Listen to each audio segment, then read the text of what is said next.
Kill him. Kuan-un's roar pierced the air, and the surrounding vampires responded with feral screams. Like a pack of predators, they lunged at the Blade Warrior with terrifying speed, dark claws gleaming as they aimed to tear him apart. These weren't the typical fledgling vampires. They moved with precision and aggression, closing the distance before the Blade Warrior could even fire a shot. But Blade didn't flinch. With a smirk of disdain, he tossed aside his shotgun and drew the silver longsword strapped to his back. A sharp metallic ring echoed as he unsheathed the blade. In the next instant, two vampires' heads were cleanly severed, disintegrating into ash before they even hit the ground.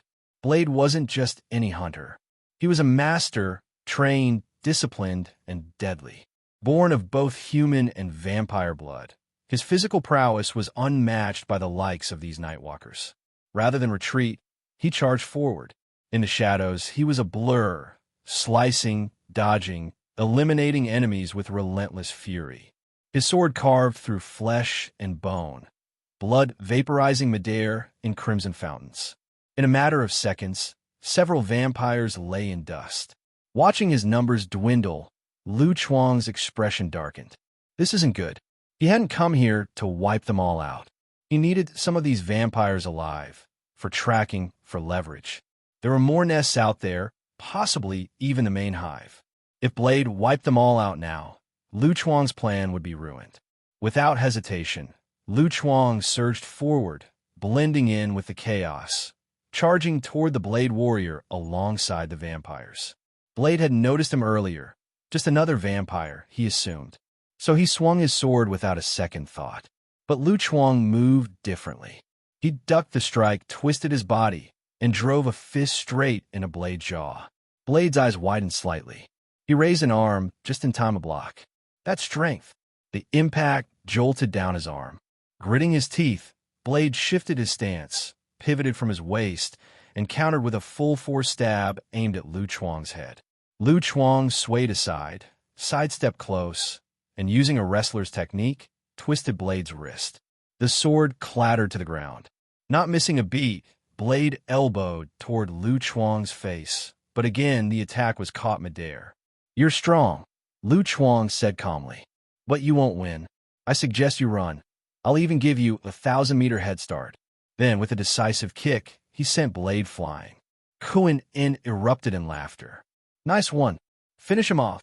With Blade momentarily down and disarmed, the vampires swarmed again.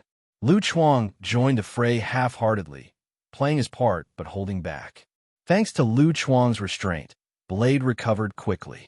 Back pressed against the wall, he saw no way out. But he didn't panic. Instead, he pulled a grenade from his coat, pulled the pin, and dropped it at his feet. Lu Chuang blinked. Seriously?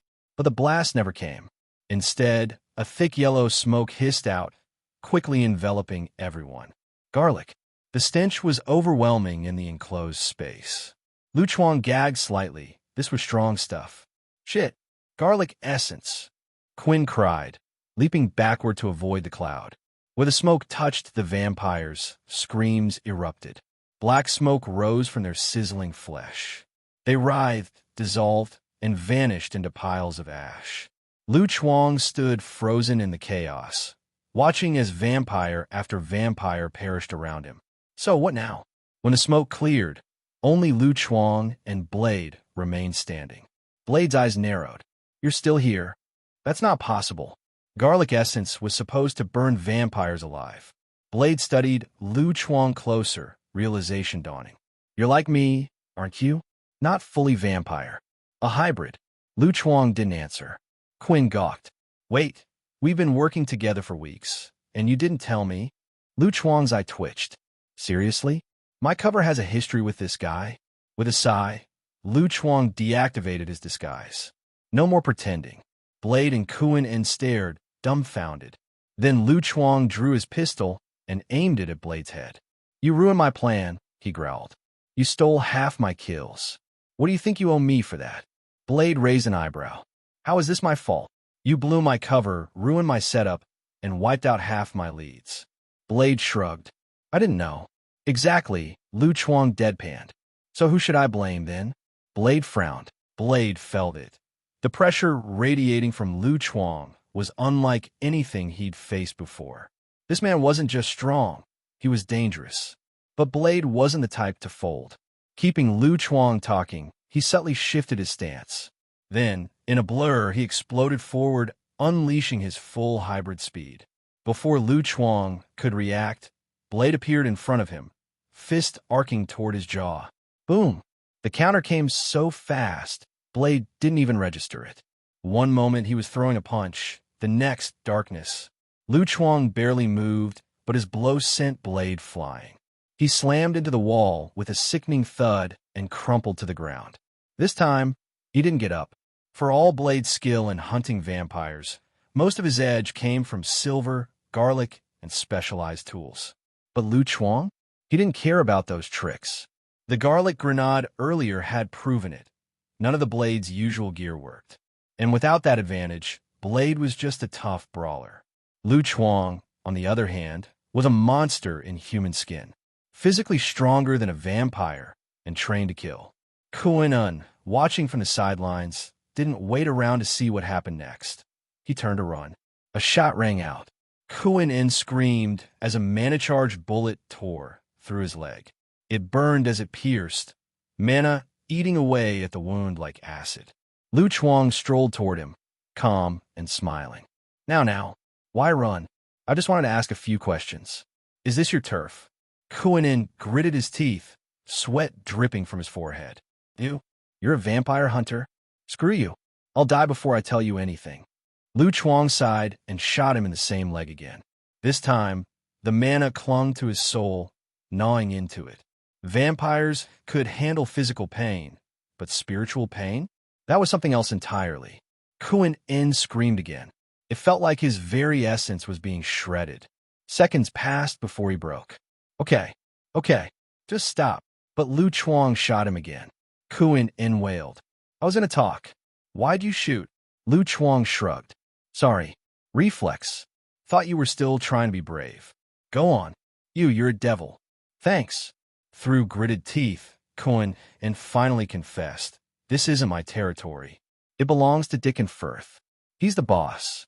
Lu Chuang raised an eyebrow. That name. I've heard it before. How many more sites like this one? Lu Chuang asked. Kuan-in hesitated. Click. The gun nudged his shoulder. 10, no, maybe 12. Lu Chuang's eyes gleamed. Jackpot. Now, give me the addresses. Under threat, Kuan-in spilled everything. Lu Chuang, with his enhanced memory, committed each location to heart without breaking a sweat. He continued questioning him, then, satisfied, raised the pistol one last time and put Kuan-in out of his misery. Turning back to Blade, Lu Chuang walked over and nudged him with his foot. Get up. You've recovered already, don't pretend. Blade grunted and rose, brushing off dust. That wasn't a silver bullet. So how'd you kill Quinn?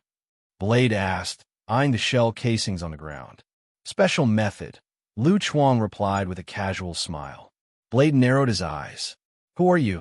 From the earlier interrogation, Blade had figured out that Lu Chuang wasn't a vampire, but he didn't feel like a half-blood either. And that left what exactly? Lu Chuang grinned. Me? I'm a priest. Here, to exorcise demons. Blade glanced at the still-smoking pistol in his hand. You don't look like a priest. Come on, Lu Chuang said, feigning disappointment. Do you still believe priests wear robes and wave crosses around? It's 2025. Even the church upgraded. Blade looked skeptical. Lu Chuang rolled his eyes. Look, vampires are opening influencer bars now. You think we're going to fight that with holy water and Latin chants? Blade frowned at the mention of influencer bars. That hit a nerve. Not long ago, he'd investigated one, suspected vampire hangout. But when he got there, it looked like just another overpriced lounge. No bloodsuckers in sight.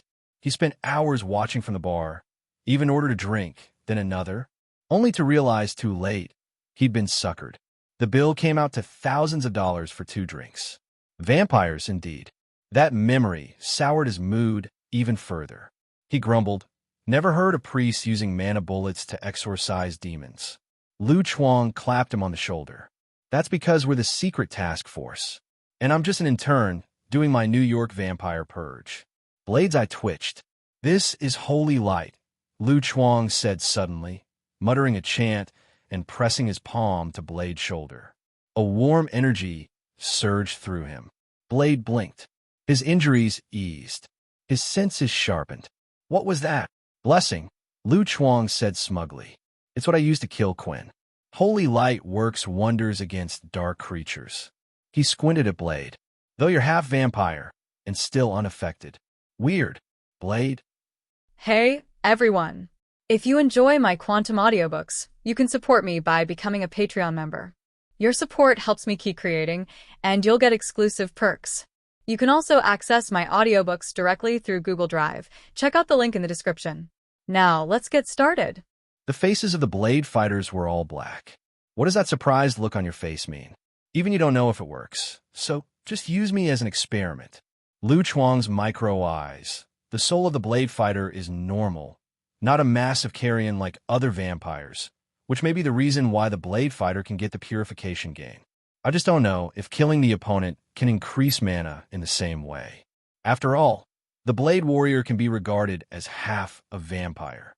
Warrior Blade instinctively felt a chill and said, "So, your goal is those vampires?" "Yes."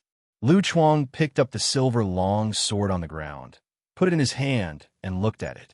Silver weapons are extremely harmful to vampires, but the material is originally soft, so it is generally impossible to use them as weapons.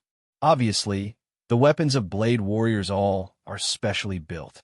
Newcomer, you are very good. Are you interested in joining my team, and we will fight vampires together? Lu Chuang extended an invitation to the Blade warrior. With the help of this vampire expert, his next move will be smoother. Soldier Blade frowned. He was used to being alone and had no intention of joining any organization at all. What if I say I'm not interested? Lu Chuang looked serious and pulled out the silver long sword directly. I didn't expect there is another one here. Oh no, it's half a fish that slipped through the net. Blade warrior. Okay, I'll join. Warrior Blade knew that Lu Chuang's next destination was likely to be Dickin Firth's territory. Since the goals are the same, the Blade fighters are temporarily matched. The main reason is that he can't beat Lu Chuang. He still has a lot of things to do. He doesn't want to die here for no reason, and he doesn't want to be killed by the reason of exorcism. Blade Soldier was exorcised by a passing priest. If the news got out, the group of vampires would probably die laughingly. At worst, they would quit the team after completing their goals. Lu Chuang put away the long silver sword and laughed loudly. I was joking with you just now. I'm a priest. How could I do such a thing? You are welcome to join, rookie, the Blade warrior said quietly. That's my sword. Oh yes, I almost forgot. Look at my memory. I'll return it to you. Lu Chuang returned the silver long sword to the Blade warrior, as if he had just discovered the silver long sword. F***K the priest. The Blade warrior took back his silver long sword and the shotgun he threw away at the beginning, lest Lu Chuang, a cheeky priest, would secretly pick it up. He didn't have extra money to make new weapons. The two didn't stay long. After all, those escaped humans might have already called the police. They didn't want to wait for the police to come, so they made an appointment with the location and time of their actions and left the bar one after another. Before leaving, Lu Chuang asked the Blade fighters for some equipment and weapons, saying that he would take them back for research. Warrior Blade wanted to refuse, but as Lu Chuang threw a large amount of banknotes over, Warrior Blade was furious on the spot. He took off his clothes and gave Lu Chuang all the equipment and weapons on his body. If Lu Chuang hadn't tried his best to stop it, I'm going to break off half of Blade's sunglasses and give it to Lu Chuang. The next day, at 2 o'clock in the morning, Lu Chuang drove his motorcycle into an alley. You were late. The voice of the Blade warrior came from behind. Lu Chuang looked back, but he couldn't see the figure of the other party. He looked left and right. Blade, where are you hiding? I'm right in front of you. Lu Chuang squinted his eyes, and then saw the soul of the Blade warrior appearing in front of his eyes, and asked, It's so late at night. Why do you still wear sunglasses? Warrior Blade didn't answer this question, and said to himself, I checked, and there are indeed a large number of vampires gathered in that underground casino, and there are 2 elite vampires. Lu Chuang didn't understand and asked, What is a vampire elite? Question mark. The Blade Warrior looked at Lu Chuang suspiciously, as if saying that you, a professional in exorcism, don't even know this kind of common sense. I told you, I'm an intern, Lu Chuang said without changing his face. The Blade Warrior explained. They are combatants among vampires. They have only a small amount of human blood in their blood, and most of them are vampire blood. They are high-level vampires inferior to pure blood, so their combat effectiveness is 970% higher than that of ordinary vampires. They are all stronger and harder to kill. Even with garlic essence, it is difficult to kill them directly. In turn, Lu Chuang continued to ask, "What is a pure blood?" Warrior Blade's expression was stiff. He found that he seemed to be cheated. This guy must be a newcomer. The matter has come to this point, and it is difficult for the Blade Warrior to get rid of Lu Chuang and act alone, and said with a headache, "Pure blood is the most powerful existence of vampires, and there is no human blood in their blood. It is 100% vampires, not human beings who are later transformed by vampires." Sure enough, having a professional is handy. Lu Chuang suddenly realized. You mean the less human blood in the bloodline, the stronger the vampire, right? The Blade Warrior nodded. Lu Chuang scratched his head. No. Why are you half human and half vampire so strong? Could it be that vampires are like science? Half of human blood is cheating? Warrior Blade said he didn't want to explain this problem, threw away Lu Chuang, and left towards the destination. Hey, don't go. I still have questions. According to Quinn's information, Lu Chuang and Blade fighters arrived at their destination, a large-scale underground casino. Speaking of it, the sights of these vampires are no different from ordinary gangsters. They are either bars or casinos, which are not visible places, which are very suitable for creatures like them who can only hide in the dark. The Blade fighter hid in the shadows with his own racial ability and said in a deep voice, "There are 4 vampires at the door, and we will deal with 2 of them by ourselves." Lu Chuang shook his head. "No, leave it to me." With that said, Lu Chuang walked out of the corner and walked towards the casino swaggeringly. The appearance of Lu Chuang instantly made the 4 vampires on duty at the door focus their attention. There was no way. At the moment, Lu Chuang was wearing a black mask with a pair of eyes looming in the empty eye sockets. It was impossible not to attract attention. Disaster. Seeing such a suspicious guy, the 2 vampires frowned and walked forward, about to question Lu Chuang. Suddenly, the masked men in front of them rioted. In the blink of an eye, Lu Chuang leaned over and rushed in front of the 2 vampires while the strong wind was howling. At the same time, he stretched out his 5 fingers and firmly grasped their necks. Purify! Before the rest of the vampires could react, they saw their companions turned into a pile of ashes in the hands of the masked man. Mask blessing. In the state of wearing a mask, the physical fitness is doubled. This is the hallmark of a super high school level wrestler. Today's Lu Chuang's physique is so powerful. After doubling his physical fitness in all aspects has shown explosive growth, which has greatly exceeded the limit of human beings. After killing 2 vampires, Lu Chuang turned his eyes to the remaining vampires. The 2 vampires suddenly felt chills in their backs, bared their ferocious fangs, and wanted to fight back, but in the face of absolutely overwhelming strength, their resistance was doomed to be futile, and they quickly followed their companions and lost. The Blade Warrior who witnessed all this was quite shocked, walked over and asked, "Are you really human?" Lu Chuang waved his hand modestly. "No, I'm just born with supernatural power." Warrior Blade rolled his eyes. He was born a half-vampire, but he couldn't kill 4 vampires with his bare hands. Without dwelling on this topic, the Blade fighter walked into the casino, first with a weapon in hand. For this operation, the 2 did not make any detailed plans in advance. They're all real fighters, and they're done.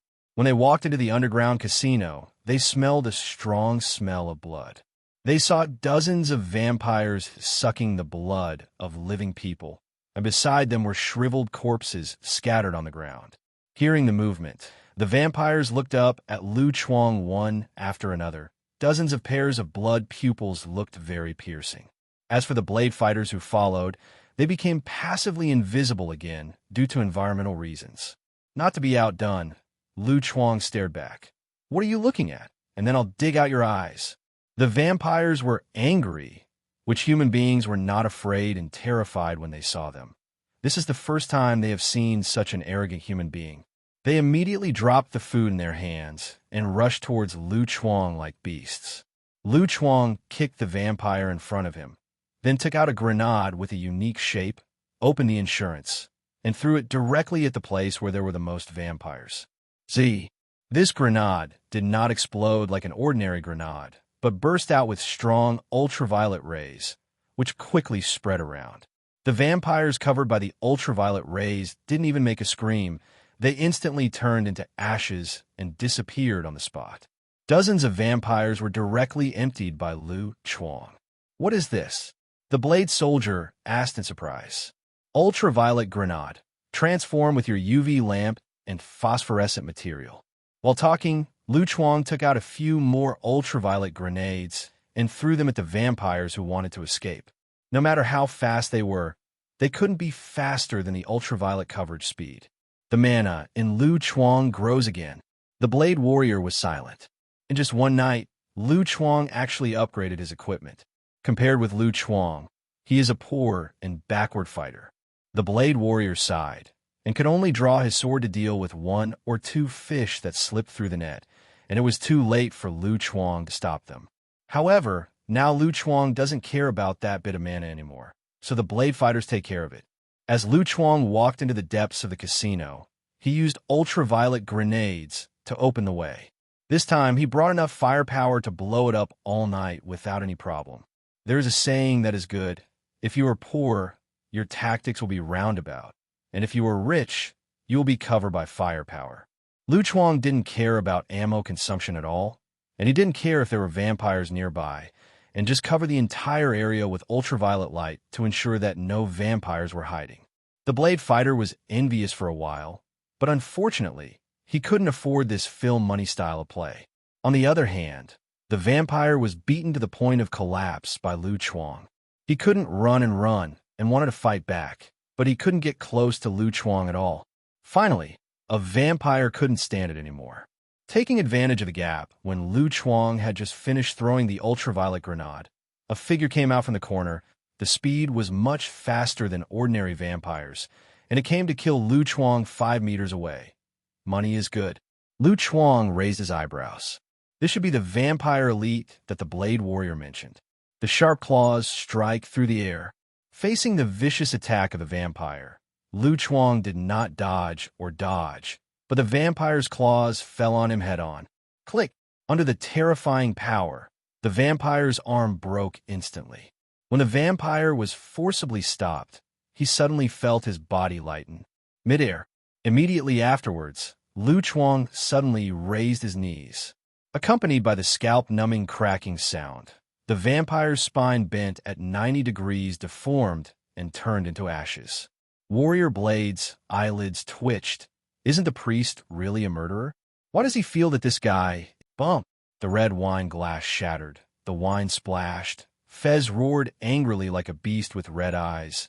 In just 2 nights, we lost a full 6 territories, and hundreds of vampires died. The vampire subordinates in front of him didn't dare to refute. They lowered their heads and let Feith vent. After venting indiscriminately, Feith grabbed his subordinate's collar fiercely. Find out, who are those damned attackers? The vampire subordinate replied in a low voice. According to the information we investigated, the attackers are Daywalker and a mysterious person wearing a mask. Hearing this, Feith's anger welled up again, and 2 ferocious fangs appeared in his mouth. What are you all doing? So many vampires can't stop the useless guards of the 2 groups of people. At this time, a blonde female vampire beside Feith said, Feith, they will probably continue to make trouble in the future. Why don't we set a trap and kill them directly so that no one can stop us anymore? Daywalker can't die. I have to live. Feith looked at the vampire subordinates with a gloomy expression. As for that masked guy, find a way to kill him. Don't let him hinder us. After the vampire's subordinates left in response, Feith pondered for a while on the spot. It's time to prepare to wake up those 12 old immortals. They have been raised for so long, and now it's time to play their role. Finally going to start that project. Hearing Feith's words, the female vampire showed excitement. Feith licked his tongue, and his scarlet blood eyes flickered with madness. That's right. As long as this plan is successful, the world will be replaced by us vampires, and all human beings will be our food. After 2 days of action, the cooperation between Lu Chuang and blade fighters became more and more tacit. Since vampires move at night, they can only act after midnight. In order to ensure efficiency, every time Lu Chuang directly scrubs the ground with firepower, the blade fighters are responsible for clearing out the fish that slipped through the net by chance, so no vampire will be let go. Lu Chuang and Warrior Blade once again swept one of the vampires' arenas, then rushed to the next arena without stopping. Both of them knew very well that the vampires would probably notice their actions soon, and they had to get rid of more vampires before the vampires took any action. It's a bargain. Are all the bars in New York contracted by these vampires? Lu Chuang couldn't help complaining when he saw the destination this time. This was already the 4th bar they had seen. The blade soldier calmly said, "You'd better be cautious. Those vampires should know about our actions. Maybe they will send more helpers." Lu Chuang's eyes lit up. Wouldn't it be better like this? Warrior Blade was speechless. He found that Lu Chuang seemed to be particularly keen on killing vampires. Lu Chuang also explained that he was doing business, which would allow him to change from an intern to a regular employee faster. Skillfully dealt with the guards at the door. When they stepped into the vampire's bar, the experienced two instantly revealed that something was wrong. "This is a trap," the blade soldier said in a deep voice. As soon as the words fell, a shadowy figure jumped out from the darkness and rushed directly to the two people's positions. Lu Chuang didn't panic at all. The muscles of his lowered right arm tensed suddenly, and he punched out like lightning. Boom! Amidst the dull and loud noise, an attacker who was about to pounce on Lu Chuang was instantly smashed into the air. Carrying terrifying power in his body, several attackers who hit the rear flew upside down together. The furnishings of the bar were smashed to pieces and collapsed, made countless fragments flying in all directions. But the blade fighters beside Lu Chuang were not so lucky. Although the blade warrior also reacted in time, there were too many figures who had no choice but to pounce on him. In the blink of an eye, they were already covered in big men, and they were directly knocked out of the bar. Lu Chuang silently prayed for the blade fighter teammate for half a second, then turned his gaze to the attackers. Unsurprisingly, the attackers were red-eyed and sharp-toothed vampires. There were probably dozens of them. Lu Chuang smacked his mouth and said arrogantly, "One hits dozens. The current situation is very unfavorable to you." Lu Chuang is about to break IP Man's record of hitting 10 with one. The next moment, he saw these vampires suddenly took out guns from their arms and pointed their guns at him. Lu Chuang, as a modern vampire and a vampire in America, how could he not know the function of firearms? Da-da-da-da. Countless bullets came out of the chamber. Lu Chuang immediately found a bunker to hide when he saw that the situation was not good. Before he could take out the ultraviolet grenade, several grenades fell directly in front of him with a bang. These vampires obviously came prepared and knew Lu Chuang's style of covering fire. So they used their Dao, also treated his own body, and dealt with Lu Chuang with more powerful firepower. Boom! Accompanied by huge amounts of explosions, the bunker was directly blown into pieces, and thick smoke full of gunpowder smoke rose. Seeing this, the vampires stopped shooting. In their view, it was impossible for Lu Chuang to survive under such power, unless the other party was also a vampire with regenerative healing factor. Several vampires walked towards where Lu Chuang was, ready to examine Lu Chuang's body. Bang! Bang! Bang! Bang! The gunshot exploded suddenly, and several bullets drilled out of the smoke, hitting the foreheads of these vampires with incomparable precision, turning them into ashes on the spot. Before the other vampires came back to their senses, an ultraviolet grenade was thrown out of the smoke, and it exploded in the air at the right time. The light visible to the naked eye instantly covered the entire area, and a large group of vampires disappeared, and the gun in his hand fell on land. Suddenly, Lu Chuang, holding a pistol, jumped out of the smoke. His pupils kept zooming, and he pulled the trigger without even looking. Bang, bang, bang, bang. Gunshots that were as fast as submachine guns sounded, and the bullets with mana locked every vampire. No matter how fast the vampires were, they couldn't beat the speed of the bullets. In just a few breaths, more than a dozen vampires were beaten into ashes. The frightened vampires tried to raise their guns to fight back, but in the eyes of Lu Chuang, who turned on the bullet time, all the bullets were traceable. With strong physical fitness, a black figure quickly shuttled through the hail of bullets. Almost never stopped shooting. What kind of monster is this guy? The vampires were terrified, and at the moment they looked more like puny humans than Lu Chuang roaming in the rain of bullets. Half a minute later, Lu Chuang was the only one left in the devastated bar. After finishing off these vampires, Lu Chuang walked out of the bar and looked around, but he didn't see the blade fighters. Only a few vampires stayed in place and waited. There were pools of blood on the ground, as well as a long silver sword that was forgotten on the ground, proving that fierce battles also took place here. Seeing that Lu Chuang walked out of the bar unharmed, their expressions were extremely shocked. Lu Chuang didn't care what they thought. He raised his gun and directly exploded their legs and hands, ignoring their screams, and blocked the open mouth of a vampire with the muzzle of the gun, the still hot barrel burning the mouth. The pain made the vampire struggle frantically. Lu Chuang asked, "Tell me, where's Blade?" "No, no, no. If you don't want to say yes, it's very good and has backbone." Boom! Lu Chuang really broke the gun and beat the vampire into ashes. The rest of the vampires were dumbfounded. "You should open your gun and let him talk." Lu Chuang used the same technique to gag another vampire's mouth. "Where's Blade? I'll give you 3 seconds. MMM, MMMM, MMMM. The vampire's eyes widened, and he signaled Lu Chuang to move his gun away. He wanted to confess. Lu Chuang was silent for a few seconds. "What are you looking at?" "Vampire." Boom!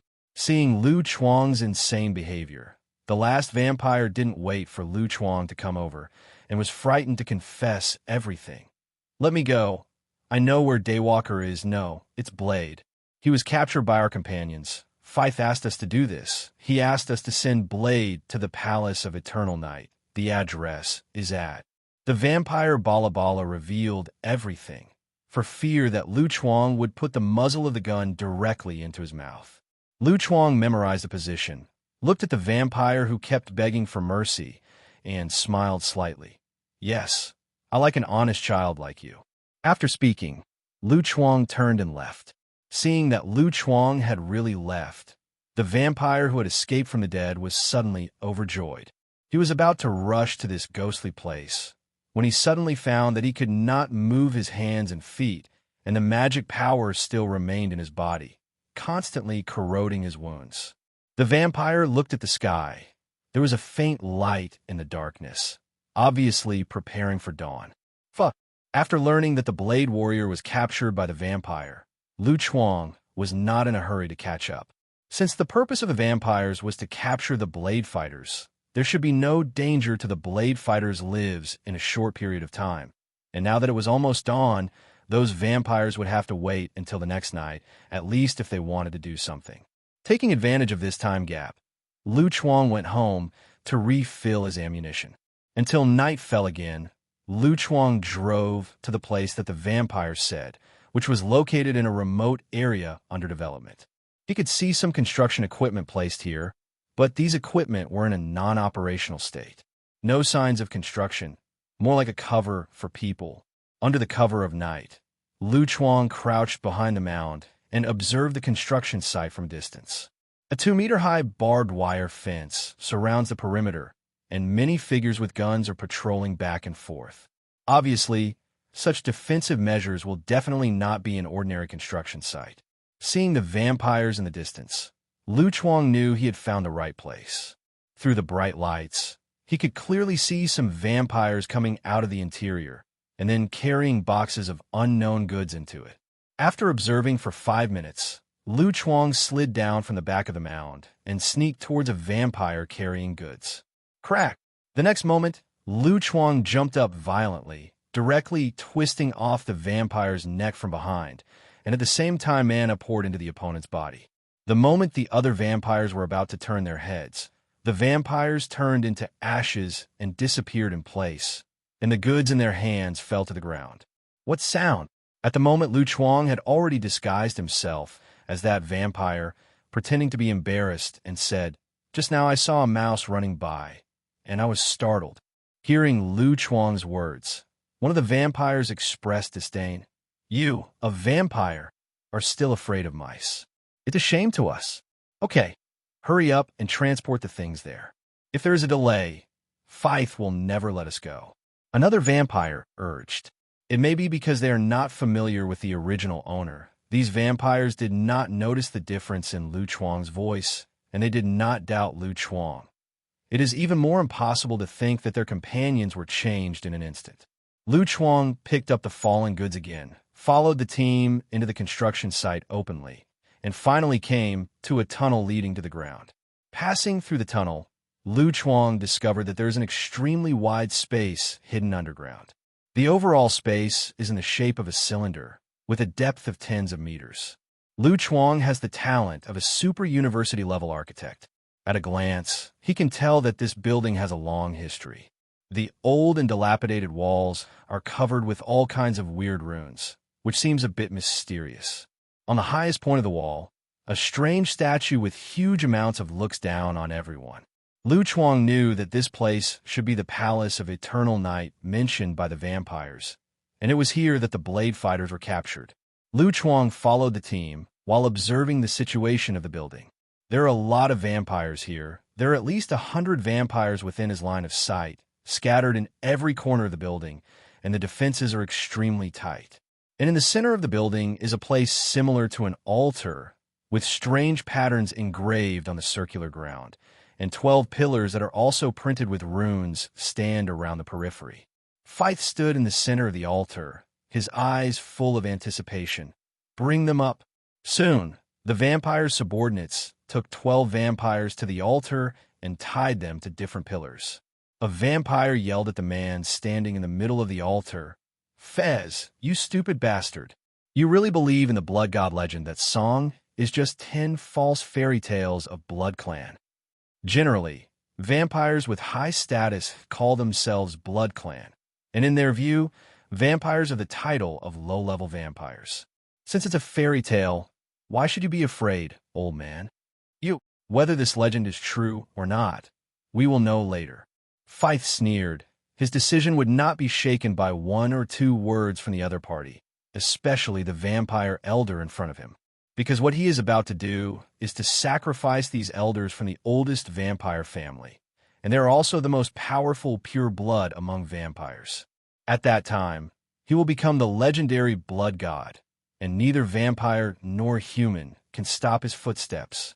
It's time for you old bastards to contribute. Feith stretched out his hands and said like an orator, "Tonight, the era of human beings will come to an end. We vampires will no longer compromise with humans. Asking for flowers. No more compromises with humans. No more compromises with humans." Other vampires echoed loudly, and the vampires around Lu Chuang also shouted excitedly. Lu Chuang tried to maintain his vampire character as much as possible, pretending to be excited, and shouted, "Me too." Hearing the cries of the vampires, the faces of the group of vampire elders were full of resignation and anger. Knowing that the situation was irreparable, they cursed Feith, but Lu Chuang heard a lot of information. Different vampire families have different factions. In order to prevent conflicts and struggles among the vampires, the purebloods, as the rulers, set the rules. Every once in a while, a vampire elder is in power, and the other elders continue to sleep. They will only wake up again when it is their turn to take power. 0. However, the vampire elders never expected that they were suddenly awakened collectively a few days ago, and before they jumped out of the coffin, they saw Feith leading a large number of vampires and pointing guns at them. This group of vampire elders who have been sleeping for an unknown number of years have long been out of touch with the times. An older vampire elder thought it was a firearm loaded with bullets in his era, and jumped up with a snap, very fast. Then, the vampire elder was almost shot to death.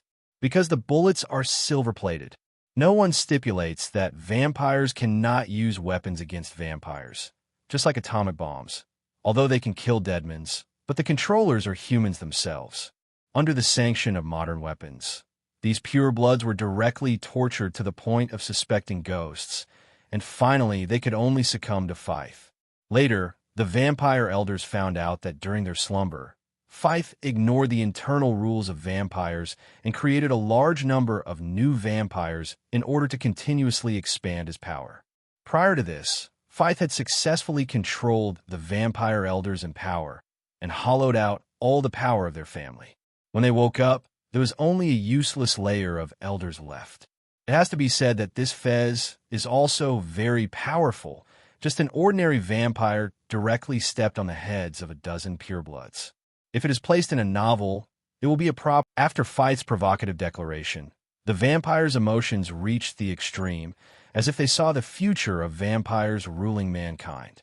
After walking a few steps, several vampires intercepted Lu Chuang's transporting team. Feith said that no one else is allowed to approach the altar. Please make an inventory, and then we will transport it there. This guy is pretty cautious. Lu Chuang dispelled some thoughts. There are too many vampires here, and it is not easy to do it directly. Okay. The vampire who transported the team nodded, and then opened the box, which was actually full of blood bags. Seeing that the packaging was marked with various models, it was obvious that they were all taken out of the hospital. Immediately afterwards, they picked up a pack of blood bags at the same time, gently tore open a corner of the 057 package, and poured the blood into their mouths to taste. Good stuff. No heavy metals, no viruses, just normal blood. It's true blood. The vampire in charge of guarding noticed Lu Chuang, who was not moving, and scolded, "What are you doing? Don't hurry to try it. Those human capitalists are very black-hearted. There may be adulteration in the blood.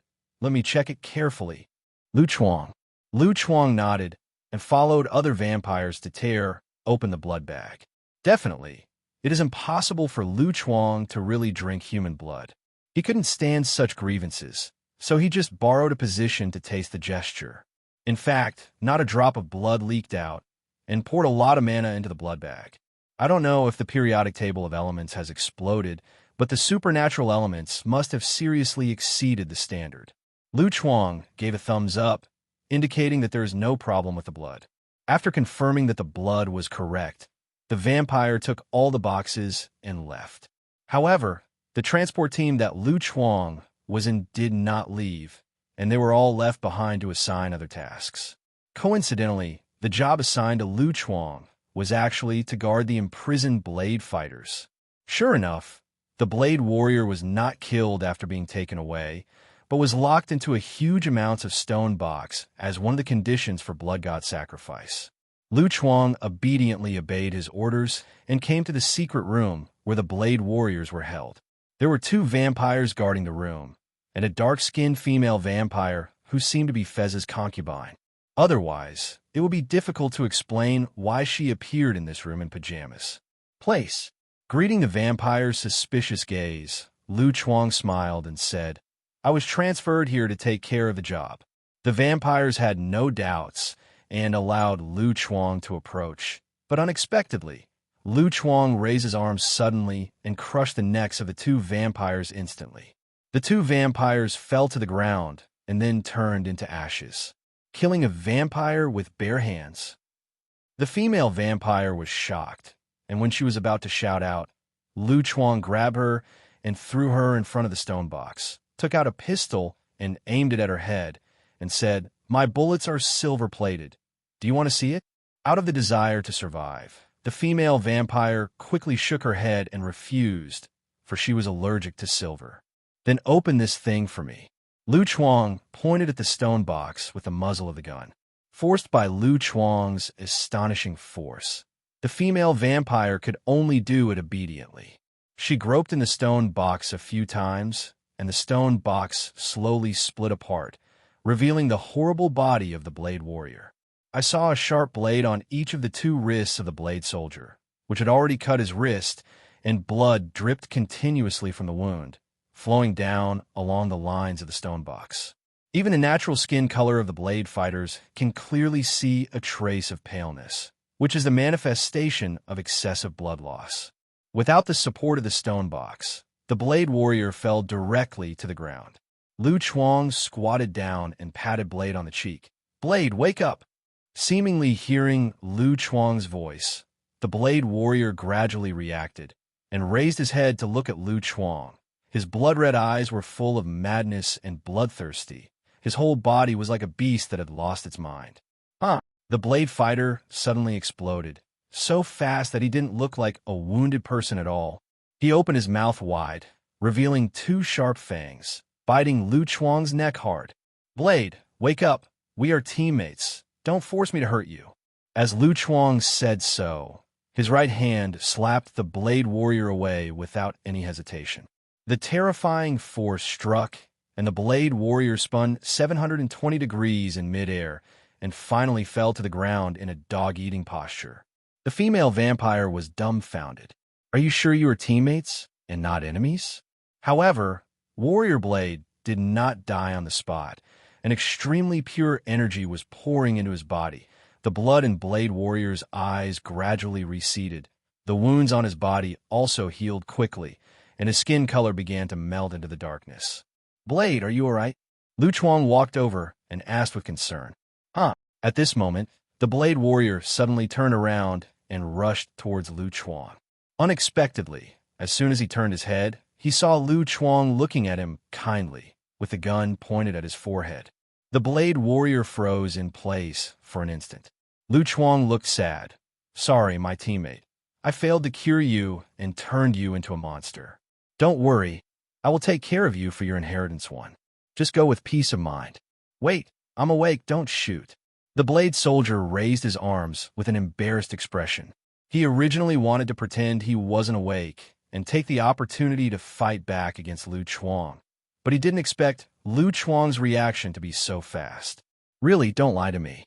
Lu Chuang expressed doubts, holding a pistol and looking eager to try. The blade soldier swallowed and nodded affirmatively. "Really?" Lu Chuang cheerfully put away the pistol. "I told you earlier. Really, I thought you were possessed by a demon, and you were about to get rid of your karma. Oh no, you were about to end your suffering." Warrior Blade's eyelids twitched. "You just wanted to talk about performance, right?" Lu Chuang's slap was magical. The purification effect not only healed Blade's wounds, but even suppressed his blood addiction. As a half-vampire, Blade Warrior does not have the messy weaknesses of vampires, but he retains the bloodthirsty characteristics of vampires. As long as he does not eat enough blood for a period of time, Blade Warrior will lose his mind and become bloodthirsty like Vampire's monster. Under normal circumstances, blade fighters can only slowly regain their sanity if they replenish their blood. But Lu Chuang's purification is more direct, removing the negative status of the blade fighters at once.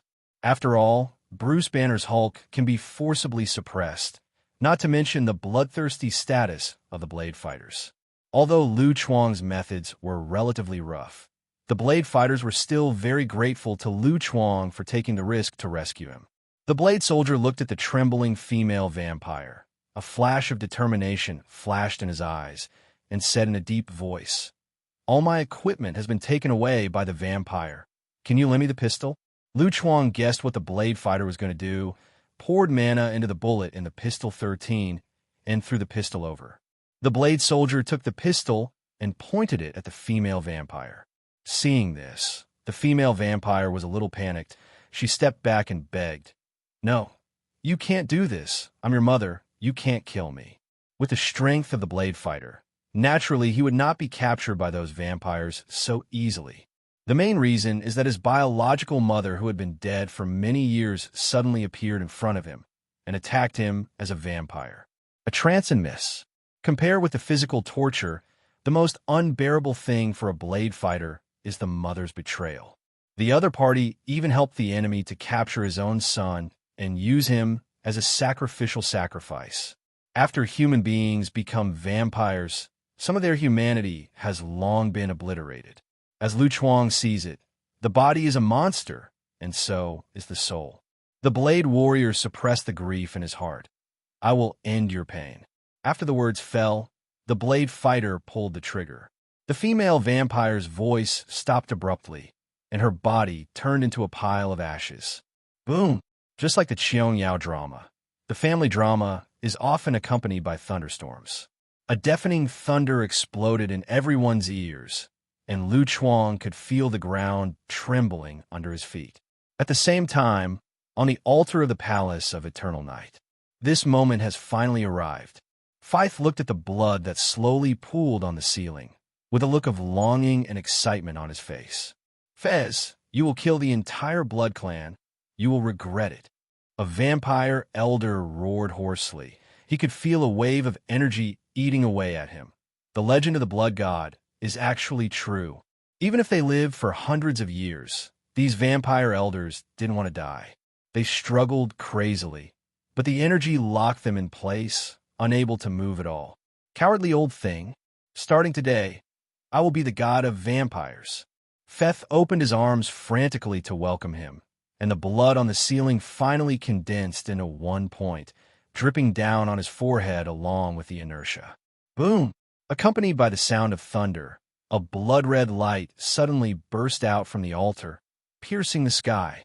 The pitch-black night sky suddenly changed, and one after another dark clouds began to gather in the sky, and thunder rolled endlessly in the black clouds, as if a terrifying blow was about to be brewed. With more and more blood on Feith's forehead, a wave of bloody energy surged out from the altar, wrapped around the feet of the 12 elders and Feith, and gradually spread upwards. Feith didn't notice anything unusual, and the 12 vampire elders screamed in pain, as if a pair of invisible hands were tearing at their souls, making them in agony. Boom! A thick thunderbolt suddenly fell, as if it had triggered the device of the Palace of Eternal Night, lighting up all the runes on the wall, including the runes on the 12 stone pillars. The 12 vampire elders let out desperate screams, and the power of thunder along the stone pillar instantly blasted their bodies into ashes, and their souls turned into seemingly tangible frames. But invisible gray skeletons. These gray skeletons have wings on their bodies, flying randomly on the altar, rolling up a strong gust of wind. What the hell? Seeing such a terrifying scene, the vampires shrank their heads in fright, for fear of being attacked by these monsters. However, the target of these skeleton souls is not them. After flying around in the air, they're like birds returning to their nests. Feith's body, and finally disappeared into Feith's body, and became one with Feith. At this moment, Feith felt as if his body was about to split open. The blood on 030's forehead gathered into a dot, slowly sinking into his body. "Give me blood!" Feith yelled, and the surrounding vampires immediately threw the prepared blood pack over. Feith picked up a packet of blood and bit it down with his mouth open without any hesitation. Suddenly, Feith's eyes widened, and he threw the blood bag straight out. The blood splattered in midair fell on several vampires, as if they had been splashed with sulfuric acid. Foul-smelling black smoke rose from the body, and the flesh and bones quickly dissolved. "This blood is poisonous," Feith exclaimed angrily. However, he had devoured half of his blood without knowing it, and an energy that seemed like a natural enemy rushed into his body immediately. "Ah!" Feith screamed in pain. His body began to dissolve. At this moment, the runes on the altar began to change, converging towards Feith's position. More and more blood-colored energy emerged, pouring into Feith's body crazily, as if he didn't need money. Feith's body swelled up at a speed visible to the naked eye, and finally turned into a huge mass of meat exuding a strong bloody smell. The altar was constantly wriggling, and it made people's sanity plummet. "Fez!" The Blade Warrior fell from the sky and landed on the edge of the altar. His eyes were red, and he roared at Feith. Feith was originally his enemy, and now, with his mother's accusation, the Blade Warrior's murderous intent towards Feith has reached its peak. At the moment, the Blade Fighters have found their equipment, but the silver longsword was left outside the bar yesterday. The Blade Fighters took out their spare silver daggers, went straight to Feith and killed them. Seeing the appearance of the Blade Warrior, the vampire elite guarding the altar were startled at first, but they still remembered Feith's order, immediately intercepted the Blade Warrior, and directly fought with the Blade Warrior. At the same time, the vampires on other floors also noticed the battle at the altar below. A vampire exclaimed, "It's Daywalker! Hurry up!" Boom! The bullet was entwined with mana and instantly penetrated the vampire's head. Immediately afterwards, several ultraviolet grenades were thrown to different positions, and the ultraviolet rays spread around in an instant. The vampires within the coverage area had no resistance to ability at all, screaming and turning into a pile of ashes. The vampires hurriedly looked at the attacker, passing the camouflage sword. Bang! Bang! Bang _. Lu Chuang stood on the commanding heights, holding his two guns in front of his chest, pouring mana into the pistols continuously, and killing the vampires that appeared in sight one by one. The number of vampires continued to decrease, so the vampires outside the altar had to abandon the Blade Warriors, turn their guns to Lu Chuang, who was high up, and launched an angry counterattack. Tongues of fire erupted in an instant, and the sound of gunfire almost toppled the ceiling. Lu Chuang's pupils suddenly zoomed in. Under slow motion, all the bullet trails were clearly visible. His figure was like a ghost moving through the rain of bullets. The pistol fired continuously at a speed not weaker than that of a submachine gun, sweeping away the vampires on every floor. Even the vampires hiding behind the barriers did not let go. The arc bullets were frequently used, and all kinds of bullet tracks that violated the laws of science were dazzling. "I'm hiding here. I don't believe he can kill. Jack, why did you die? F***K. I will replace you. Everyone, don't be afraid. You will be the king of guns since the beginning of the day. Run. That guy is a monster."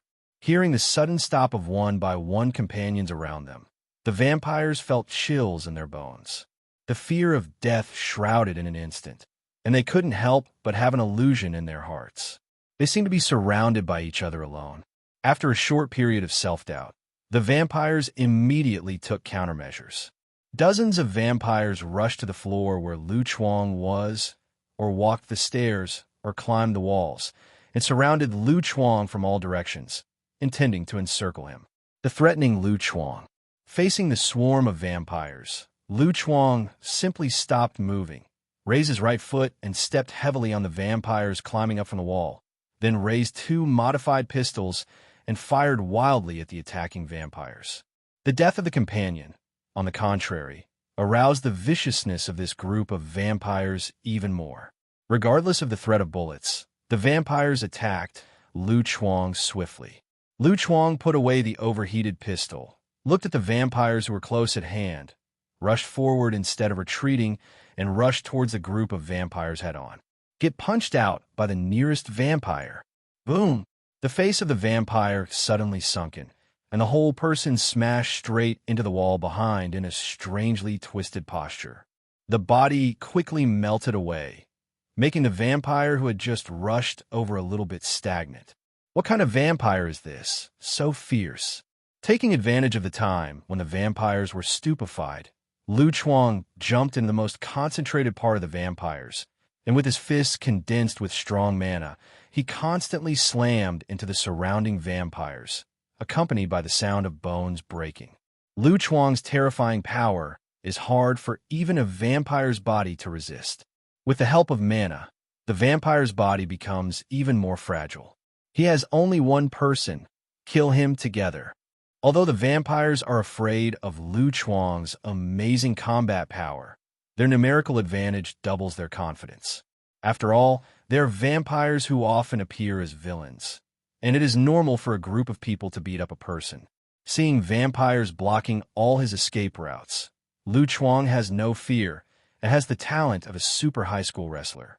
Melee combat has long been not his weakness, but one of his strongest strengths. Lu Chuang grabbed a vampire's arm, exerted force from his waist, and using his shoulders as a support point, he slammed the vampire on his back to the ground. Then he held his head with both hands and twisted it vigorously, and his neck instantly twisted into a ball of twists. Different from WWE's wrestling matches with show nature, Lu Chuang's wrestling techniques are unsophisticated and extremely fierce. Most of the vampires hit by him turned into dust and dissipated on the spot.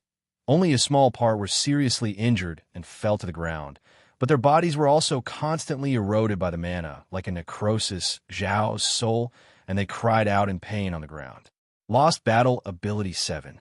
Lu Chuang opened his palm and grabbed a vampire's face suddenly. The creepy sound of bone shattering came from between his fingers, and then he precisely grabbed a vampire that was rushing towards him and pinched the opponent's neck, pressing hard on the ground. His figure suddenly fell, and his knees directly crushed that ferocious head. Come again. Don't stop. Feeling the gradually growing magic power in his body, Lu Chuang grinned wantonly, staring at these vampires frantically. It's like a hungry beast looking at a piece of meat. Seeing such a cruel Lu Chuang, the vampire swallowed his saliva, subconsciously took a few steps back. Compared to them, this guy in front of him seemed more like an evil villain. At the moment, on the highest platform of the Palace of Eternal Night, swarms of vampires filled the entire space in an instant, encircling and suppressing Lu Chuang from every angle. Lu Chuang had almost no place to move and was inevitably successfully attacked by some vampires, and large and small wounds began to appear on his body.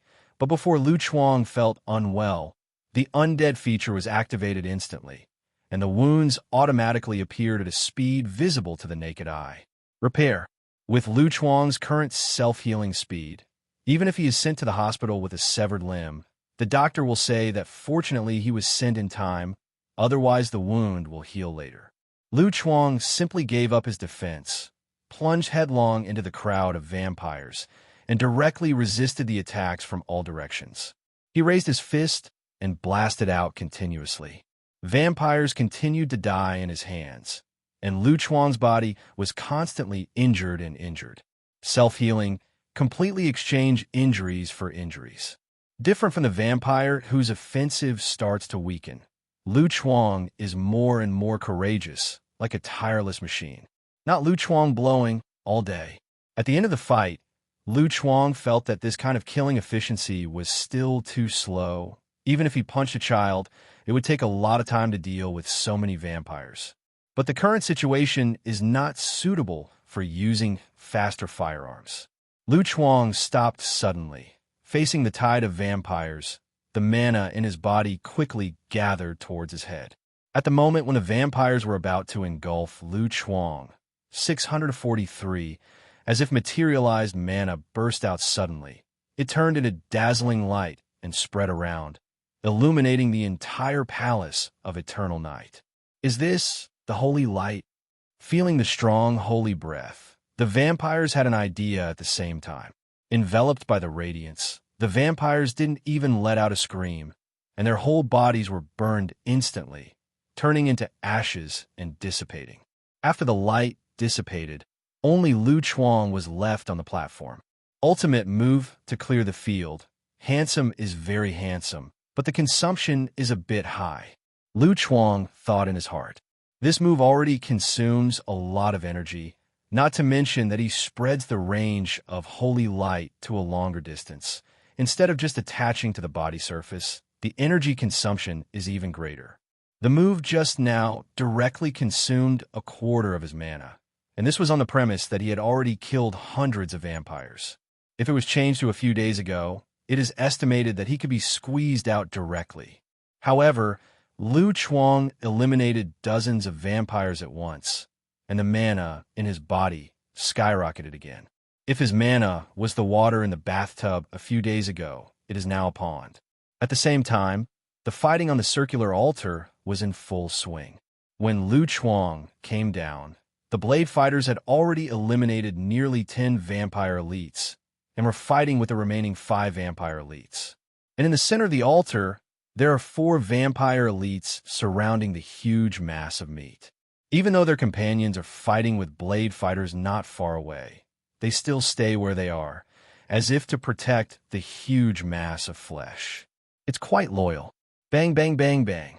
The gunshot exploded, and the vampire elites in front of the Blade Warriors tilted their heads and disappeared instantly.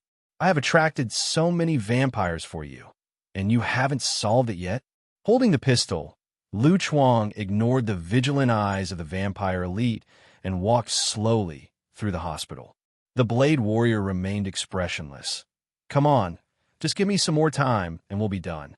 Lu Chuang glanced at the scar body of the Blade Warrior, not bothering to expose this stubborn man. Boom! Without warning, the thunder that was thought to have stopped sounded again.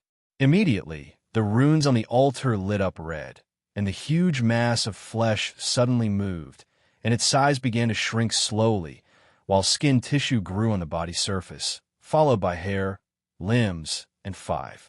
Soon, the huge lump of flesh shrank into a human shape and changed back to Feith's appearance. Even the clothes on his body changed back. At the moment, Feith's face looked abnormally pale, and his body was as thin as a wooden stick, completely disproportionate. He slowly opened his eyes. The whites and pupils of his eyes were covered with blood, and his whole body exuded a coldness. Infiltrating breath. This is the power of the blood god. Feith looked at his recast body, raised his hands, and muttered to himself. After seeing Feith return to human form, a female vampire elite surprised and said, Fez, you succeeded? Yes, I succeeded, but... Feith smiled strangely, and suddenly reached out and grabbed the female vampire's neck. Under the unbelievable gaze of the other party, Fez's two fangs popped out of his mouth and pierced fiercely into the female vampire's neck. His body swelled up rapidly, and his pale face gradually returned to blood. In less than half a second, the female vampire turned into a shriveled corpse. Obviously, her blood has been sucked dry. A vampire bites a vampire?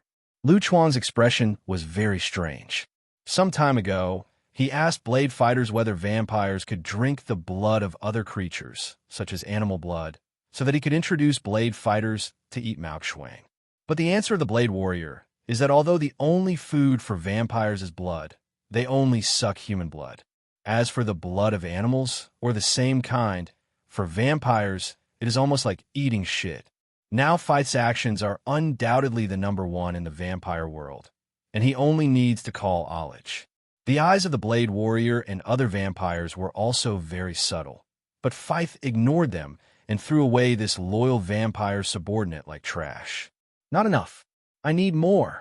Feith roared in a low voice and grabbed another elite vampire to suck on it again, so fast that even the elite vampires couldn't react.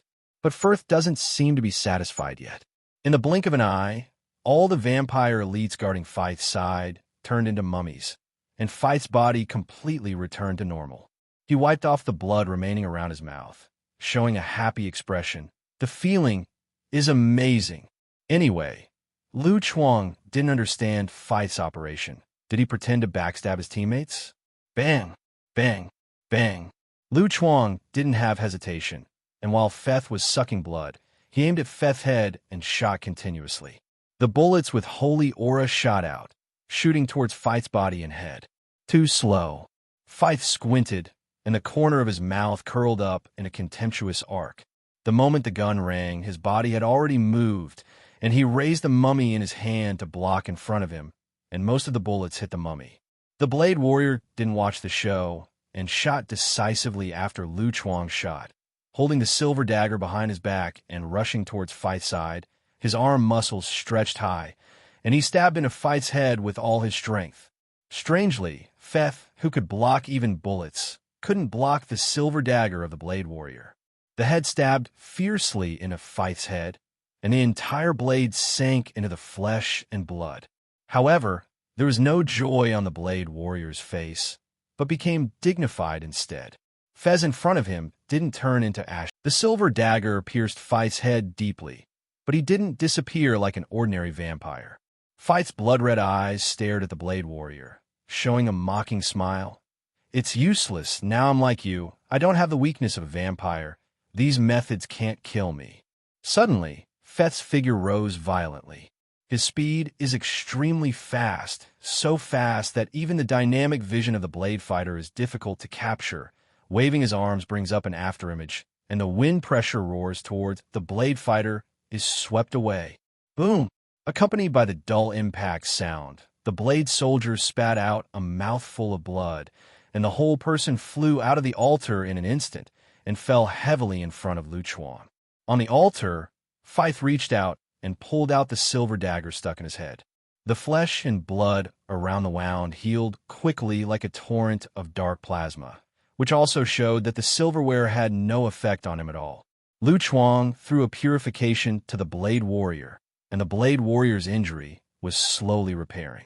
He reluctantly stood up, looked at Feith with a solemn expression, and said in a low voice, "Damn, there seems to be something wrong with this guy Feith. Now his strength and speed are stronger than those of pure blood." See, I'm not blind. Lu Chuang narrowed his eyes. In his eyes, Feith's soul was like a meat dumpling soaked in a pool of blood, filled with rich blood-colored energy. If he guessed correctly, the energy should be the reason why Feith became stronger. Lu Chuang licked his tongue.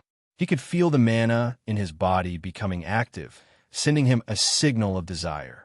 I don't know how much mana the blood god can add to him. Feith noticed Lu Chuang's malicious eyes, snorted coldly, and easily pinched the silver dagger in his hand. "You are not a vampire, nor are you that blood-sucking bastard blade. Who are you?" Lu Chuang's disguised identity was discovered. This is the first time Lu Chuang has been seen through the disguise since he got the camouflage technique. However, Lu Chuang was not surprised either. After thinking about it, he knew that Feith must have some ability to perceive the blood of a vampire, so that he would find out that he is not a vampire. Lu Chuang used camouflage to change into a familiar black robe, with a silver cross necklace hanging around his neck, and his words were pious and gentle. "I am the agent of the Lord, the spokesperson of God's punishment on earth." In order to be more in line with the image of the priest, Lu Chuang deliberately changed into the image of a gray-haired middle-aged man, who looks like an honest man handing out leaflets on the street. "Father," Feith frowned slightly, "a priest and a half-vampire. What kind of weird team is this?" But Feith didn't pay much attention to it. In his eyes, the Blade Warrior and Lu Chuang were already two dead men. Even if Lu Chuang was a priest, he could still transform, so he would die in his hands in the end. Feith showed his white fangs and said disdainfully, "From now on, no one can block the way of vampires, and human beings will be driven off the world stage by us soon and become slaves and food of vampires, and I, Dick and Fez, will be the king of all vampires." Lu Chuang said cheerfully, "Just now, the few remaining vampires were all killed by you yourself. Where did we come from?" Felston choked for a moment, and he glared at Lu Chuang fiercely. "Those useless wastes will die as soon as they die. Give me a little time, and I will be able to rebuild a larger army of vampires. Cities are our base camps." Lu Chuang sneered. He didn't look very good, but he thought it was pretty. "If you are really asked to form a vampire army, Asgard will be the first to come to you. Nick Fury will definitely not let vampires play monsters in his territory.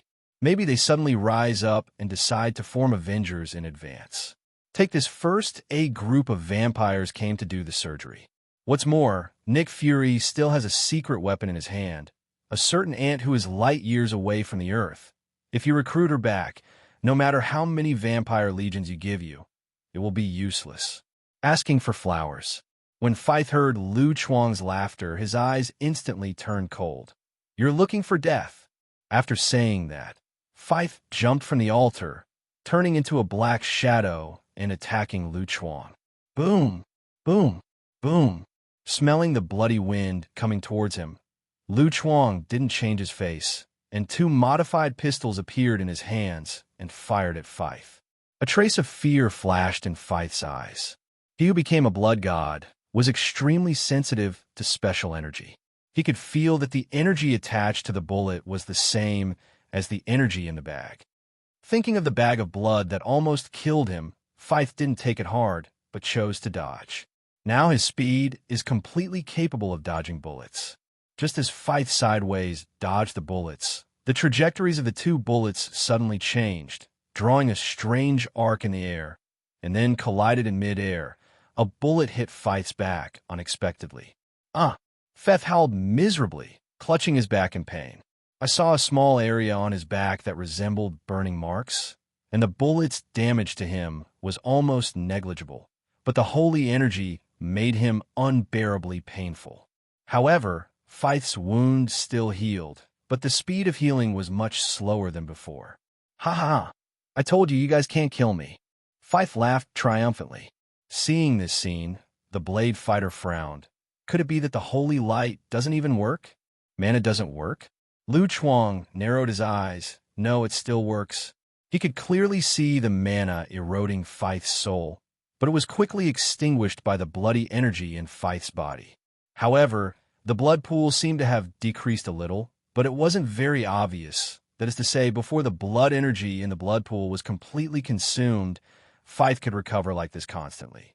In this regard, Lu Chuang was not disappointed. He raised his 2 guns to his chest and grinned. Sorry, the moment you showed your blood, you were already dead. Boom! Boom! Boom! The holy light bullets escaped, and the dense rain of bullets shot at Feith. However, this time Feith had already prepared himself. 5 black sharp claws popped out from his fingertips, and accompanied by the sound of thunderous metal collisions, the elusive bullet tracks were all blocked by Feith. Useless trick! Feith laughed wildly. The killing intent in the depths of his eyes was strong. He couldn't tolerate Lu Chuang, a human being who could hurt him. If Lu Chuang didn't die, the other party would definitely become an obstacle for him to lead the vampire army to dominate the earth. In Feith's heart, Lu Chuang had already been labeled as mortal. The next moment, Feith's figure was as fast as a ghost, and he appeared in front of the 2 of them in an instant. The blade fighters couldn't even see Feith's movements clearly and had no time to defend. Obviously, just now Feith didn't use his full strength. Sharp tearing air, sounds hit, and a pungent stench rushed straight into the nostrils. Lu Chuang's pupils suddenly dilated, and adrenaline flooded his whole body. Feith, who was close at hand, seemed to slow down several times suddenly. The ferocious and distorted face was full of cruelty. His 5 fingers were tightly closed, and his sharp claws were like sharp knives. General was about to stab him and blade in the chest. With Feith's strength, if he grasped it firmly, he would undoubtedly pierce through the flesh and blood of the 2 of them. Although Lu Chuang's physique can barely keep up with Feith's speed, the speed of the car that has just started is naturally faster than the speed of the car that has just started. Seeing that he and the Blade Warrior were going to be smashed into strings by sharp claws, Lu Chuang didn't have any hesitation and immediately controlled a large amount of mana to flow to his head. In an instant, it was like the light of dawn erupting from Lu Chuang's body. Feith's whole body was covered by holy energy, and he let out a heart-piercing scream. Under the damage of mana, a large area of burn marks appeared on the surface of Feith's body, and more than half of his flesh melted directly, exposing the bloody bones inside. And awful. The strong light swept in all directions, and the Blade Warrior was also involved. His eyes were pierced by the light so that he couldn't open it. Hell, why do you get tricked even if you wear sunglasses? For beating up his teammates, Lu Chuang did not apologize and kicked the temporarily blind blade fighter more than 10 meters away, then raised his gun and shot at Feith, saying that he was the best at beating dogs in the water. Bang! Bang! Bang! Several holy light bullets poured on Feith's body. Feith's body was like a torrential rain that devastated a pond. His skin and flesh rippled and rippled, but the strange thing was not a single drop of blood flowed from Feith's wound. Until Lu Chuang ran out of bullets and magazine, Feith's body was already in tatters beyond human shape. His head was beaten into a hornet's nest by the bullets, and he didn't know how many bullets were stuffed in his mouth. However, the seemingly horrific injuries did not kill Feith. I saw the flesh and blood from Feith's wound squirming wantonly, gathering together like flowing blood to integrate, squeezing out all the bullets in his body and returning to its original state in an instant. I've changed my mind. I won't kill you directly. I'll cut off your limbs and let you live a life that's worse than death, witnessing the end of humankind. Feith roared fiercely. The self-proclaimed king of vampires was beaten so embarrassingly by Lu Chuang. Feith's self-esteem was severely frustrated, his mentality exploded on the spot, and his body suddenly exploded at a frightening speed, rushing towards Lu Chuang, waving his sharp claws and stabbing at Lu Chuang. Lu Chuang, with super dynamic vision, Lu Chuang bent over and leaned back, avoiding the deadly trajectory of Feith's claws on his abdomen. Suddenly, a rushing sound of breaking through the sky came. Feith's figure unexpectedly stagnated in midair. His right leg swept out suddenly and kicked Lu Chuang's right shoulder heavily. Boom! Lu Chuang could barely raise his arm to block, and then his arm and half of his shoulder made the sound of bone shattering, and his body flew horizontally, hitting a stone pillar firmly. The surface of the stone pillar shattered like a spider's web, showing a human-shaped depression. Lu Chuang slid down slowly along with the inertia, standing on the ground and barely stabilizing his body's balance. Feith transformed into a blood god is indeed very powerful. Whether it is strength or speed, Feith is far superior to ordinary vampires.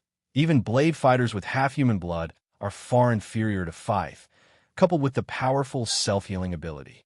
It is definitely not easy to kill Feith. Seeing Lu Chuang stretching his right arm by his side, Feith was filled with joy, and his smile gradually twisted. Yes, that's it. Continue to struggle hard, even if you use that strange method to hurt me. So what? Now I'm a real regenerative healing factor. Even the sun's ultraviolet rays have no effect on me. What are you going to do? Kill me. His body can continue to recover, and the opponent will only become weaker and weaker due to serious injuries.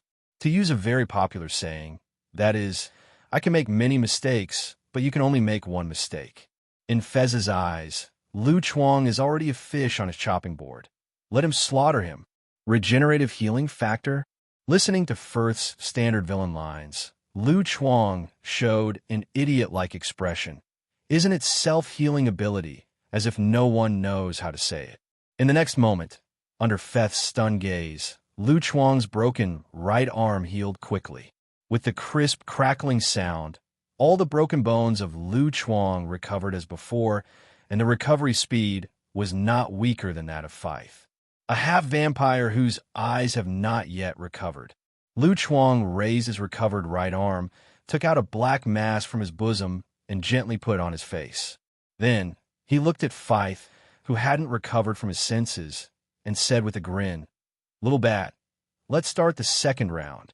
0.2 Mask Blessing. In the state of wearing a mask, the physical fitness is doubled. Lu Chuang's physical fitness has surpassed the peak of human beings. With twice the blessing, his body soared to a terrifying value. Boom! As soon as the words fell, the stone road under Lu Chuang's feet shattered. With huge amounts of impetus, Lu Chuang crossed a distance of more than 20 meters in the blink of an eye, and came to Feith without any Huaqiao's clenched fists. Feith had no time to react, and felt a powerful force reaching his face, and the holy energy poured into his body with his fist, constantly eroding Feith's body and soul, making him in agony. Feith stared at his blood-red eyes, roaring angrily in his heart. Damn it, this guy was obviously injured. Why? Boom! Another punch. The fist with the strong wind hit Feith's face heavily, and his face suddenly became distorted, accompanied by the sound of skull shattering, which was also mixed with Feith's painful and angry wailing. For Feith, the physical injury is not worth mentioning at all, but the mana full of holy aura spreads crazily along the body, melting Feith's soul. If it wasn't for the blood energy to resist the erosion of mana, he would have disappeared like ordinary vampires. The shattered bones recovered in an instant. Feith's eyes were bloodshot and scarlet. Like a child who had been deceived, he roared angrily. This self-healing ability, you are not human at all. I have said that I am the agent of the Lord. God knows he's my boss. I can go to heaven to retire and retire after I have done enough performance. Before that, I am immortal. While speaking, Lu Chuang raised his fist and kept punching Feith, causing Feith's body to jump repeatedly between destruction and repair, bit by bit annihilating the bloody energy of Feith's soul. At this time, Feith also felt that the bloody energy in his body was being continuously consumed, and his face instantly became ugly. Bloody energy is his source of power. If the bloody energy is completely consumed, not only will his body become weak at the age of 13, even his life will be threatened. Faced with the threat of his life, Feith could no longer maintain his composure just now. Disregarding the declaration of catching Lu Chuang alive, his whole body burst out of strength, and he waved his hand quickly towards Lu Chuang's head. The tips of his sharp claws flickered coldly under the light. Feith is extremely fast, but Lu Chuang is faster than him. Lu Chuang turned sideways slightly. His sharp claws brushed past him and pierced through the stone pillar behind him without any hindrance. Bang on Feith's chest. Boom! Feith's facial features were suddenly distorted, and the chest hit by the fist was instantly dented. Lu Chuang took advantage of the opportunity to grab Feith, who was bending over and kneeling, and fell over his shoulders to the ground. His knees pressed against Feith's shoulders so that he could not move. His fists were like heavy cannons, and he beat Feith's head like a violent storm. The sound of cracking fractures can be heard endlessly, quite the style of hitting tin. Flesh throbbed, bones trembled, Feith's newly repaired head shattered again, and was hammered by Lu Chuang so that he couldn't resist at all. Roar! Feeling the severe pain from his body, Feith suddenly opened his mouth and let out a roar, revealing a mouth full of sharp teeth, like serrated blades. Immediately afterwards, Feith's face gradually became wrinkled, and his body swelled up rapidly. A septum similar to a bat's wing appeared in the creaking nest, and a large amount of gray hair grew on the body surface. Feith's eyes didn't stop until he reached 2 meters, and he looked like a big human bat. After the transformation, Feith's strength soared, and he immediately broke free from Lu Chuang's shackles, appearing a few meters away in the blink of an eye. Lu Chuang didn't chase after him. He looked at Feith's new look and muttered, "This bat is domesticated or wild. If you absorb it, you shouldn't get sick, right? Human, I want you to die." Feith's voice was sharp and piercing, which made Lu Chuang feel a little uncomfortable. When the fierce wind hit, Feith rushed to Lu Chuang in an instant. His body was huge and seemed bulky, but his movements were extremely fast, waving his sharp claws at an extremely fast speed. He was about to tear Lu Chuang into pieces. Lu Chuang bent down to avoid the sharp claws and continued to hammer Feith with his fist. However, Feith's gray hair was unexpectedly thick, directly reducing part of the power of the fist, and only the remaining power fell on Feith, but it was difficult to hinder Feith's movements. "Your attack is useless to me." Feith shook his head, only to see flesh and blood surging all over his body. All injuries healed. No damage could be seen at all. That ugly face became more and more distorted, eyes filled with tyrannical malice. "And you? Dyke deal?" Regardless of Lu Chuang's attack, Feith suddenly opened his arms and hugged Lu Chuang in his arms. His arm muscles tensed suddenly. "I've caught you." Feith laughed cruelly, with an unpleasant stench coming from his mouth. Lu Chuang was imprisoned by Feith's strongman. His 2 rough long arms locked his body tightly, and he couldn't break free for a while. There was a sound of unbearable weight coming from the arms on both sides. It was obvious that Feith was going to kill a man in his arms. "Don't worry, I will send you to heaven in advance." Feith grinned grimly. He wanted to smash all the joints and bones of Lu Chuang's body. Even if Lu Chuang could self-heal, he could only become his plaything in the end. Facing Feith's strong malice, Lu Chuang said calmly, "Didn't I say Wei Zhang won't take me in?" After the words fell, Lu Chuang directly started the bullet time. Lu Chuang only felt his blood pressure rise suddenly, his heart beating rapidly, and his pupils dilated and contracted at the same frequency. Time began to slow down. Every hair of Feith became clearly visible, and the details of the changes in expression seemed to come into view as frames of animation. Lu Chuang's emotions became high. Adrenaline flooded his whole body. The pain of broken bones also eased, and his muscles and bones made a crackling sound like popping beans. The muscles of the body become stronger. Under Feith's horrified gaze, Lu Chuang forcibly stretched his arms. The broken arm had recovered, and he clasped Feith's wrist in reverse, making it impossible for him to break free. However, hell should take you in. Lu Chuang grinned, and then poured a lot of mana into his right leg, kicking Feith's heel. Mask, blessing plus bullet time. With the double buff superimposed, Lu Chuang's strength skyrocketed again.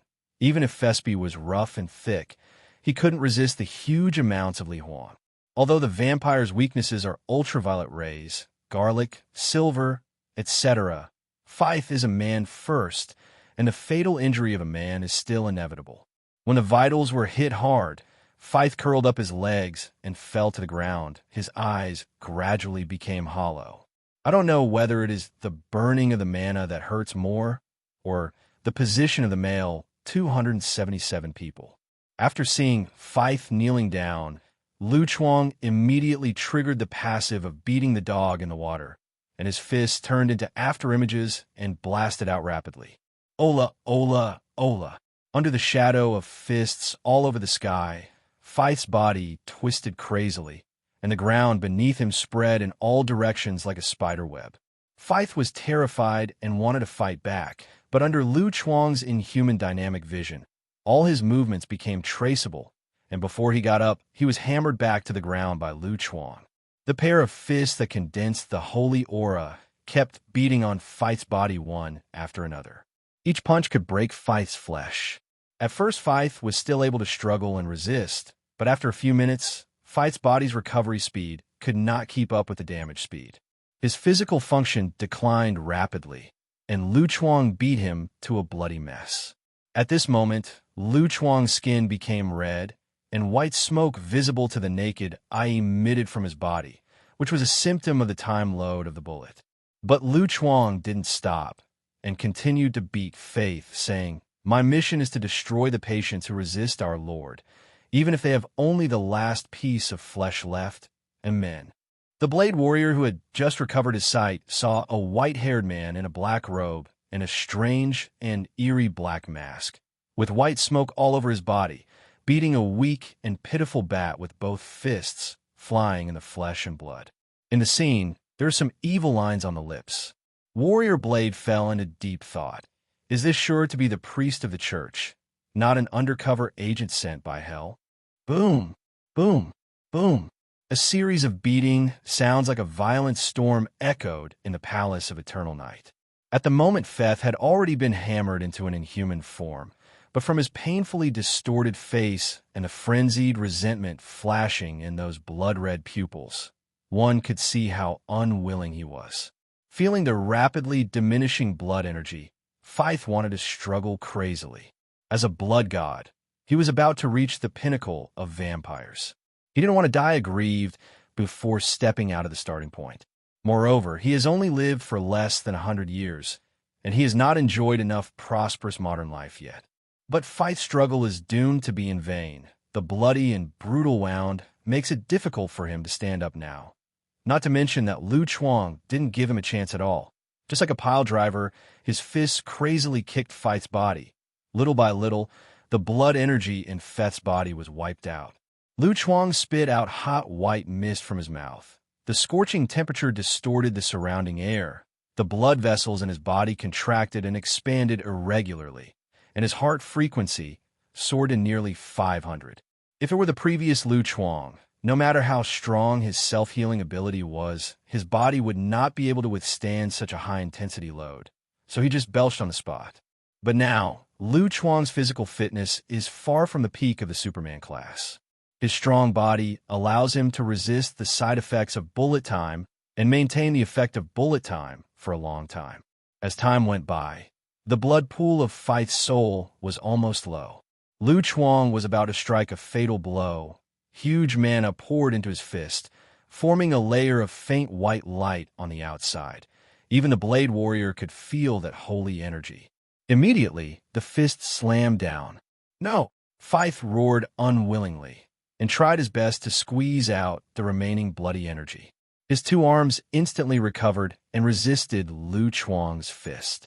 The holy energy wantonly melted the flesh and blood. Wrestling generally stagnates. Seeing this scene, the Blade Warrior rushed towards the two of them decisively, swung the silver dagger, and slashed at Feith's arm.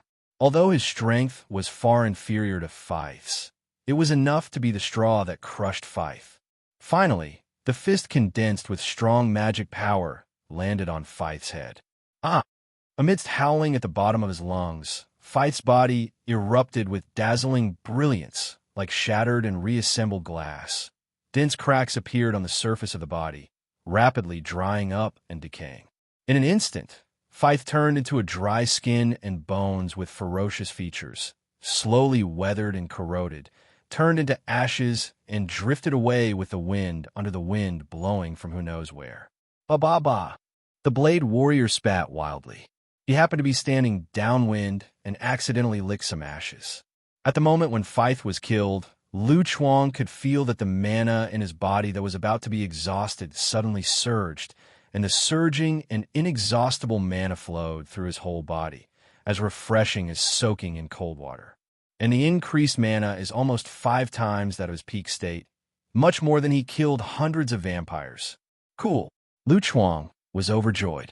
With the mana in his body now, it is not a problem to produce 100 bottles of Universal Potion a day. Fighter Blade suppressed his nausea and asked Lu Chuang, "Is that guy dead?"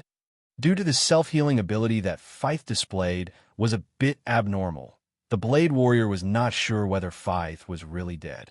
Dead, utterly dead. There was a hint of regret in Lu Chuang's words. It is estimated that it will be difficult to encounter such an experienced gift package like Feith again.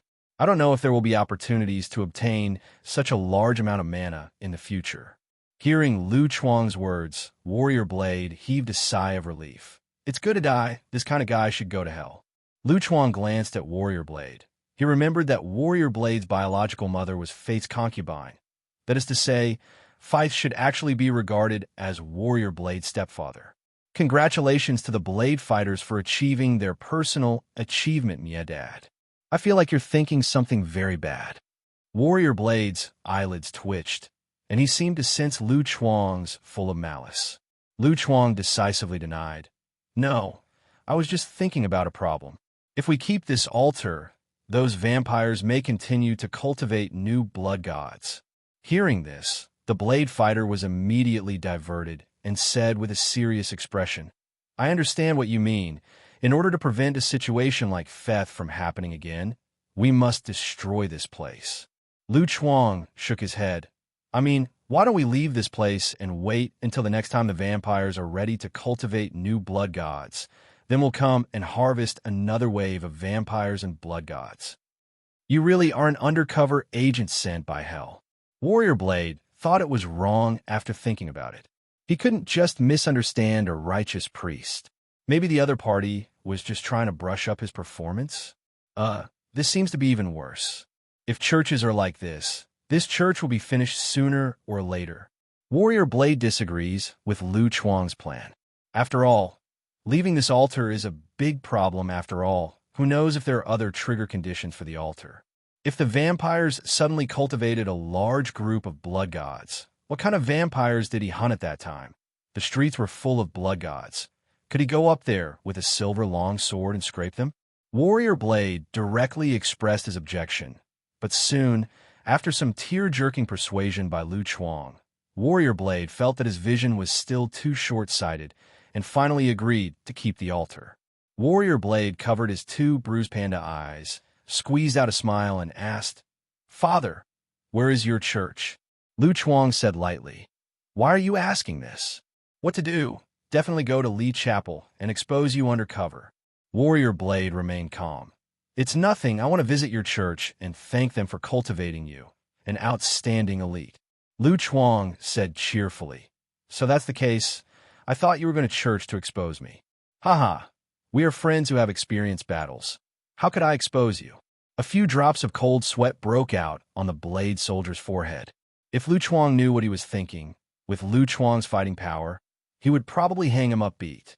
Didn't you see Feith's self-healing ability being hammered into meatballs? Lu Chuang nodded. My church is in room 1001, building 2, Garden, Tuna Street. You are welcome to come anytime. Okay. Blade fighters remember this address. I believe that soon, an anonymous letter will be sent to the church, signed by Mr. Blade, who is unwilling to disclose his name. New York, Westchester. In the wilderness area, a purple light curtain appeared out of thin air, and 5 figures walked out from it. Lu Chuang looked at the coordinates of the phone, nodded, and said, "The coordinates are accurate. It should be here." Looking up, you can see a large rusty iron gate. From the wanton growth of weeds around it, it can be seen that there has been no one to take care of it for a long time. Hearing his words, Clarice behind her immediately closed the portal. Marcus looked at this desolate land and said with some doubts, "Are you sure this is the X-Men's base?" "It used to be the base," Lu Chuang emphasized. Lu Chuang recruited several temporary workers from the Mutant Underground Organization, including Clarice and Marcus, 2 important members of the Mutant Underground Organization. Seeing that Lu Chuang needed help, John agreed without thinking too much. After all, Lu Chuang had helped them so much, and it wasn't that Lu Chuang didn't pay remuneration, and the money for hiring members was deducted from his arrears. According to the address provided by Ivan, Lu Chuang asked Clarice to open the portal and take everyone to teleport. After several times of teleportation and positioning, they finally found the location of the old base of the district police. Lu Chuang cleared away the weeds on the stone pillars, and soon he saw a dilapidated iron doorplate. The English on it had become blurred, but a few words could still be discerned. Xavier's Academy for Gifted Youngsters. Seeing this, Lu Chuang knew he was in the right place. Lu Chuang snapped his fingers lightly, and Clarice immediately understood. Pulling up a small purple light curtain with both hands, Lu Chuang reached into it and groped a few times, and soon took out a glass of steaming Happy Fat House water.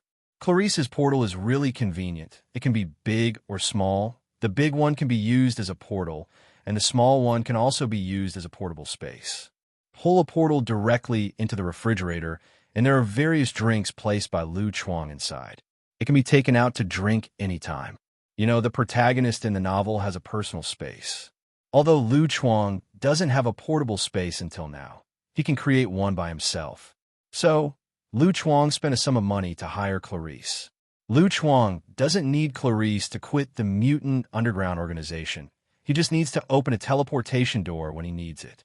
Anyway, Clarice can teleport at will within several cities, and then Lu Chuang will make a phone call.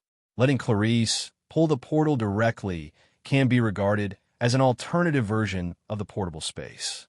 After seeing Lu Chuang's huge amount of employment money, Clarice agreed without hesitation and signed a long-term employment contract with Lu Chuang. With this money, their Mutant Underground Organization can last longer. However, what Clarice doesn't know is that their leader John still owes Lu Chuang a huge sum of money, so the money will go back to Lu Chuang's pocket after going around. Go in and have a look. Lu Chuang happily drank the Happy Fat House water, pushed open the iron gate, and walked inside along the road. Soon, they saw a piece of ruins appearing in front of them. A dilapidated building stands in the middle of the garden. The upper part of the building is collapsed, and rubble and debris are scattered on the ground. Among them, some desks and chairs can be seen as if they were colleges that have experienced the devastation of war. Lu Chuang turned to look at a long-haired man. "It's your job." The long-haired man nodded, and he squatted down, touching the abandoned building with his hands. After a while, the long-haired man said, "I can sense a huge space below at a depth of about 200 meters. The long-haired man is also a member of the Mutant Underground Organization. He has the ability to explore the ground and is most suitable for excavation work." Lu Chuang asked, "Is there a way down?" The long-haired man shook his head and said, "There's only one elevator that can go down, but it has completely collapsed there. It's not a problem. Leave it to me," Clarice said confidently. Immediately afterwards, Clarice closed her eyes, and half a minute later, she opened her arms and opened a new portal. Opposite the portal was a completely dark space without any light.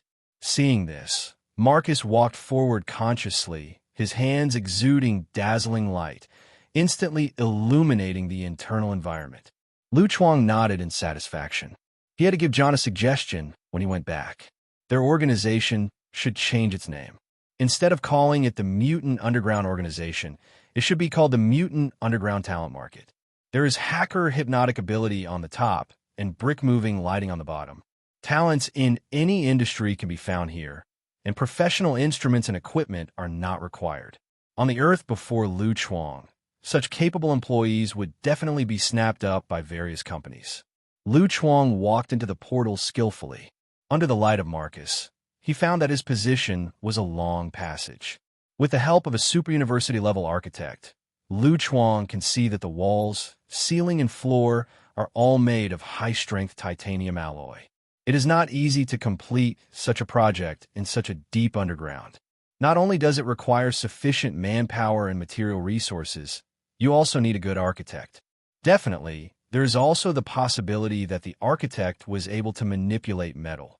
Seeing this spectacular underground base, Marcos sighed. Well, I believe this is the X-Men's base. It's just amazing. Compared with our base is a slum.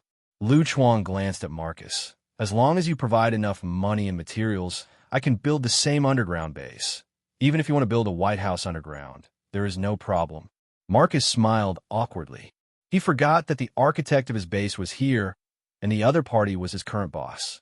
How could any employee dare to slander his boss face to face? Marcos tried to explain. Actually, I took a closer look and found that this base is still a bit different from our base. At least it is not as comfortable as our base. Marcos, the X-Men, must be living in the building above. It doesn't seem to be used for living here. Clarice silently gave Marcus 10 strength. Marcus laughed awkwardly. Really, maybe I made a mistake. Lu Chuang patted Marcos on the shoulder and said with a smile, "Don't worry, I'm not a narrow-minded person, so I won't take this to heart." Marcus breathed a sigh of relief. "I knew you were a good person." Lu Chuang smiled and said nothing. He has never been a narrow-minded person, but he has a relatively good memory. Unlike the buildings on the ground, this technologically sounding underground base has no obvious signs of being destroyed, but the ground is still covered with thick dust, and it is obvious that no one has visited it for a long time. Before Lu Chuang took a few steps, he saw a doorway. Lu Chuang reached out to touch the door, and under the effect of the master key, the door opened without hindrance, and there were various medical equipment and instruments in the room, which seemed to be a treatment room. Lu Chuang glanced inside and said, "Clarice, pull the portal back and remove everything here." Clarice wondered, "Is there anything special about these things?" Lu Chuang said, "Everything here is clues that may involve the X-Men, and none of them should be missed." So that's how it is. These members of the Mutant Underground Organization more or less know the purpose of coming here, and they're also full of curiosity about the legendary X-Men. After walking a few steps, Lu Chuang saw another room. He opened the door and looked at the equipment like a gym. "The things here move too," Lu Chuang said lightly, and continued to go deep along the passage. Whenever he encountered a room, he told Marcus and the others to turn around and remove all the things inside, even the bathroom. It's a bit difficult to dig out all the ground. The expressions of Marcus and the others became more and more strange. "Thieves are not as exaggerated as you. You're going to clear all the X-Men bases." After some searching, everyone finally came to the end of the passage. A straight corridor appeared on the left, and at the end was a thick round metal door with huge amounts of X symbol. "It feels like a vault in a bank," Clarice said. "Basically, it contains the most powerful weapon of the X-Men, although I don't know if it is still there." Lu Chuang walked over and hammered the metal door, and found that it was quite strong, and it was estimated that the missiles would not be able to blow it open. Then he checked the metal door and found that the metal door was locked inside, and the built-in system needed to be activated to open it. He could use the master key to open it forcibly, but if he wanted to push open such a heavy metal door, he had to at least turn on the bullet time and the power of the mass to do so. But Lu Chuang still didn't move. He had hired someone with money, and he didn't need to do such hard work at all. Lu Chuang leisurely drank the water from the Happy Fat House and directed the long-haired man and a short-haired girl. You two go to the electric room and restart this underground base. The short-haired girl's code name is Electrical Appliances, and ability is to control various electrical equipment. This job is perfect for her. The two nodded to express their understanding, took out the flashlight from their arms, turned around with the light on, and left. 5 minutes later, with the sound of the lights turning on, the passage instantly became brighter, and even the originally slightly turbid air improved a lot. The metal door in front of them also lit up, and an electronic synthesis sound suddenly sounded. Pupil recognition. The small hole in the center of the metal door emits a blue light, scanning Lu Chuang's eyes at the front. Authentication error. Is this an intelligent system? Marcus and Clarice were very surprised. X-Men is a legend of the last century. They had such a technological level in that era, which is enough to see how advanced the technological level of X-Men is. Even a mutant underground organization does not have such high technology. Thinking of this, Marcus and Clarice felt sad for a while. Why is there such a big gap between mutant and mutant? A gleam flashed in Lu Chuang's eyes. Apart from other things, this door looks very compelling. It must be good to take it back and use it as a door. It's the same with the metal door. Remember to remove it and take it back. Marcus was speechless. You don't mean to say that this door also has clues to X-Men? I'm keeping it for them. Look at this door. It's been damaged after being here for so long. Lu Chuang pointed to an inconspicuous white mark on the metal door and said righteously.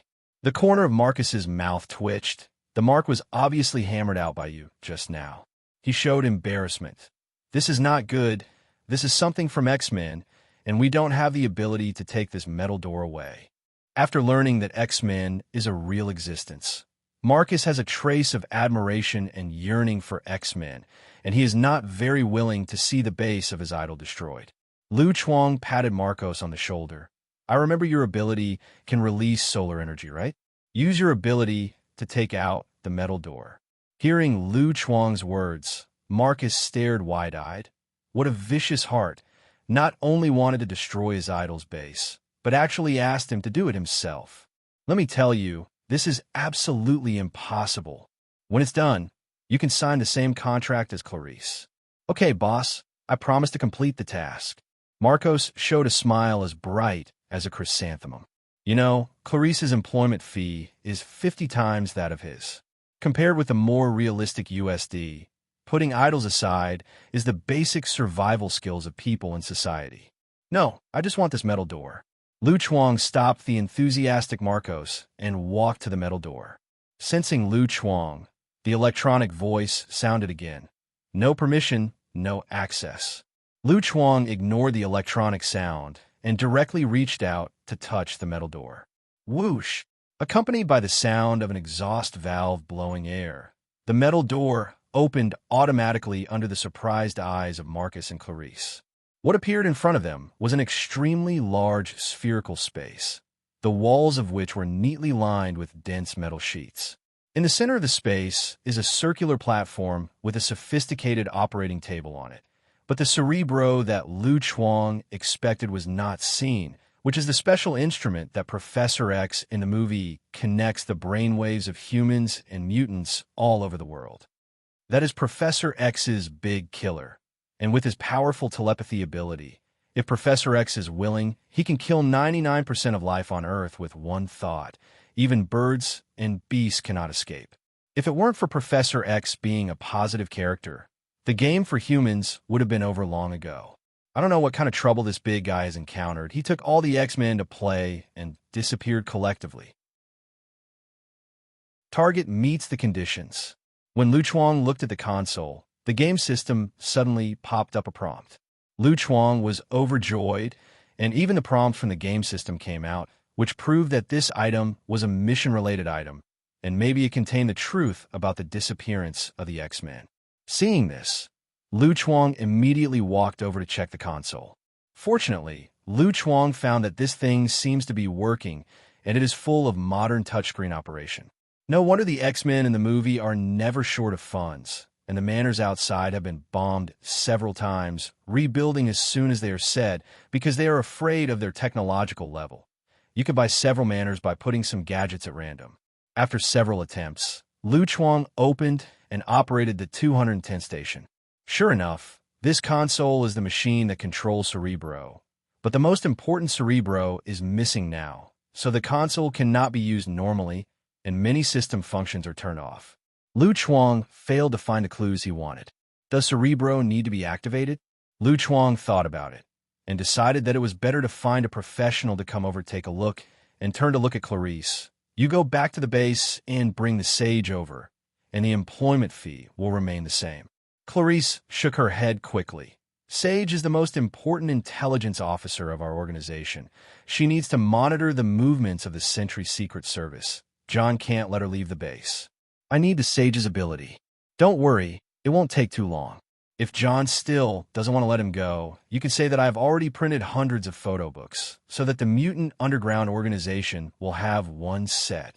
Clarice couldn't understand what Lu Chuang meant, but the boss had spoken, so she could only follow through, opened the portal and left. About 20 minutes later, the portal appeared again, and this time there was Sage beside Clarice. Marcus looked surprised. John really agreed? With a lollipop in her mouth, Clarice spread her hands and said, John didn't agree at first, but I followed the boss's instructions, and John suddenly agreed, but his face looked weird and asked he didn't want to answer either. Lu Chuang ignored their suspicions and said to Sage, try to see if you can crack this system. Good. Sage is also a straightforward person. Without asking any questions, he directly stepped forward to operate the system, his hands fluttering on the screen. Not long after, Sage said, the cracking was successful. The person who developed this system is definitely an expert. Fortunately, the other party did not perform any special encryption. Otherwise, it would not be so easy to crack. Lu Chuang looked at the operation screen, and sure enough, most of the functions of the system can be used. It is indeed the underground talent market of mutant. I need more clues to check if there is any useful information hidden inside, Lu Chuang said. Sage nodded, and then quickly operated the system. There are systematic use records here. The earliest time can be traced back to 30 years ago, and the last use record was 10 years ago, and the subsequent data has been emptied or not used at all. With Sage's operation, various data flashed on the screen continuously. Sage told Lu Chuang all the useful information she found, but Lu Chuang still failed to hear the key clue. At this moment, a word from the Sage suddenly aroused Lu Chuang's interest. Wait, I found a hidden file and almost missed it. Lu Chuang's eyes lit up, clicked to see. Sage opened the hidden file and found that it was actually a video file. As the Sage clicked in, a video screen popped up on the screen instantly, but the image on the screen was a little blurry, which was very in line with the pixels of that era. Through the screen, Lu Chuang could see that the background was in the interior corridor. He carefully identified it, and soon recognized that the scene inside was the abandoned building above, Xavier Academy, for gifted youth. There is no sound in the video, and the corridor in the picture is also empty. It wasn't until 3 minutes into the video that there was a slight change in the screen, as if a figure flashed past quickly. Lu Chuang narrowed his eyes. Go back and see what that is. Sage pulled the video back and stopped at the clip where the figure flashed by. But the figure on the screen was running too fast, and it was not very clear. It could only be seen that it was a man with a burly figure and messy hair. However, the most striking thing was the pair of fists with 3 silver metal claws sandwiched between the fingers. Lu Chuang instantly recognized the identity of the other party. These characteristics are too recognizable. The main character in X-Men, Wolverine Logan. Looking at the height ratio in the video, it should be the movie version of Wolverine, but the comic version of Wolverine is at most 1.6 meters tall. Wolverine should really thank Hugh Jackman for forcing him, a third-level disabled person, to 1.8 meters, 8 big man. Lu Chuang looked at the picture very surprised. What is Wolverine going to do?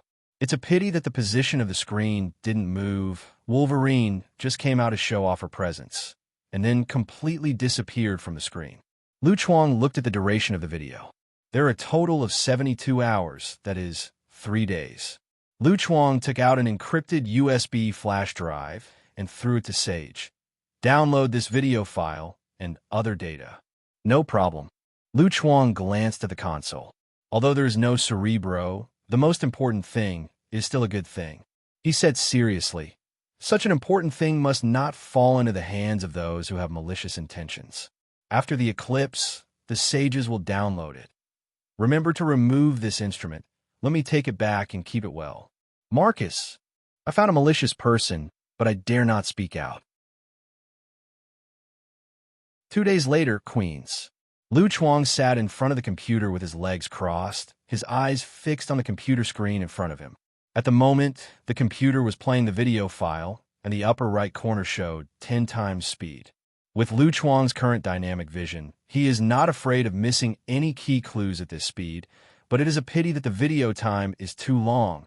Otherwise, Lu Chuang would directly turn on the bullet time, which would reduce the time spent watching the video several times. After 2 days of struggle, the progress bar of the video has played more than half, which is the 3rd day in the video. However, apart from the Wolverine Easter egg at the beginning, the picture of the video is basically unchanged. If it weren't for the clock time on the corridor wall that kept running, Lu Chuang wondered if the content behind this video had been tampered with to make the screen play in a loop. After all, he had done this kind of thing several times. Just when Lu Chuang was a little restless watching, the video screen suddenly changed. Lu Chuang immediately turned back the progress bar and played it at normal speed, only to see a group of armed men with live ammunition appearing in the corridor, carefully observing the surroundings. These militants did not have clothing and equipment to identify their identity, so it was difficult for Lu Chuang to tell what organization this armed team came from. Not long after, a man in a black suit appeared on the screen, carrying a black box in his hand, and was surrounded by the armed team. Looking at the appearance and treatment, needless to say, it must be the key NPC. Lu Chuang pressed the spacebar to pause the video and zoomed in directly on the man in the suit in the video. After examining it, Lu Chuang found that the black box in the man's hand was engraved with a string of English. Essex Company. It's actually them. Lu Chuang raised his eyebrows. He is no stranger to this company. On the one hand, it comes from the information of film and television works, and, on the other hand, it is what Francis once said. Before Francis died, the other party said that he was working for the Essex Company and was responsible for managing the operations of several research institute branches.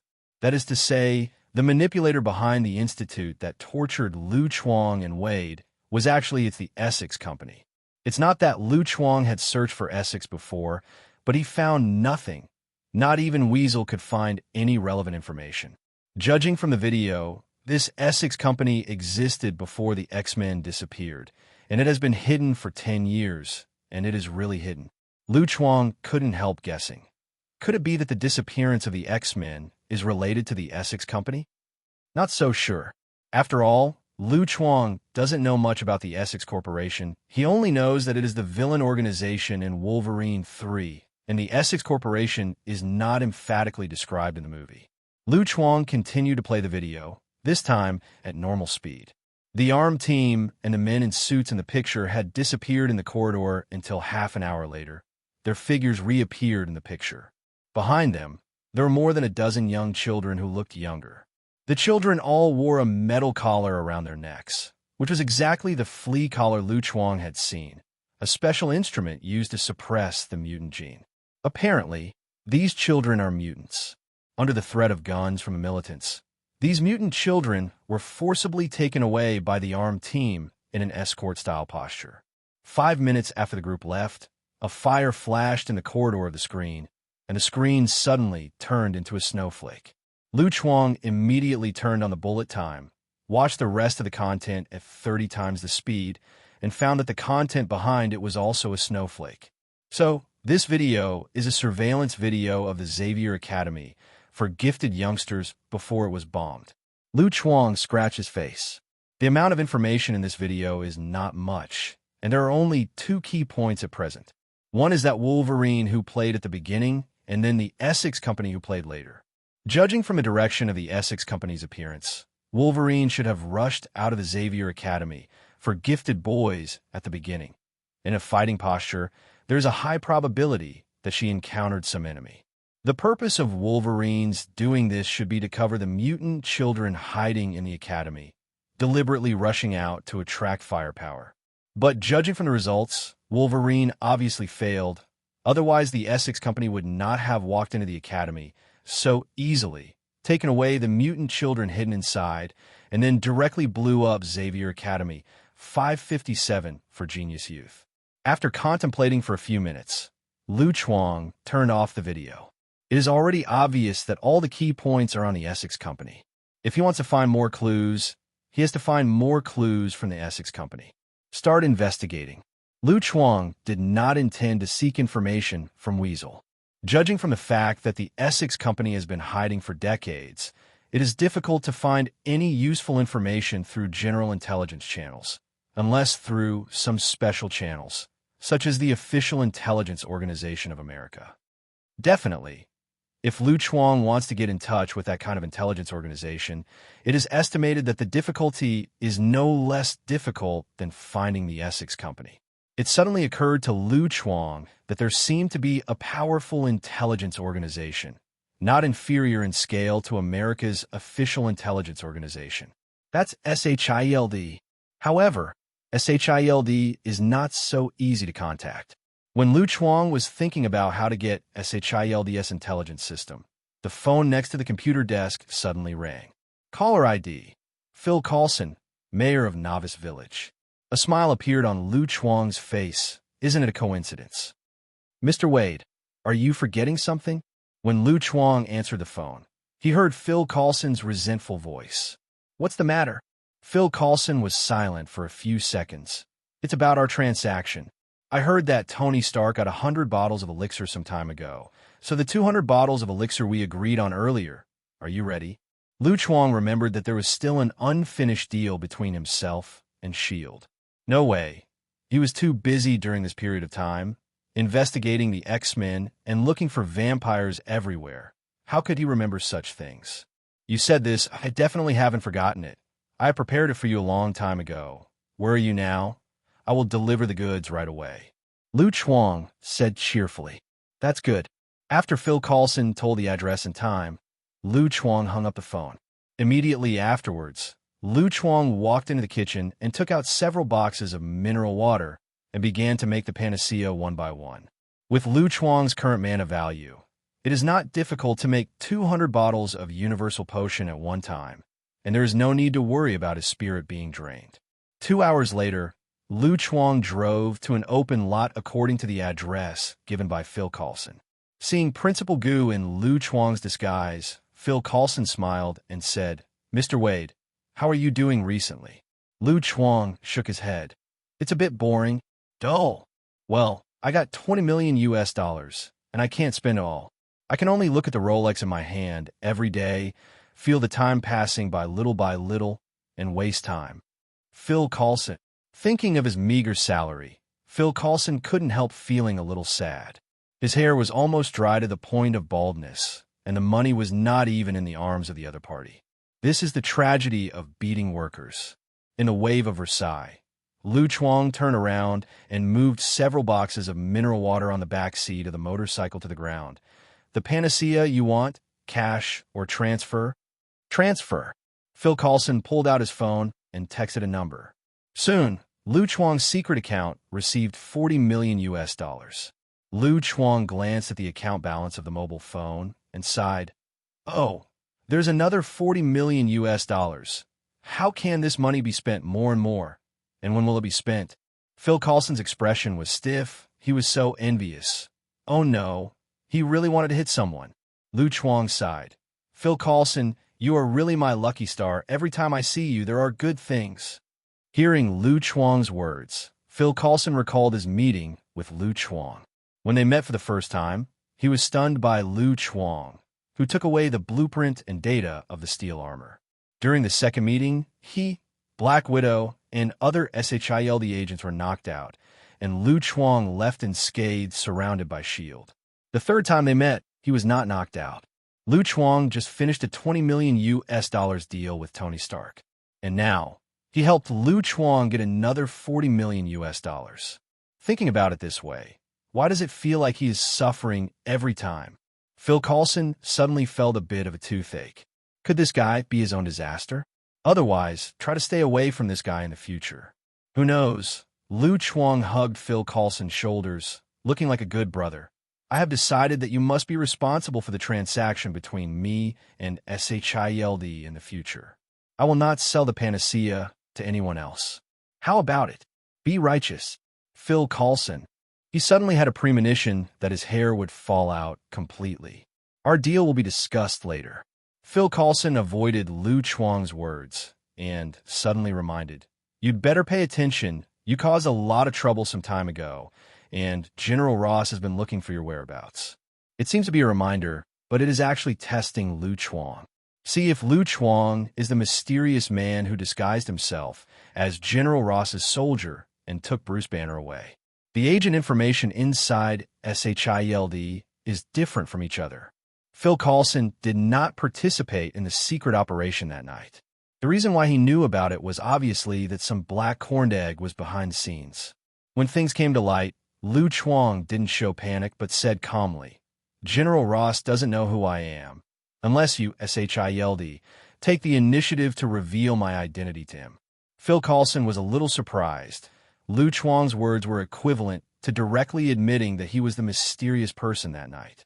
He thought that Lu Chuang would deny it, but he didn't expect that Lu Chuang would admit it directly, without even a trace of hesitation, as if he didn't care about his identity being known by General Ross, and he had to know that the military was behind General Ross.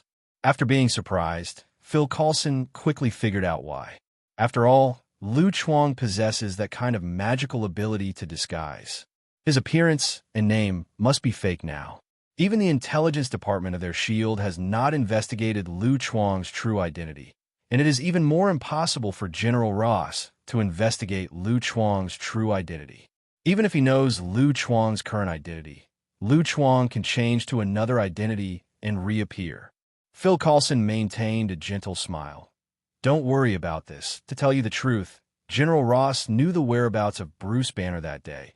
In fact, because he invaded our intelligence system and stole our information about Bruce Banner. We still have some unresolved matters with General Ross. Naturally, we will not disclose any information to him, and he has no right to command us. Besides, you are a long-term partner, so we cannot disclose your identity. The best way to get in touch with a person is to speak ill or talk about the other person." At the end, Phil Coulson emphasized the relationship between Asgard and Lu Chuang, by the way, which means that we are two close partners who wear a pair of pants. Look at this eloquence. He is indeed a true social butterfly of Asgard, a public friend of the Xia Enemies Alliance. However, Lu Chuang's point of attention is not here, but the paragraph before Phil Coulson. Asgard's intelligence system is weak. Even General Ross can invade. Lu Chuang recalled the movie. Indeed, Asgard's system has been hacked countless times, and Tony Stark accounted for more than half of them. Just like the toilet in his home, he came in and out casually.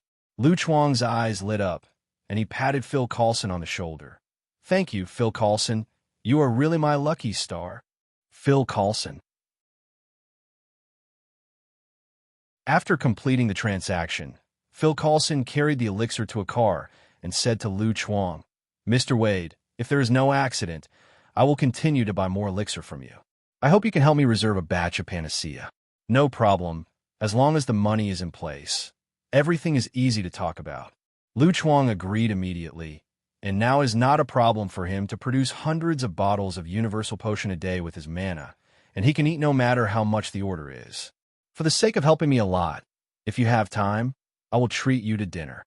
Phil Coulson thought that what Lu Chuang said was $40 million and smiled. "Thank you for your invitation, but unfortunately, I was transferred not long ago, and I will go to New Mexico later." New Mexico? Lu Chuang's heart moved. Isn't this the plot in Thor? The reason is that Thor is too naughty, so angry that his father Odin directly kicks Thor out of the house and deprives Thor of all his property. He wants Thor to experience the suffering in the world and learn to be a prince with qualified ideology and moral character. In short, is the shape-shifting note of the Asgard version. At the same time, Thor's Mjolnir also fell in a small town in New Mexico, and Shield noticed the celestial change caused by Thor's passage through 590 through Bifrost. As Phil Coulson, a laborer who often plays guest roles in various theaters, he was assigned by Nick Fury to New Mexico to investigate the reasons. He's a model worker in Shield. Thinking of this, a bright smile appeared on Lu Chuang's face. Coincidentally, I also want to travel to New Mexico recently. Why don't we go together? He will not always passively trigger achievement tasks. Since Bruce Banner and Hulk can trigger super high school level wrestlers, it must be possible to trigger new super high school level talents on Thor. Naturally, Lu Chuang would not miss this opportunity. It's just that Lu Chuang doesn't know which town in New Mexico that Thor fell into. Who will pay attention to this detail when watching a movie? He needs Phil Coulson, an insider, to lead the way. Hearing Lu Chuang's words, Phil Coulson was stunned. He didn't expect Lu Chuang to propose such an invitation suddenly. Phil Coulson came back to his senses and politely refused. Sorry, I didn't go to New Mexico for tourism, and the place I'm going to is relatively remote. It's not a place for tourism. If you want to travel to New Mexico, I could suggest a few good places. Lu Chuang was not surprised by Phil Coulson's response. Phil Coulson was going to carry out a secret mission, and it was definitely impossible for him to bring an outsider with him. He patted Phil Coulson on the shoulder, pretending to be regretful. That's a pity. Phil Coulson's time seems to be very tight. After chatting with Lu Chuang for a few words, he said that he still has something to do. Lu Chuang expressed his understanding and watched Phil Coulson drive away. After Phil Coulson's car disappeared from sight, Lu Chuang dialed Lorna's phone, and before Lorna could speak, he said immediately, "I'm going to meet the aliens. I won't be going back for now. Remember to take care of my home." Lorna? After speaking, Lu Chuang hung up the phone, got on a motorcycle, and drove towards the direction Phil Coulson left. Puente Antigua, Old Bridge, New Mexico. As Phil Coulson said, this is really not a place for tourists. The surrounding area of the town is covered by desert, and there is sandy soil and wild grass as far as the eye can see. I believe that no one would be willing to travel to such a remote town. Accompanied by the sound of rumbling engines, a remodeled motorcycle stopped in front of the restaurant in the small town. It's really remote. If Phil Coulson didn't lead the way, I probably wouldn't have been able to find this place. Lu Chuang looked at the tracking punctuation on the phone screen and stopped in this small town. Before Phil Coulson left, Lu Chuang secretly placed a micro-tracker on the other party. Lu Chuang has the talent of a super high school spy and is extremely skilled in tracking and anti-tracking, even for a high-ranking person like Phil Coulson. The level agent will not be aware of his trailing. Lu Chuang followed Phil Coulson from New York all the way to New Mexico, during which he saw Phil Coulson take out a robber in a convenience store, and then left handsomely under the watchful eyes of the female shop assistant, leaving no clouds, only a few strands falling hair. I didn't expect this guy with thick eyebrows and big eyes to be quite pretending. After a long time, Lu Chuang finally followed Phil Coulson to find this town. After arriving in the town, Lu Chuang did not continue to follow Phil Coulson, but found a restaurant immediately. After following Phil Coulson for such a long time, he never got a drop of water or food into his stomach. Pushing open the door of the restaurant, Lu Chuang walked to the front desk and glanced at the Easter eggs hanging on the wall. "I want 2 chicken burgers, 2 glasses of Coke, 2 orders of French fries, and 2 buckets of chicken wings, and I want more ketchup, thank you." The waiter looked at Lu Chuang strangely. Asians are not often seen in this remote town. Judging by Lu Chuang's attire, he should have come from a city.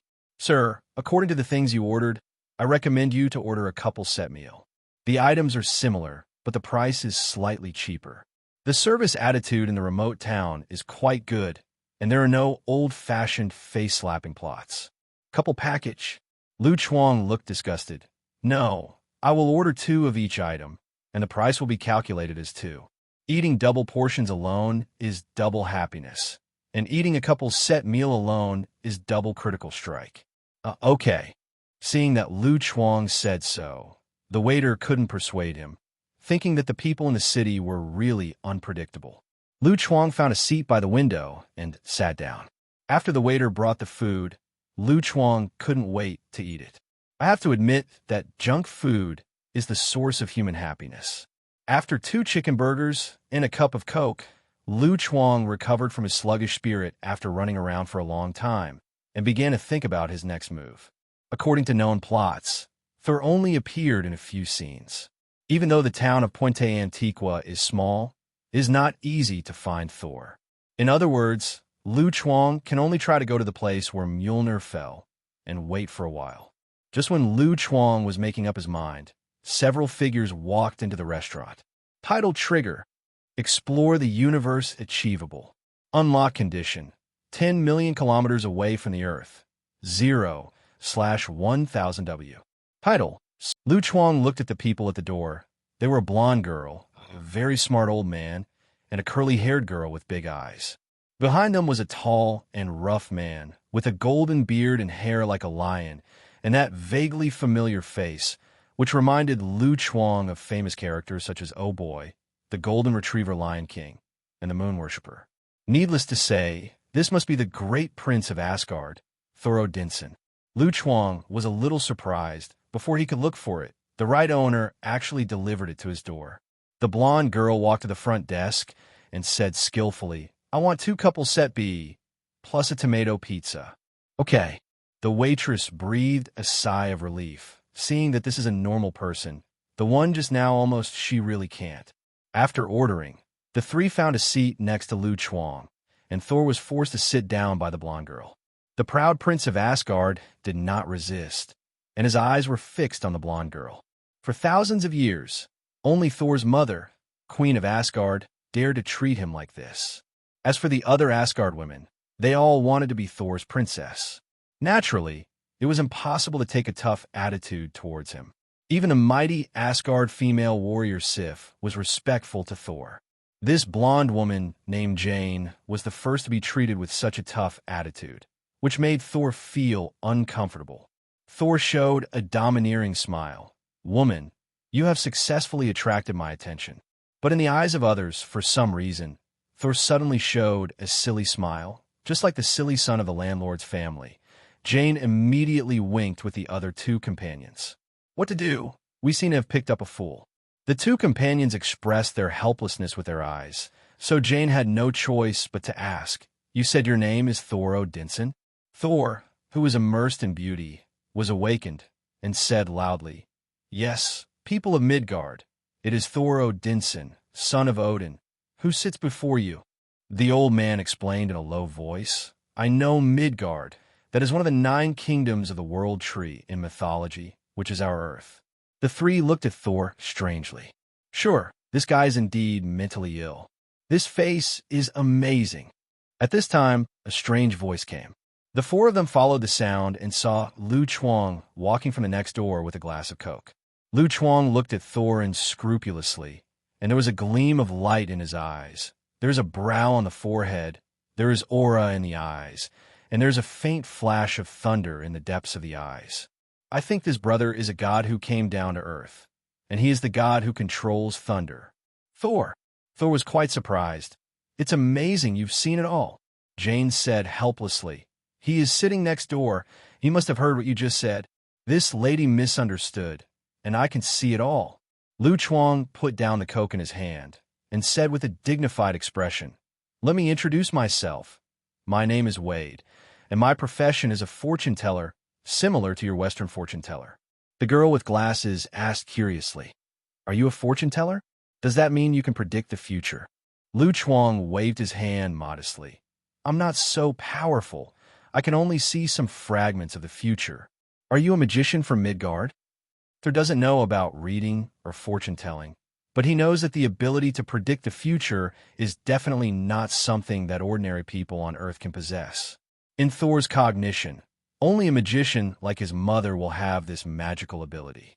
Asking for flowers, Thor said in surprise, "Great magician, help me find something." Don't look at Thor's easy-to-get-together appearance. Thor, who has not been beaten by the society, is still the mighty prince of Asgard. He doesn't look down on anyone, although he seems to be begging Lu Chuang, but there was a commanding tone in the words. Lu Chuang didn't want to be as knowledgeable as this idiot, so he said indifferently, Let me figure it out. Is the thing you want to find a hammer? Thor was very shocked, secretly thinking that Midgard's magician is not simple, and nodded quickly. Yes, I want you to help me find Mjolnir. Mjolnir, also known as Mjolnir. After Odin expelled Thor from Asgard, he deprived Thor of his divine power and hammer, by the way. Thor was completely reduced to a mortal without divine power, but Thor didn't understand Odin's painstaking efforts at all. You will be able to regain your divine power and return to Asgard. Lu Chuang smiled and nodded, rubbing his index finger and thumb. Thor, who had just landed on the earth, couldn't understand, doubtfully asked, "What does this mean?" Jane rubbed her forehead. "He meant to give money." Thor said blankly, "But I don't have any money." "No money." Hearing Thor's words, Lu Chuang immediately put away his smile, turned his head to look at Jane next to him, and his eyes flashed brightly. This face is amazing, with an upturned forehead, a spiritual light in his eyes, and a faint flash of thunder in the depths of his eyes. However, this lady must have descended from a fairy, and she is the god who controls thunder. "Thor! Jane!" The girl with eyes is straightforward and blurted out, "So you're a liar." Lu Chuang was not happy at the time. "Who are you calling a liar? You can doubt my ability, but you cannot doubt my profession." Facing the mighty Lu Chuang, the girl with glasses was a little bit embarrassed, but she took a look and found that there were more people on her side, and there was a strong man like Thor, so she straightened her back instantly. "Then how do you prove that you are not a liar?" Lu Chuang snorted coldly, pretending to be unhappy. "Okay, I'll prove it to you." Then Lu Chuang looked at Thor and said pretendingly, "From your appearance, is it because you made a mistake that your relatives kicked you out of the house, and now you are wandering in a strange place?" Thor nodded again and again. "Yes, that's right. You're doomed to have a catastrophe, and this is something you can't escape.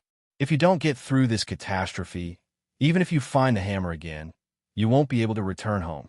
Lu Chuang shook his head and said, "How so?" Thor couldn't accept this reality and said unwillingly, "Magician, help me find Mjolnir, and when I return to Asgard, I will pay you back 100-fold. If Lu Chuang hadn't known Thor's real identity, he might think that Thor was the kind of text message scam that Qin Shi Huang sent money for. Lu Chuang pondered for a moment, then sighed. "Okay, because of our fate, I will help you. According to my guess, the location of the hammer should be about 5,000 miles west of the town." Hearing Lu Chuang's words, Thor immediately got up and left the restaurant, looking for Mjolnir impatiently. Seeing this, Jane quickly chased after him, for fear that Thor, who didn't seem to be in a good mind, would make trouble again. Looking at the two people leaving, Lu Chuang picked up the tomato pizza that the waiter had just brought up and ate it, shouting food in his mouth, and said inarticulately, "What do you two call?" After Thor left, the girl with glasses started to give up. If Lu Chuang suddenly made an attack, the old man next to her would be no match for the young and strong Lu Chuang. The girl with glasses reached in her pocket for an artifact, a stun gun capable of stunning Thor. The girl with eyes didn't speak, so the old man had no choice but to say, "My name is Eric, and this is Daisy. Let me guess, are you guys majoring in astrophysics? Are you here to study the strange astronomical phenomena that have appeared recently?" Eric was surprised. "How do you know?" "I've said that I'm a physiognomy, so I can tell." Lu Chuang took a sip of Coke and said, "You've read Norse mythology, right? Then you should know what Bifrost is." "I know. Bifrost in the myth is the bridge connecting Asgard and Midgard." Eric didn't react slowly and said with an absurd expression, "You don't mean that astronomical phenomenon is caused by the Bifrost in the myth bar?" "Clever." Lu Chuang gave a thumbs up. "However, this Bifrost is somewhat different from the mythology. Asgard's Bifrost can be teleported to any corner of the universe at will, which is very convenient. For the new achievement task, Lu Chuang has long planned. There are many ways to leave the Earth, but the goal of the mission is 10 million kilometers, and the Earth is only more than 300,000 kilometers away from the Moon, even if Lu Chuang can take a rocket. It is also difficult to leave the range of 10 million kilometers from the Earth. After all, the Earth's technology is not so developed. Therefore, Lu Chuang set his target on Asgard's Bifrost. According to the setting of the movie, Bifrost can freely travel through the 9 major countries. For the entire vast universe, the range of 10 million kilometers is sprinkled with water. There is no scientific basis for this at all. Eric is a little speechless. This liar can really make up, and he is the god of thunder and Bifrost. Will Loki, the god of tricks, appear later? As an astrophysicist, Eric naturally does not believe this kind of rhetoric. As for Thor, who claims to be the son of Odin, in his opinion, he is more like a delusional psychopath. They are scientists, and they pay attention to science. It may be absurd to believe in stories and characters in myths and legends.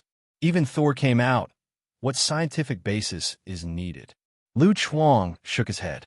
While the two were talking, Daisy noticed that the pizza on the table had been eaten up by Lu Chuang, and now Lu Chuang was messing around with 2 couples' set meals, exclaimed, "My fried chicken!" Eric looked at the messy desktop. His expression froze. Are you so rude? If they continue to eat like this, they will all have nothing to eat. Eric hesitated for a while and said tactfully, "This is the meal we ordered." Lu Chuang looked at the fried chicken leg in his hand, pondered for 2 seconds. "Thank you, X? God, thank you so much. Who said to treat you to eat? Do you need to thank me?" At night, on the outskirts of 50 miles from the town, Lu Chuang lay on the back of the mound, watching the distant base from afar. At the fall site of Mjolnir, there is a crater with a range of 100 meters, and Shield has established a temporary base on it.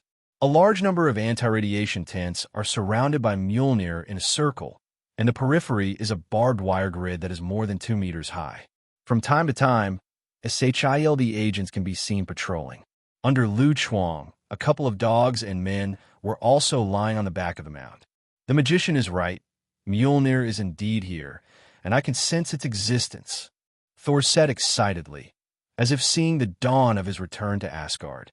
Unlike Thor, Jane looked at the fully armed Shield agent and said nervously, "Let's go in. This place has been blocked by Shield. We can't get in at all." Thor put on a confident smile and said to Jane, "You wait here, and when I get Mjolnir, I will let them return your research results to you." Jane stared at Thor and said in a low voice, "Are you crazy? Look at the situation below. Do you really think you can break in, get things back, and then come out swaggeringly?" Thor grinned. "No, I will fly out directly. Listen, textbook level flag." Lu Chuang looked up at the sky. For some reason, the originally clear sky suddenly gathered dark clouds, and the sky gradually became gloomy. There were faint flashes of thunder among the dark clouds. "It's going to rain. I wonder if Lorna has collected my clothes for me." Jane wanted to continue to dissuade Thor from sending her to death. But before she could speak, Thor suddenly got up and slid down from behind the mound, approaching the base continuously under the cover of night. Seeing Thor's clumsy stealth action, Lu Chuang was a little speechless. If Shield didn't find out, those agents should be laid off collectively. Sure enough, after Thor passed through the barbed wire, Shield quickly noticed the abnormal situation on Thor's side. Seeing that his stealth was about to be discovered, Thor simply jumped out from the corner and knocked down several patrolling guards on the ground, rushed to the inside of the base in front of all agents. As a warrior of Asgard, Thor has participated in countless battles for thousands of years. Logically speaking, Thor can also be said to be experienced in hundreds of battles and has full combat experience. But Thor, a reckless man, just doesn't like to use his brain. No matter what kind of difficulties he faces, he can just be reckless and finish the job. Thor ran at full speed and laughed loudly. The people of Asgard never backed down. It was the first time for the Shield agents to see such arrogant intruders, and they simply ignored them. They were furious and ran over to intercept the unarmed Thor. However, Thor's power is astonishing. Although Odin sealed Thor's divine power, the physique of Asgard people is not something ordinary humans can resist. Shield agent can't stop Thor, a bull, and can only watch Thor rushed into the interior of the base. Immediately afterwards, there was a fierce fighting sound inside the base, which was also mixed with Thor's laughter and the whole base fell into chaos. Seeing that most of the SHIELD agents in the base were attracted by Thor's movement, Lu Chuang jumped off the mound decisively, quickly came to the periphery of the base, jumped up immediately, and jumped over the 2-meter barbed wire fence.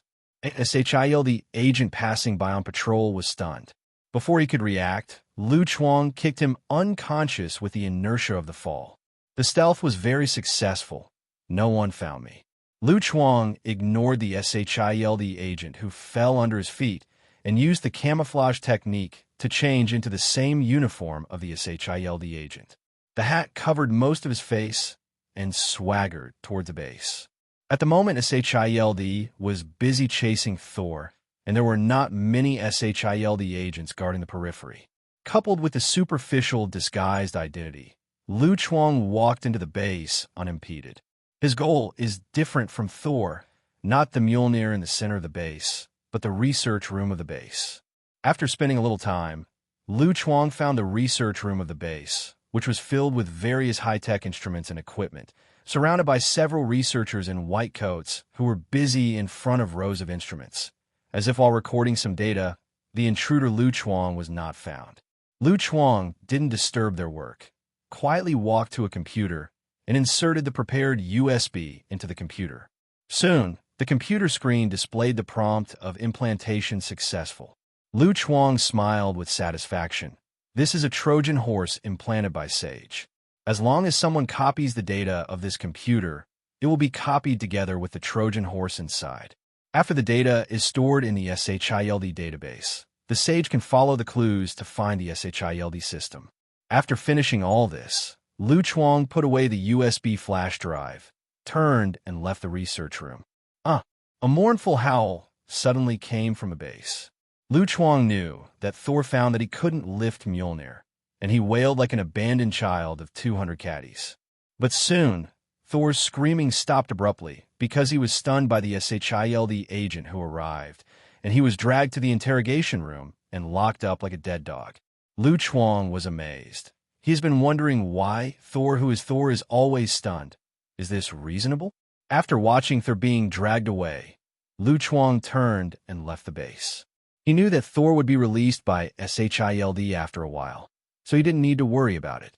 Small town of Puente Antigua. After last night's storm, the morning sun was exceptionally bright. Lu Chuang came to the restaurant refreshed and said to the waiter, "Same as yesterday, 2 servings of each item." Ignoring the weird-looking waiter, Lu Chuang found an empty seat and sat down. After the waiter delivered the food, Lu Chuang ate without haste. At this time, a tall figure recklessly broke into the restaurant and sat down in front of Lu Chuang. Lu Chuang gnawed on the hamburger and looked up. "Yo, isn't this Thor? I haven't seen it for a long time."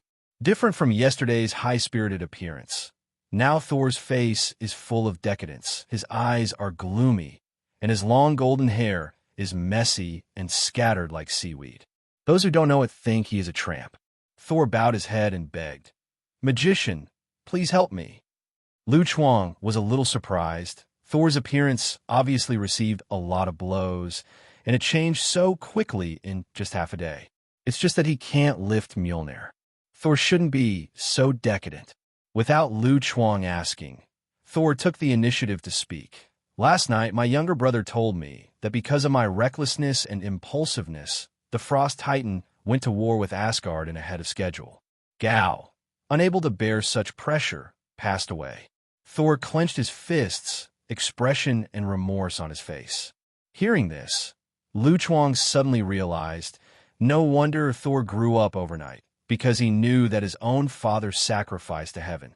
Whether it's a novel or a movie, relatives' sacrifice to heaven is often a shortcut to growth. Whenever a relative sacrifices to heaven, the protagonist's mentality will change dramatically, and his strength will also increase greatly. Thor in front of Lu Chuang is a very typical example. If you count the movies in the Thor series, you will find that in each movie, there will be one of Thor's relatives offering sacrifices to heaven, his mother offering sacrifices to heaven, younger brother offering sacrifices to heaven, and father offering sacrifices to heaven. Whenever a relative sacrifices to the sky, Thor's strength will rise accordingly. Looking at all the Marvel movies, there is basically no hero who grows faster than Thor. He even broke out into a small universe, and the axe almost killed Thanos, who was holding 6 infinite gems. If it weren't for Thor's normal pupil color, Lu Chuang seriously suspected that this guy's surname was not Odinson, but Uchiha Thor. After all, there seems to be nothing wrong with having a 50-50 as the cat. It's all my fault. If it wasn't for me, my father wouldn't have died. Thor was heartbroken and said in a trembling voice. Fortunately, my younger brother Loki stepped forward to inherit his father's throne and led the Asgard army to fight against the Frost Titan. Finally, at the critical moment, Loki led 300 Asgard's elite fighters into the Frost Titan and killed more than 20,000 Frost Titans, and successfully repelled the Frost Titans who came to attack Asgard. Stop it! Lu Chuang interrupted Thor's words, and he felt more and more strange the more he listened. Your brother told you that too? Yes. Lu Chuang called a good guy. The story Loki made up is comparable to him. The level of shame is comparable to Wade. He also led 300 Asgard warriors to kill 20,000 enemies. Do you think you're the king of Sparta? The funniest thing is that Thor actually believed Loki's outrageous story. Thor continued, Loki has reached a truce agreement with the Frost Titan, but the condition is that I, the chief culprit who caused the war, will be exiled to the earth forever. My father died, but I could never go home, and I couldn't even see my father for the last time. Under the multiple blows, even Thor, a tough guy, couldn't bear it anymore, and his eyes were full of sadness. Seeing that Thor is so stupid and still kept in the dark by Loki, Lu Chuang couldn't help reminding, don't you think there is something strange? Fortunately, Thor is not so stupid as to be irretrievable. Thor suppressed the sadness in his heart. It's a bit strange. When did Loki become so strong? I still remember that in the last combat practice, I smashed him into the ground with one punch, grabbed his leg, and threw him off the cliff easily. At that time, he was crying. Lu Chuang, no wonder Loki stabs you in the back every time you two brothers meet. It turns out there's a reason for this. Lu Chuang drank his coke and said slowly, there are only 2 possibilities. Either Loki has become bald and stronger, or he is lying. What? Thor looked shocked and said in disbelief, you mean Loki has become bald? Lu Chuang was speechless, so he didn't even need to think about it. Should he just rule out Loki's option of lying? This guy is really hopeless. Lu Chuang didn't bother to continue explaining. Tell me, what do you want from me? Thor remembered his business and said anxiously, Magician, Asgard needs my help now. You are right. I found Mjolnir according to the location you said, but I can't lift Mjolnir again. Why on earth is this?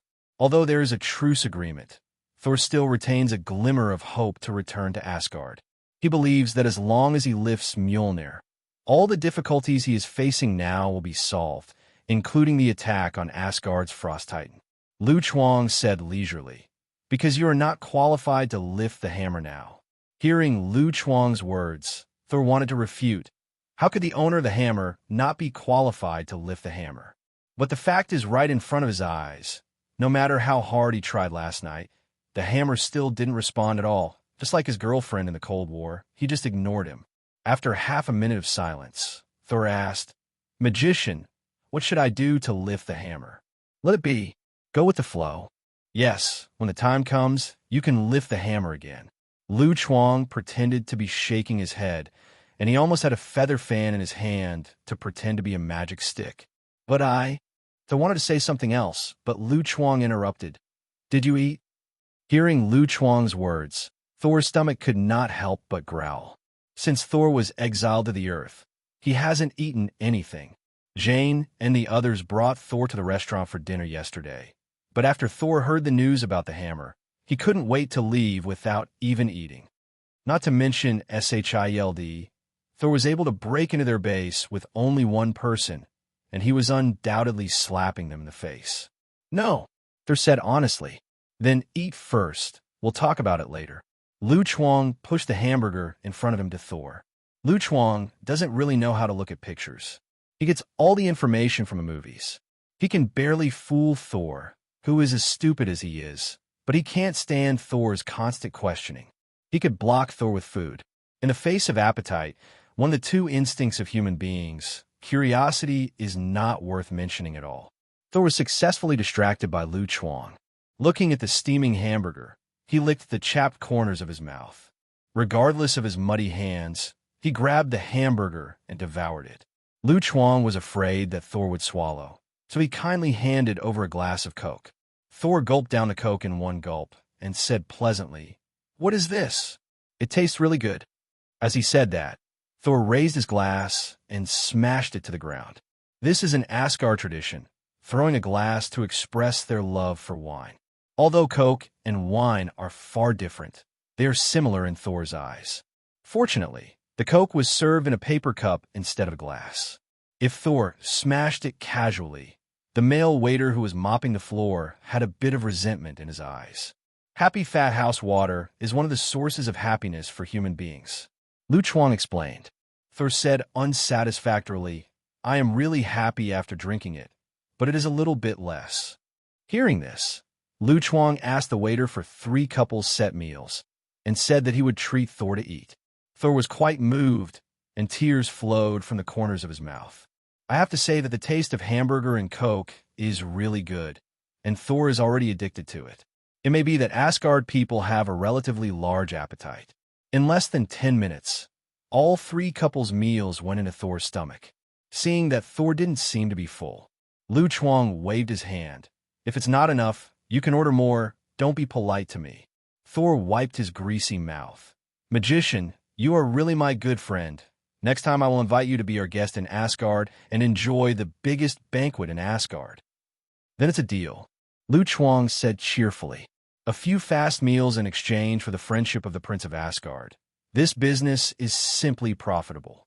After Thor had eaten and drank enough, Lu Chuang directly drove Thor back to Jane's side without giving the other party a chance to ask. Lu Chuang left the restaurant and was walking back to the hotel when a figure stopped him. Seeing the visitor, Lu Chuang pretended to be surprised and said, "Phil Coulson, what a coincidence, so you also travel here."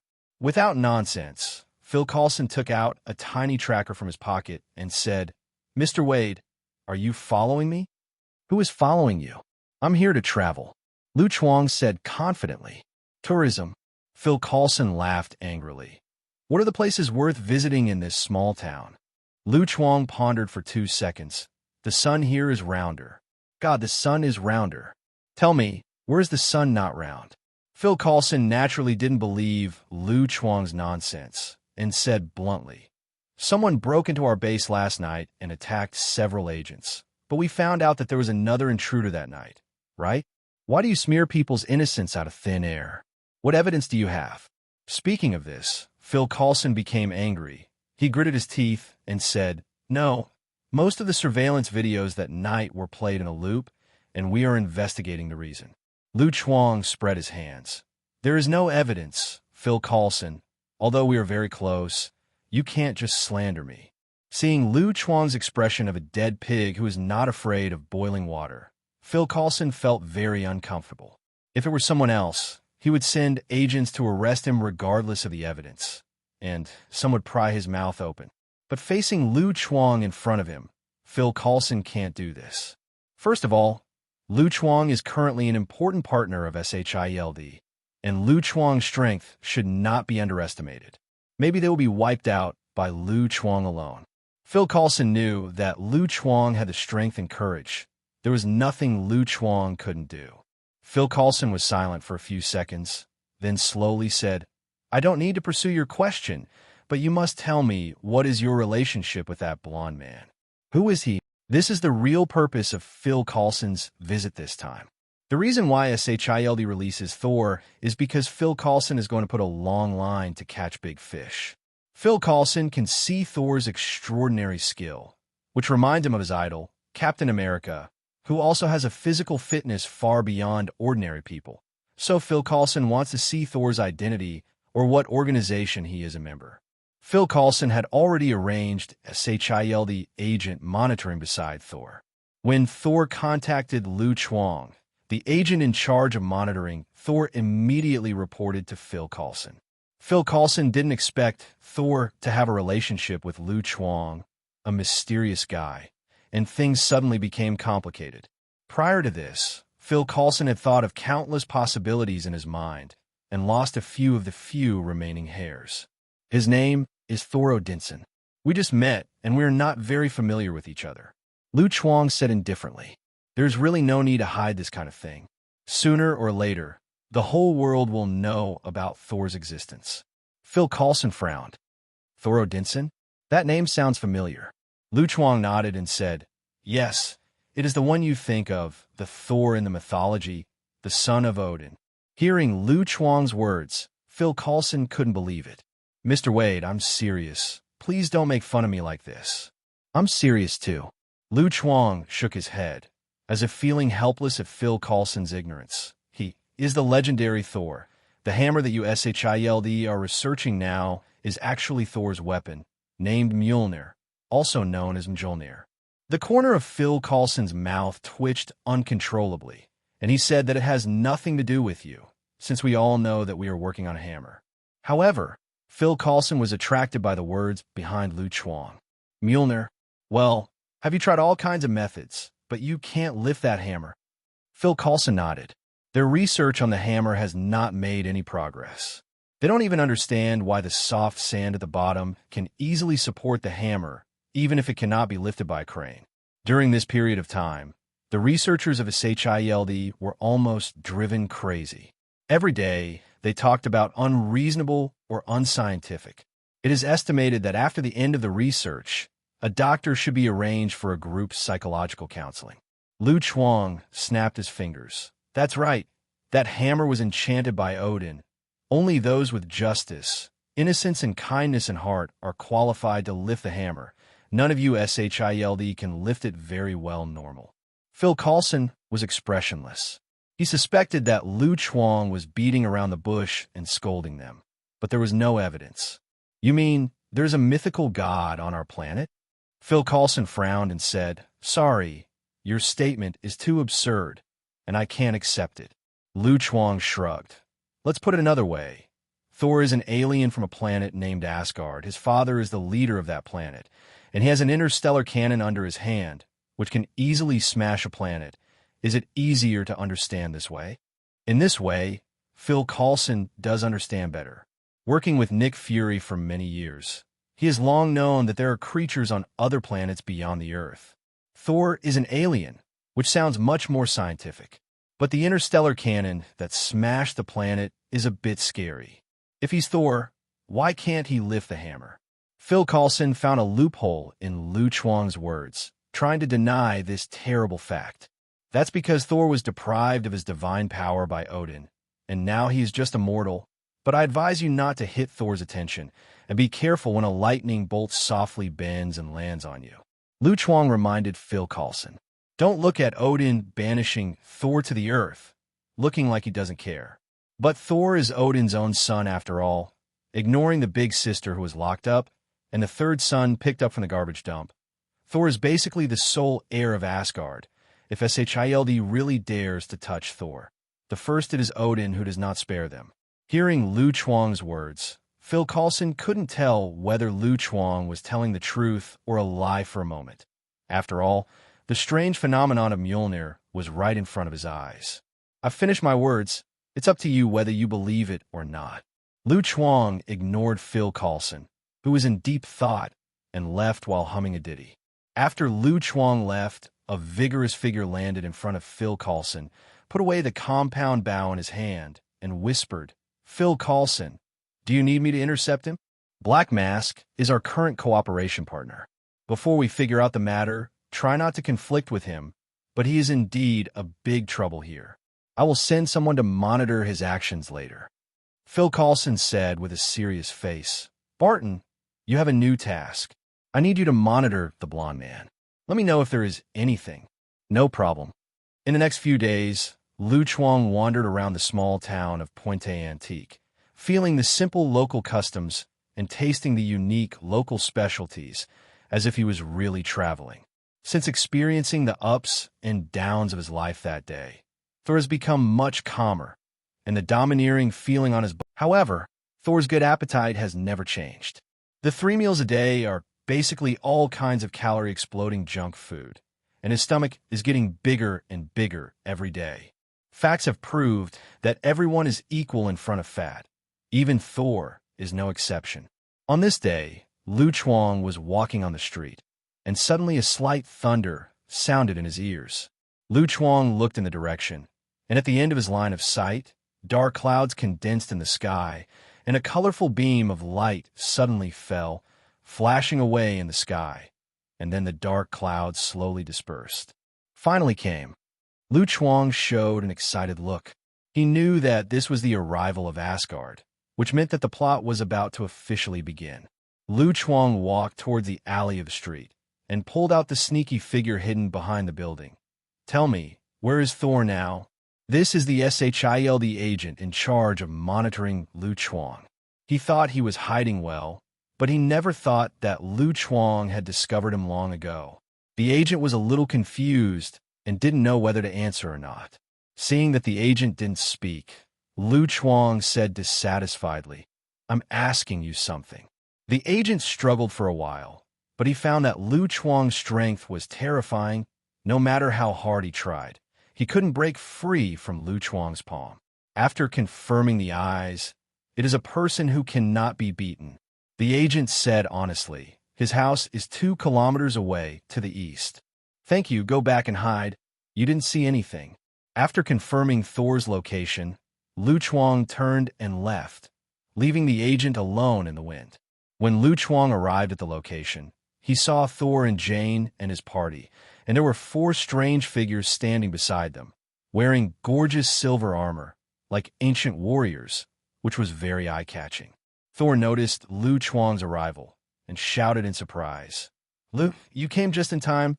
Let me introduce you. These are my good friends in Asgard, Hogun, Fandral, Volstagg, and Sif. The 3 warriors of Asgard, and the female warrior Sif, I know, and I am honored to meet you." Lu Chuang was in a good mood and greeted him warmly. "Ha, this Midgard man actually knows us. It turns out that our reputation has already spread to Midgard." Volstagg laughed heartily, and his favorability for Lu Chuang soared instantly. The other 3 people from Asgard also smiled kindly at Lu Chuang, and Lu Chuang's words really made them face. "This is Lu, the magician of Midgard."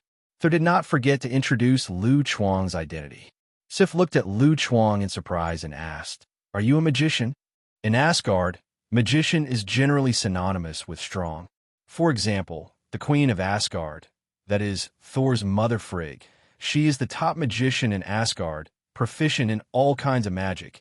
Even the second prince of Asgard, Loki's magic, is inherited from Frigg. Magic attainments can be said to be unfathomable measurement. It's an intern magician who knows a little bit of magic. This time Lu Chuang is not modest. He really only understands a little bit. But Thor didn't think so. He said in a loud voice, "Don't underestimate Lu. He can see the future of a person from his face." "Really?" Volstagg looked at Lu Chuang excitedly after hearing Thor's words. "Magician, look at my face. What is my future like?" "Forehead."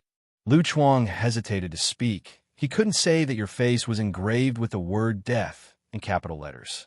In the third part of Thor, as Thor's closest comrades in arms, the 3 warriors of Asgard received a collective lunchbox and were immediately killed by Hela. Thor's sacrificing buff is really terrifying. Lu Chuang said euphemistically, "I can only tell you that it is best to stay away from green as far as possible in the future, as far away as possible." Volstagg, whose IQ is no higher than Thor, looks confused. What does this mean? The shrewd Fandral seems to have sensed what Lu Chuang meant, and he frowned. It seems that something very bad happened, and it has something to do with green. Hogun said in a deep voice, "Dear Mr. Magician, can you also take a look at the future for us?" Anyway, at the beginning, Lu Chuang simply said, "Send you 3 words, cherish life, stay away from green." The expressions of Fandral and Hogun suddenly became serious, and even Volstagg could hear what Lu Chuang meant, which clearly meant that their future was in danger. Involuntarily, the 3 of them became wary of green.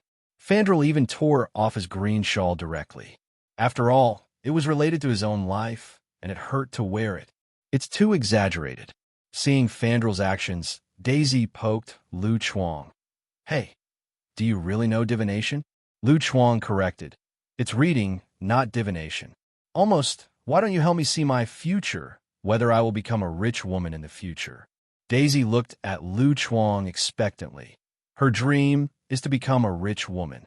Lu Chuang glanced at Daisy's slightly familiar face and said casually, in the future, you will work as a waiter in a small restaurant in Brooklyn, New York, and you will meet a rich girl named Caroline Channing. And then you will curse by money, either broke or on the way. After learning about Lu Chuang's identity as a magician, the attitudes of the Asgardians changed a lot. As an elite warrior of Asgard, Fandrel and others have seen the vastness of the universe. In their eyes, the Earth is an undeveloped, primitive planet. Facing the local residents of the Earth, they are just like Thor back then, with some sense of superiority. It's just that Thor didn't show it obviously. After introducing each other, Thor took a few friends and sat down. It was just about mealtime, and there were all kinds of fast food on the table, all of which were bought by Jane. In the past few days, Thor's food, clothing, housing, and transportation basically depended on Jane's bag. Oh no, it was rescue. Definitely, not everyone can do this kind of thing. First of all, you have to have Thor's appearance and figure. If you look like Wade, you will probably have to be sent to a mental hospital the next day, and you can only show off to your patients in the future. I am the god of thunder, but I found out that the god King Zeus, the sea god Poseidon, and the army god Ares lived next door. Thor happily gnawed on the fried chicken leg, licked his oily fingers, and asked vaguely with the food in his mouth, my friends, why did you come here? Looking at the oily, slightly fat man in front of them, Fandrel and the others could hardly believe that this was their Asgard male god in the past. This feeling was like Shao Lizi suddenly becoming a fat man who likes to play with water guns. Kinda hard to look straight at. Only the big fat Vasseltag had a good time. These junk foods are the favorite of foodies. Nothing can make you happier than eating fried chicken legs and drinking Coca-Cola. Lu Chuang agreed very much, sat down with him very familiarly, took out a chopstick, and picked up a chicken leg. Daisy was dumbfounded. It was the first time she saw someone carrying chopsticks with him. Thor, we are here to pick you up, Sif said seriously.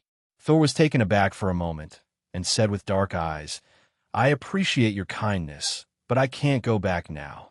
I made an unforgivable mistake. I caused the war between Asgard and Frost Titan.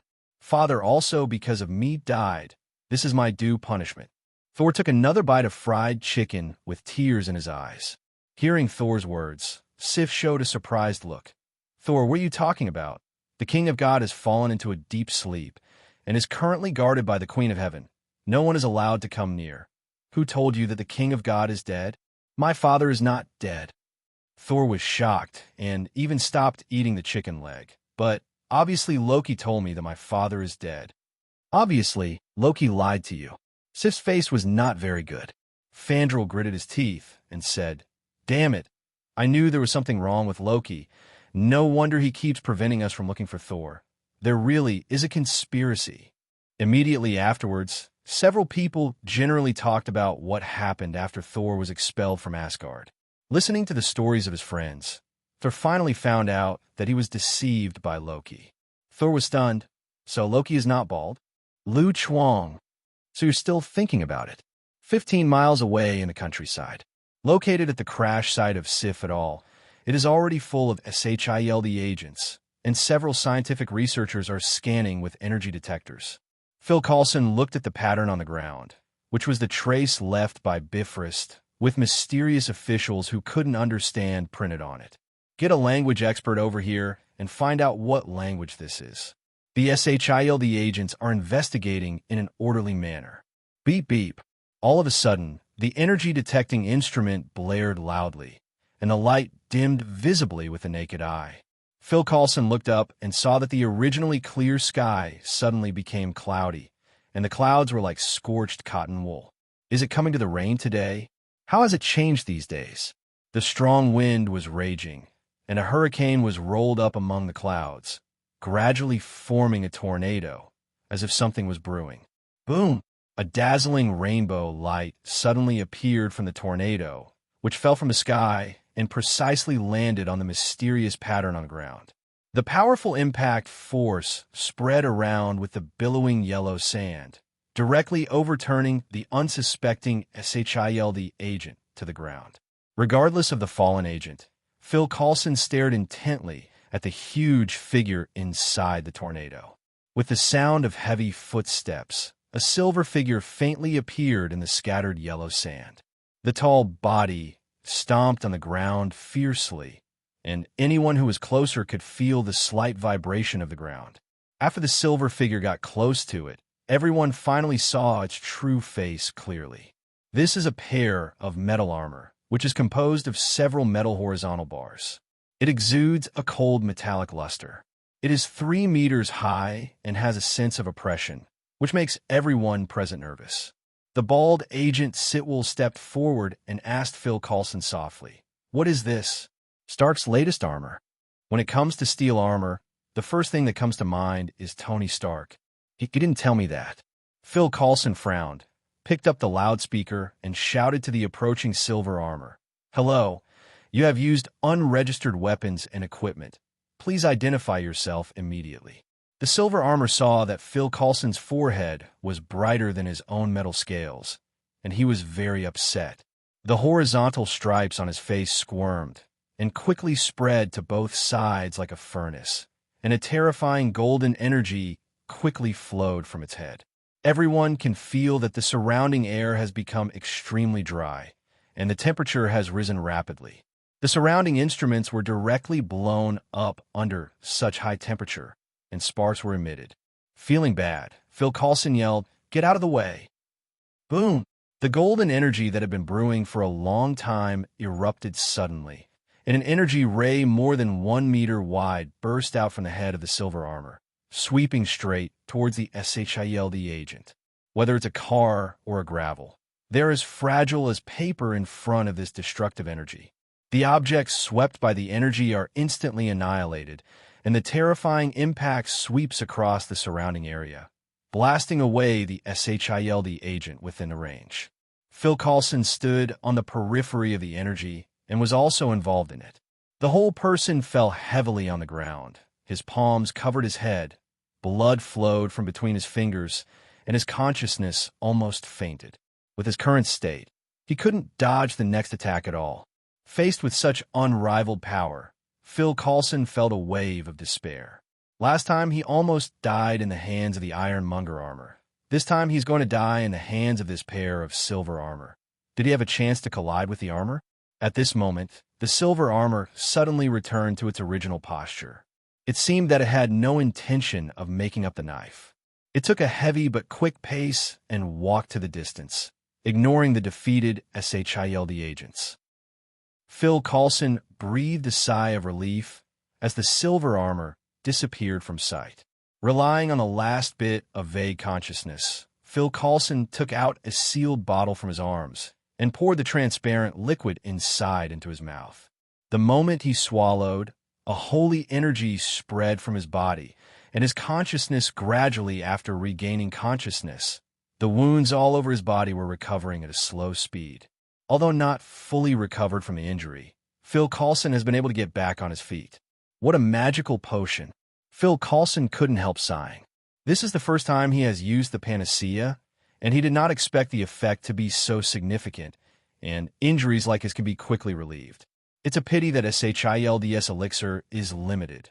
Even as a high-level agent, he is only allocated 2 bottles of elixir, one of which is privately given to him by Nick Fury as an old employee benefit. Phil Coulson stood up and looked around.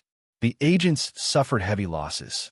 Some died on the spot, and some were directly wiped out by the energy, lying on the ground, gasping for breath. For this, Phil Coulson can only mourn for them. Even the panacea can't save this kind of injury. After all, the panacea is not the magic medicine for dead man, but it can treat some traumatic and internal injuries that are not fatal, similar to no amount of panacea can repair the injury of severed limbs and missing internal organs. Phil Coulson, that thing went to town. Sitwell ran over with his face covered in blood, and it could be seen from the empty bottle in his hand that he also used the panacea. Phil Coulson wiped the blood from his head. Let the town's personnel evacuate all residents immediately, call for support troops, and rush to the town to assemble, asking for flowers. At the same time, Sif suddenly turned his head to look northwest. Someone turned on Bifrost. Wait, this terrifying energy fluctuation is unbelievable. Sif's eyes were horrified. She was the person with the strongest perception ability in the group of four, and she could clearly perceive that extremely terrifying aura of destruction. Hearing this, the faces of the Asgard trio changed suddenly. They all knew that no one would come over except the four of them, unless it is the enemy. The four were well-trained and immediately got up and rushed out of the house with weapons in hand. The others quickly followed after seeing this, and Thor still had the unfinished fried chicken leg in his hand. Emergency! Emergency! Attention, this is not a drill. Repeat, this is not a drill. Everyone evacuates out of the town immediately. An air defense siren came from the radio in the small town of Pointe Antique, and the streets were filled with dazed residents who didn't know what was going on. Thor seemed to notice something and shouted in disbelief, "This is the breath of the Destroyer." "What's that?"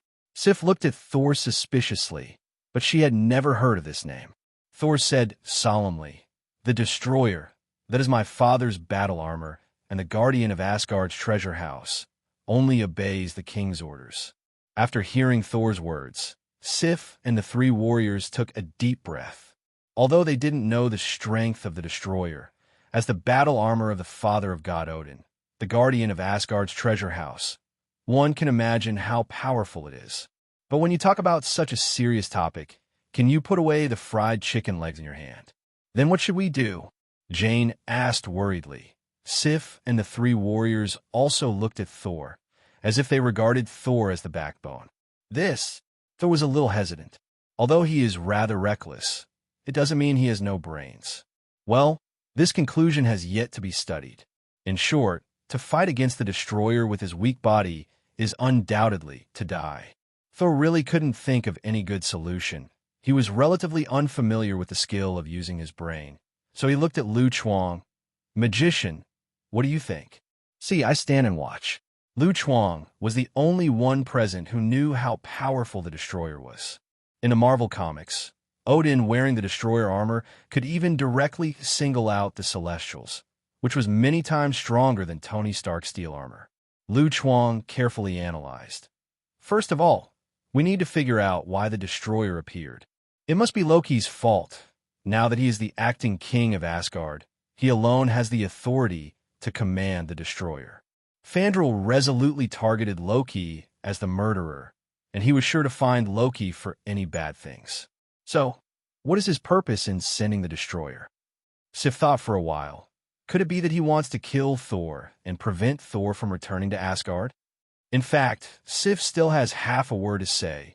That is, after Loki kills Thor, he could become the heir of Asgard, but she is a warrior of Asgard, and some words cannot. Just talk nonsense. Impossible.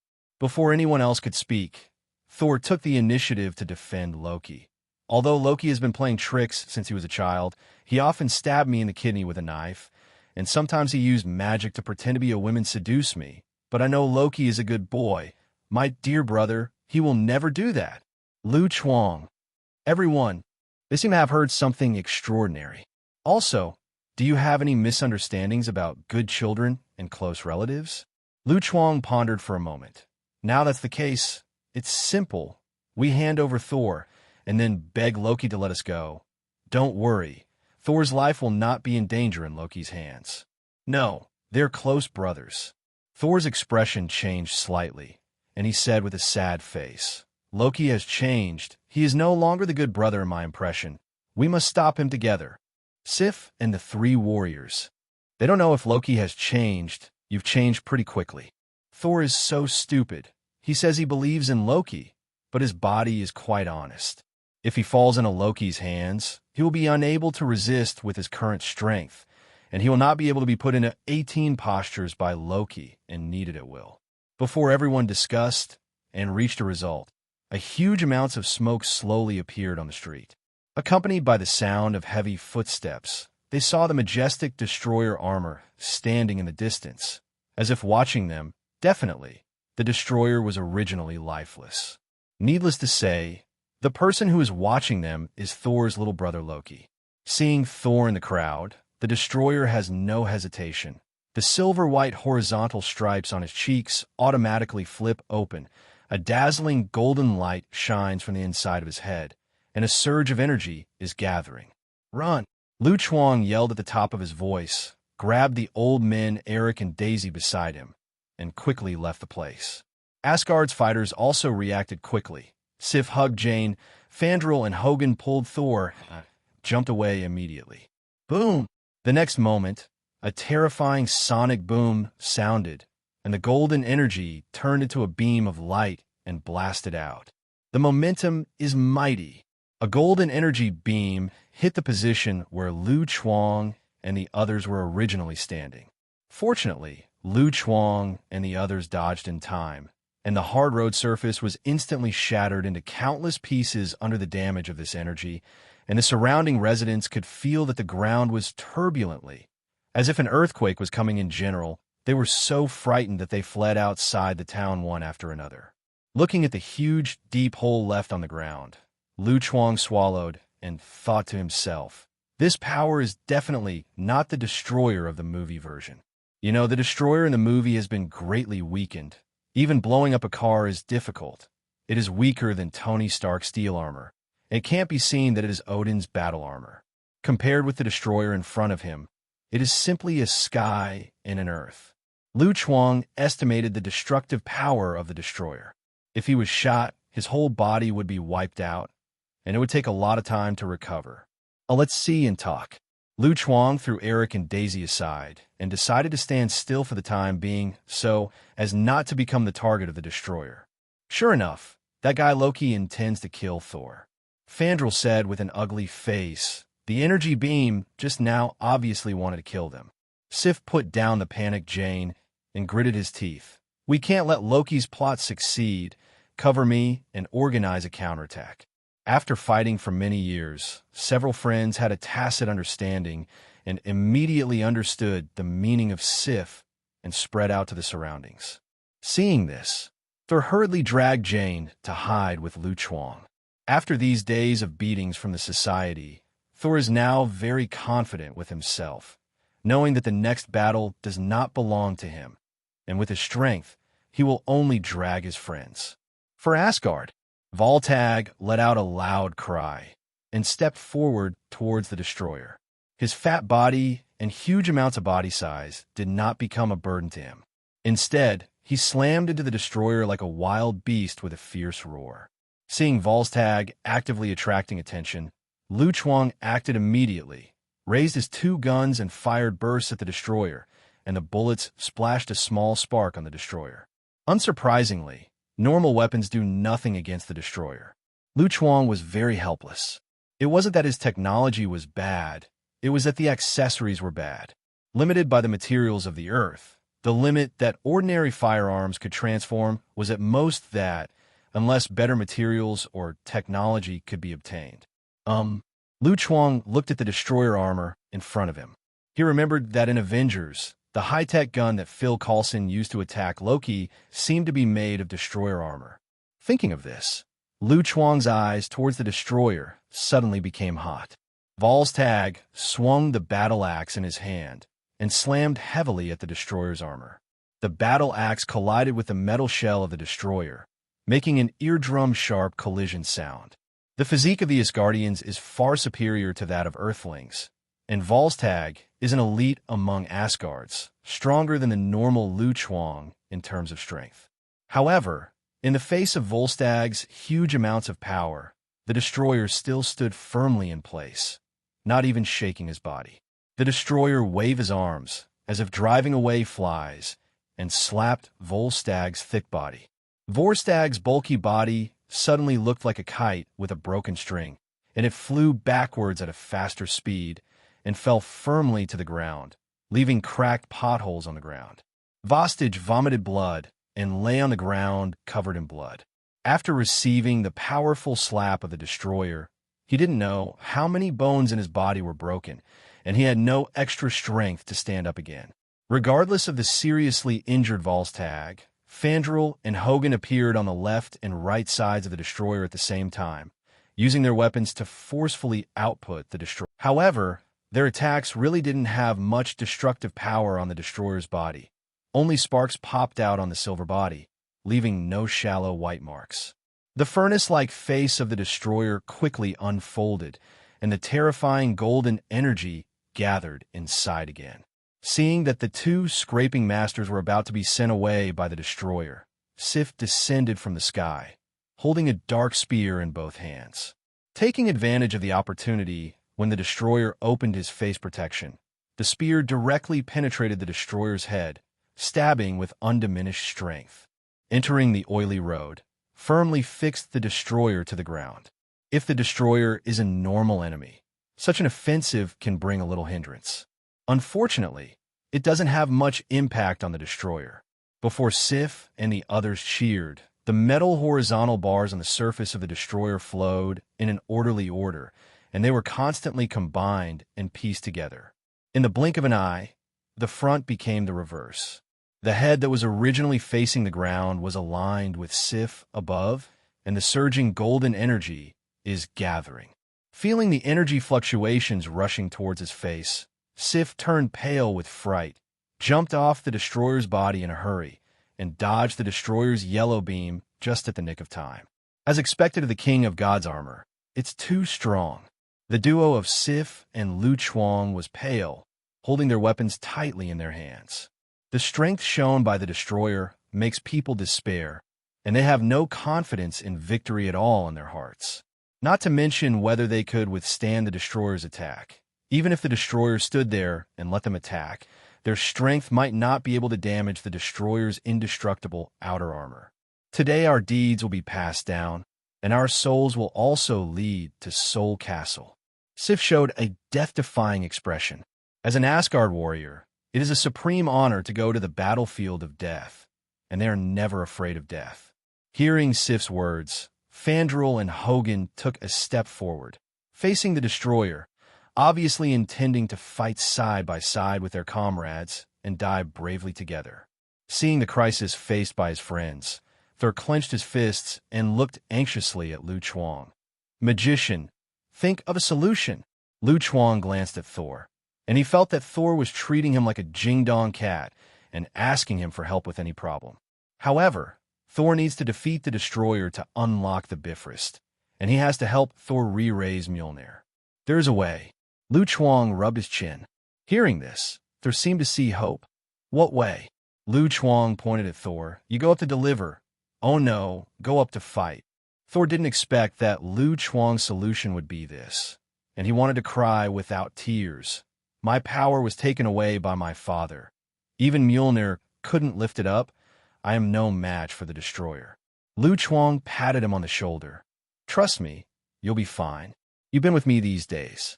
In fact, you've absorbed some of my good qualities. Now you're fully qualified to lift the hammer. Become mighty Thor again, hang the destroyer, and return to Asgard. Magician, now is not the time to tell jokes. I'm not kidding. You do have a right to lift the hammer. No, I mean imbibe your good qualities.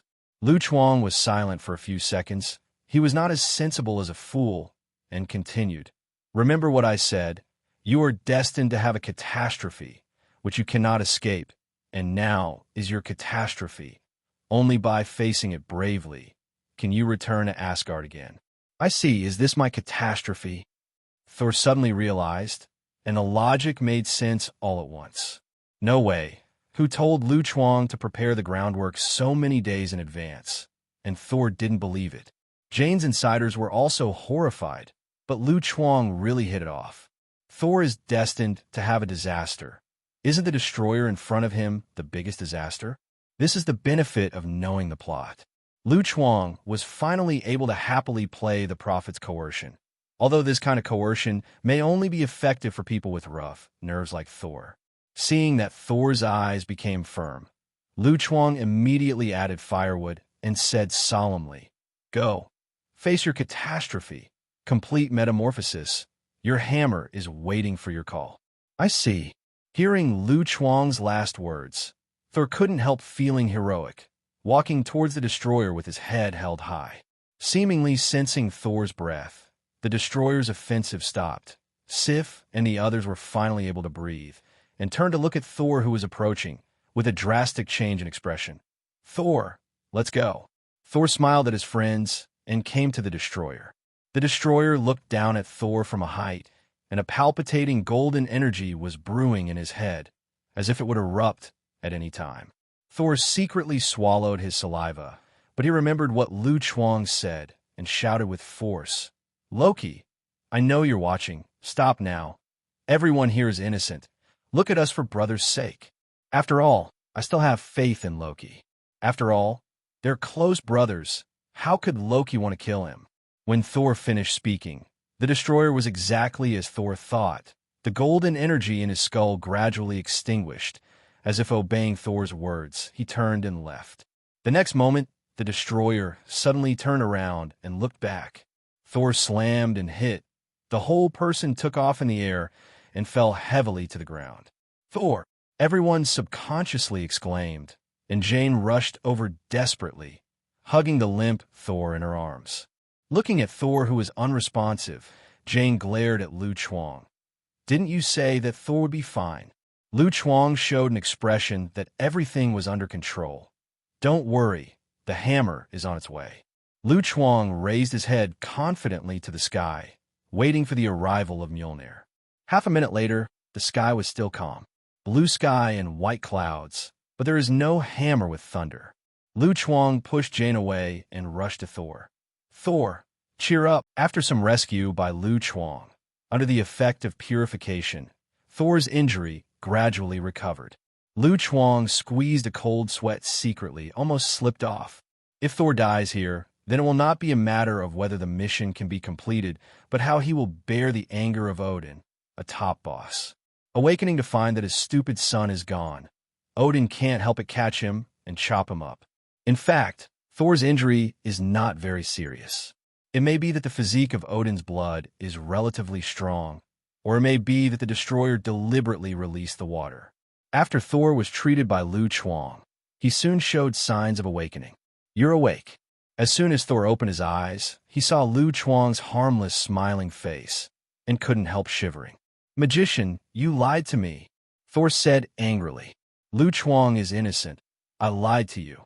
You said that I am qualified to lift the hammer now, but I didn't sense Mjolnir at all. Thor's tone sounded a little aggrieved. Lu Chuang is also helpless. It can't be his fault. That's how it was played in the movie. Who knows how things will develop like this? That's right. Thor in the movie sacrificed on his own initiative, and there's a certain difference for being fooled up to deliver him just now.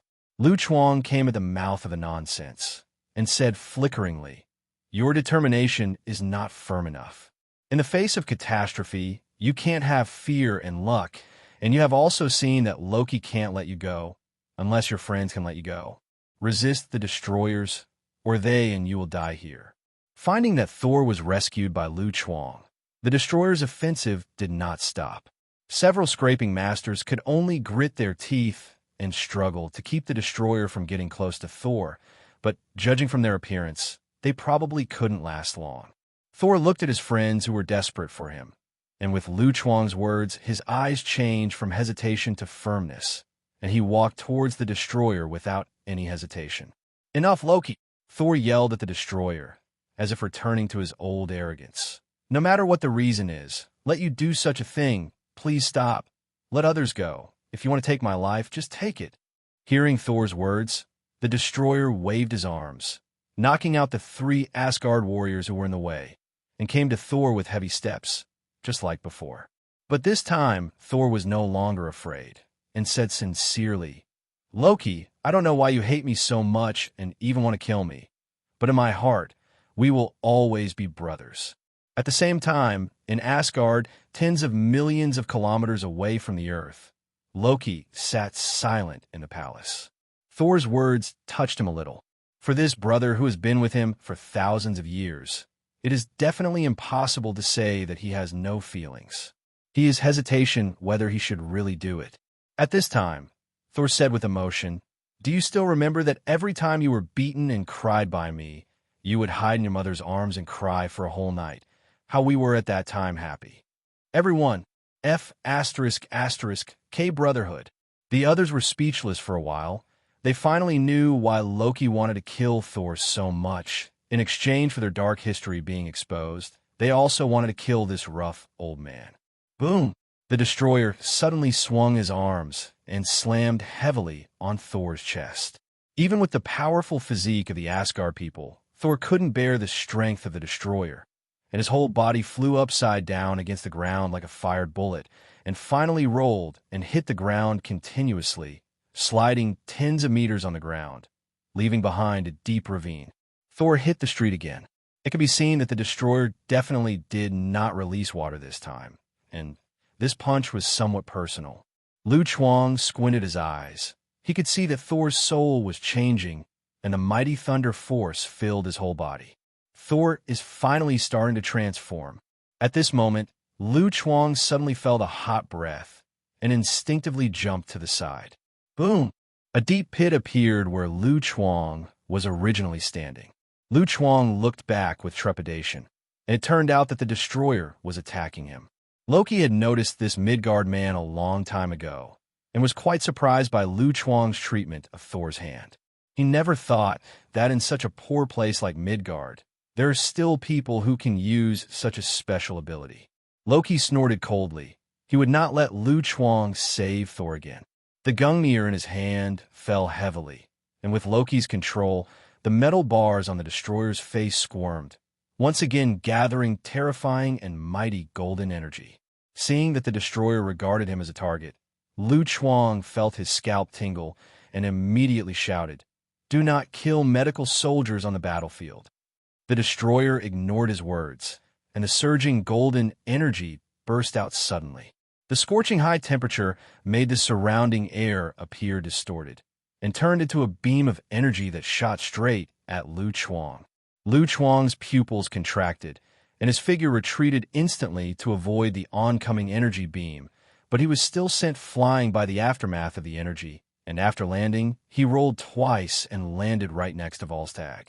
Being attacked twice in a row, Lu Chuang couldn't help feeling a little annoyed. He glanced down at the seriously injured Volstagg and threw a purification in the past. "Thank you, magician. I feel much better," Volstagg thanked. Lu Chuang looked at the axe in Volstagg's hand and said, "As a reward, I will borrow your axe." Volstagg sensed Lu Chuang's intentions and kindly reminded, "Magician, my axe is not light. Even I have to lift it with 2 hands. You should use other weapons." Before he finished speaking, Volstagg saw Lu Chuang holding a nearly 2-meter-long axe with one hand and carrying it on his shoulder effortlessly. "Magician? No. Are you really a magician?" Volstagg stared dumbfounded. In his perception, magicians should all be thin and weak like Loki. Why is Lu Chuang, a magician, stronger than him? Seeing that the destroyer was brewing energy again, Lu Chuang didn't have time to answer Volstagg's question. So he took out the black mask from his pocket, put it on, and rushed to the destroyer's position with a stride. Lu Chuang's speed was extremely fast, and the heavy axe did not affect his speed at all. The scorching energy beam struck again, and Lu Chuang went head-on. Captured by the super dynamic state vision, he turned around to avoid the engulfing of the energy beam, and with the inertia of sprinting, he swung his axe and drew a semicircle in the air, exerting an unparalleled, terrifying force. The axe blade slashed fiercely at the destroyer. Clang! The sound of the collision rang out in everyone's ears like thunder, and it made the eardrums itchy for a while. Just now, the destroyer, who Volstagg couldn't move even half a step, was thrown by Lu Chuang with an axe at this moment, and the sky was filled with dust when he landed. An obvious scratch could be seen on the metal shell of his neck, but in the blink of an eye, it was restored to fullness. Lu Chuang was not surprised by this. After all, it was Odin's combat armor, so it was unreasonable to solve it so easily. Seeing the energy surge in the destroyer's brain, Lu Chuang didn't give a chance at all, raised the axe, and dropped it again, forcibly interrupting the destroyer's skills. Clang! Clang, clang. On the entire battlefield, there's only a series of beating sounds like a violent storm. Everyone was stunned, especially the 4 people from Asgard. They had personally experienced the power of the destroyer. They saw Lu Chuang stepping on the destroyer and slashing at the destroyer with an axe. Shocked. Is this how Midgard magicians fight? Also, it's really novel. I have to admit that the magicians of Midgard are more ferocious than their warriors of Asgard, and Sif and others feel ashamed of themselves. Not to mention the Sif, even Loki of Asgard was stunned. A mere Midgardian could stand against the destroyer. Definitely, Loki wouldn't just sit back and watch the destroyer take a passive beating. Under Loki's control, the destroyer raised his arms to block the axe. The metal bar on his head squirmed quickly, turned his face to the ground, and a surge of volcanic energy burst out of the destroyer. Lu Chuang, who was stepping on the destroyer, felt his soles were hot. Seeing the destroyer's posture, he immediately put away his axe and jumped to the distance. Boom! Dazzling golden light flickered, and the ground suddenly collapsed. Accompanied by violent tremors, with the destroyer as the center, a scorching air wave erupted, rolling up a large cloud of dust and smoke. Lu Chuang was almost overturned by the heat wave, and he stuck his axe into the ground to barely stabilize his shaking body. Why doesn't this thing obey the law of conservation of energy? Is that reasonable? Lu Chuang muttered. Tony Stark's steel armor at least has a small arc reactor as an energy source, but the destroyer is just an empty shell, and I don't know where so much energy comes from. Soon, accompanied by the sound of heavy footsteps, the destroyer walked out of the dust and smoke unscathed. His huge body shone with a cold metal texture, and his image like a killing machine made people feel desperate. The soldiers on the battlefield couldn't help but feel a deep sense of powerlessness.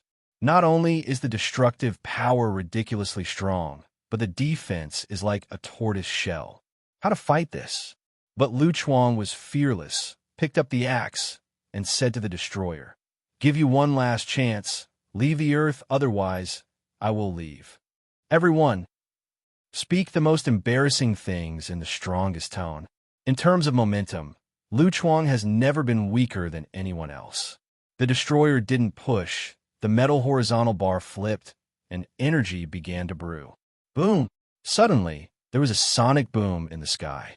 Looking along the sound, I saw a silver afterimage roaring towards Thor, with a long blue electric current trailing from its tail, falling towards Thor's position like a meteorite falling. Thor, who was lying on the ground without knowing his life or death, suddenly opened his eyes like a corpse, stood up straight with his right hand, reached out and grabbed the afterimage of the high-speed movement. Violent lightning energy erupted from Thor's body in an instant. The dazzling white light makes it impossible to open your eyes. Ziz! Thunder lingered all over his body, and Thor floated uncontrollably in midair. Numerous scales were neatly arranged on his body. In the blink of an eye, a pair of gorgeous silver battle armor was formed, and the scarlet cloak fluttered with the wind behind him. After the white, holy light mosaic disappeared, a brand new image of Thor appeared in front of everyone. Wearing a majestic battle armor, the wounds all over his body had disappeared, and he took a bath and blow-dried his hair by the way. Thor, several friends of Sif, are full of joy. Their powerful Thor is back. At the moment, Thor is holding a hammer with mysterious runes. Countless tiny thunder snakes emerge from the surface of the hammer, and millions of special effects simply steal the show. Feeling the surging divine power in his body, Thor showed a confident smile. "My friends, leave it to me." Loki in Asgard saw Thor raising his hammer and instinctively shook, as if recalling some bad memories, and ignored Lu Chuang, who was in the way, and immediately controlled the destroyer to attack Thor. Boom! The energy beams struck through the air, and Thor was already prepared. The Mjolnir in his hand burst out with a strong thunder, roaring out of his hand, and the hammer turned into a brontosaurus, tore apart the golden energy in front of him, and went straight to hit the destroyer's head. The crisp metal and iron chimes sounded, and the destroyer slammed and hit hard, interrupting the energy output. Taking this opportunity, Thor recalled Mjolnir and raised his hammer towards the sky. The sky seemed to have received some kind of special traction. The clouds began to roll. The sky gradually dimmed. The dark clouds covered the entire sky, and the thunder raged and roared in the dark clouds. Thor turned the hammer quickly. The violent wind swayed violently, and a hurricane rolled up around it. Thor and the destroyer in the center of the hurricane rose with the wind, and their bodies slowly left the ground and flew to high places. The destroyer didn't catch it without a fight, and the converging energy roared towards Gungnir. Relying on the advantage of the air unit, Thor easily avoided the attack of the destroyer. With his backhand, he summoned a thunderbolt with a hammer and blasted at the destroyer. Everyone watched the show with their heads up, feeling very uncomfortable, and felt that the cervical spondylosis was about to be cured. After an unknown amount of time, a dazzling flash erupted from the sky, and accompanied by a deafening explosion, the wreckage of the destroyer fell from the sky. Lu Chuang looked at the torn body of the destroyer, and the corners of his mouth twitched. "I want to report. There is something shady here. It may not be visible in the movie." After Lu Chuang personally experienced the power of the destroyer, he realized how outrageous Thor's process of defeating the destroyer was. The destroyer, who Lu Chuang couldn't even hit with an axe, was blocked by Thor with a hammer, allowing the energy to flow back in the destroyer's head, and then the destroyer exploded. Yes, the destroyer committed suicide, just like a joke. Lu Chuang witnessed the whole battle process. He noticed that the destroyer didn't use his full strength. When attacking them, the destroyer's attack frequency was very fast. However, when attacking Thor, the destroyer was like urine, intermittently. Moreover, with Lu Chuang's dynamic vision, he can clearly see that the destroyer's attack was not aimed at Thor at all, as if he was afraid of hitting Thor is all sunset red spears. If there is no shady inside, who will believe it? Although Loki is the controller of the destroyer, Lu Chuang thinks that it is unlikely that Loki will deliberately release water. After all, the previous two punches were aimed at killing Thor, and there is no reason for Loki to release water. Then there is only one possibility, that someone is secretly helping Thor cheat behind his back. The person who can do this, obviously, is probably only Thor's own father who can do it. It is said that he is sleeping, and with the ability of that boss, Lu Chuang does not believe that the other party will not know what happened to the two brothers. Maybe Loki's conspiracy is in his calculations, and the destroyer also got his permission. Under Loki's control, in front of an old fox who has lived for an unknown number of years, the mere god of trickery is nothing. Looking at Thor, who completed the metamorphosis, Lu Chuang sighed in his heart. Sure enough, picking it up is not as good as my own. Lu Chuang can understand Odin. After all, there is only one successor to Asgard, and the two sons are unreliable and weird. The eldest son, Thor, is a reckless fool. If the throne of Asgard is handed over to him, he may lead the Asgard army into the enemy's stronghold the next day. The second son, Loki, is smart, but that kind of cleverness, it's all on his elder brother, and he basically doesn't care about others.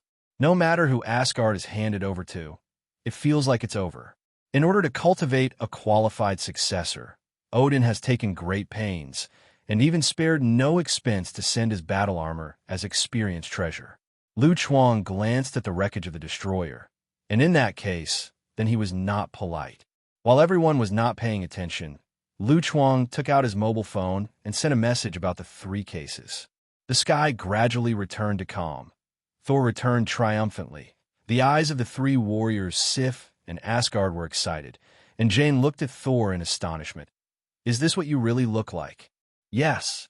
Thor was in high spirits and thanked Lu Chuang. "Magician, thank you for your advice. If you need my help in the future, just ask." "Then it's settled." Lu Chuang agreed. He did need Thor's help on many things. Eric and Daisy were dumbfounded the whole time. Oh my god, they just picked up a god. Daisy's reaction was more intense, and it turned out that the liar hadn't lied. She suddenly thought of Lu Chuang's words, and her whole body became ill instantly, and she rushed to Lu Chuang in tears. "Master, you must help me. I'm already very poor. I don't want to go bankrupt." Lu Chuang took a deep breath. Good guy. He hit someone with the ball. Lu Chuang is not a person who likes to take advantage, but the other party's chest muscles are too strong, and he can't push it away no matter how hard he tries. So he can only comfort him. It's okay. As long as you don't go to work in the restaurant, it shouldn't be a big problem. Really, Daisy's eyes widened in surprise. Then, Master, can you tell me what I need to do to earn 100 million? Sleep. There's everything in the dream. Lu Chuang sneered. You're thinking about shit. He didn't even make 100 million. Thor and Jane flirted with each other for a while, then looked at Sif and the others. We have to go to Bifrost punctuation, teleport back to Asgard. I have something to say to Loki. Sif and the three warriors of Asgard nodded without hesitation. They have lived and died with Thor for many years, from Moose Bell guarded by Surti all the way to Jotunheim, the lair of Frost Titan. They're definitely the most steadfast Thor faction. Thor's return to Asgard is exactly what they hope. They don't want to see Loki become the speaker of Asgard. At this time, a black car drove towards them, and a disgraced Phil Coulson got off with several SHIELD agents. Phil Coulson glanced at everyone present, noticed Lu Chuang in the crowd, and his eyelids twitched. Why does this guy always appear on such occasions? Lu Chuang showed his white teeth and said hello. Phil Coulson, did you just come back from playing in the mud?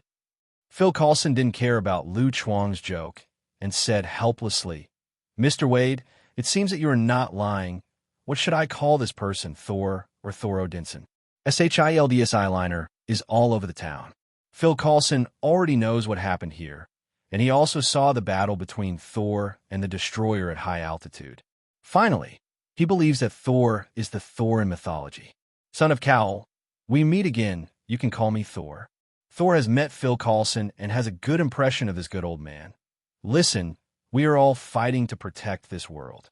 From now on, you can treat me as an ally of the Earth, but you have to take you Jane things come back. It's not taking, it's stealing. Jane corrected.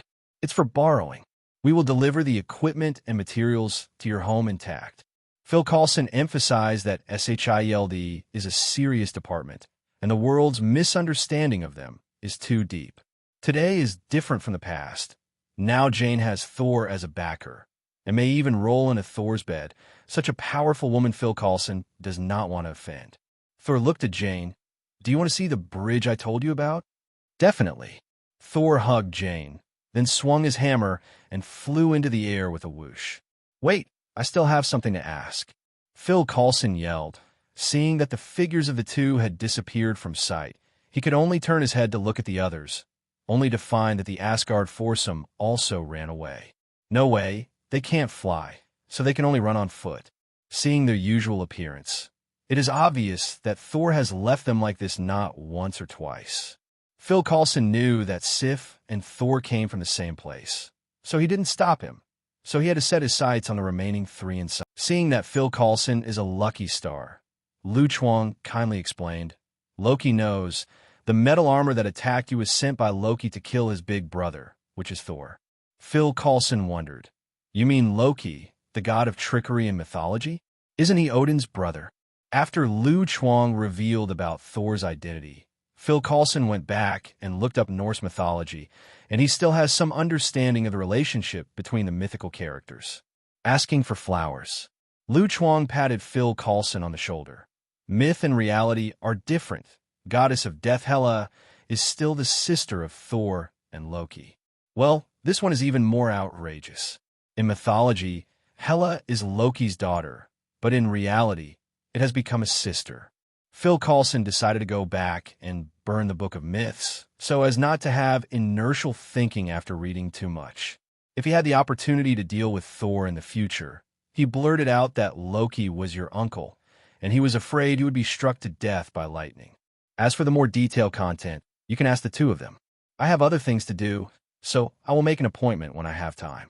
Before Phil Coulson could continue to ask, Lu Chuang ran towards the black car with the axe on his shoulders, threw the axe into the rear seat, jumped into the driver's seat, took out the car key to start the car, and stepped on the accelerator to chase after Toto.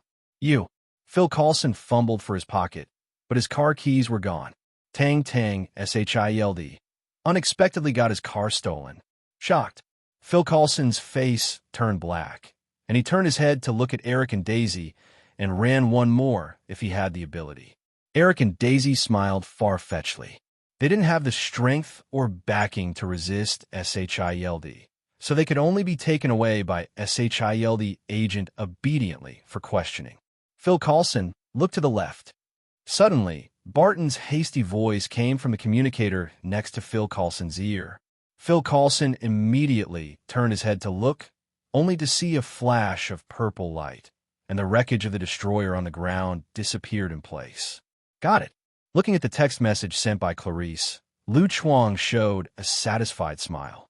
He had already contacted Clarice and sent his location. With Clarice's ability, it was a breeze to snatch the destroyer from S.H.I.E.L.D.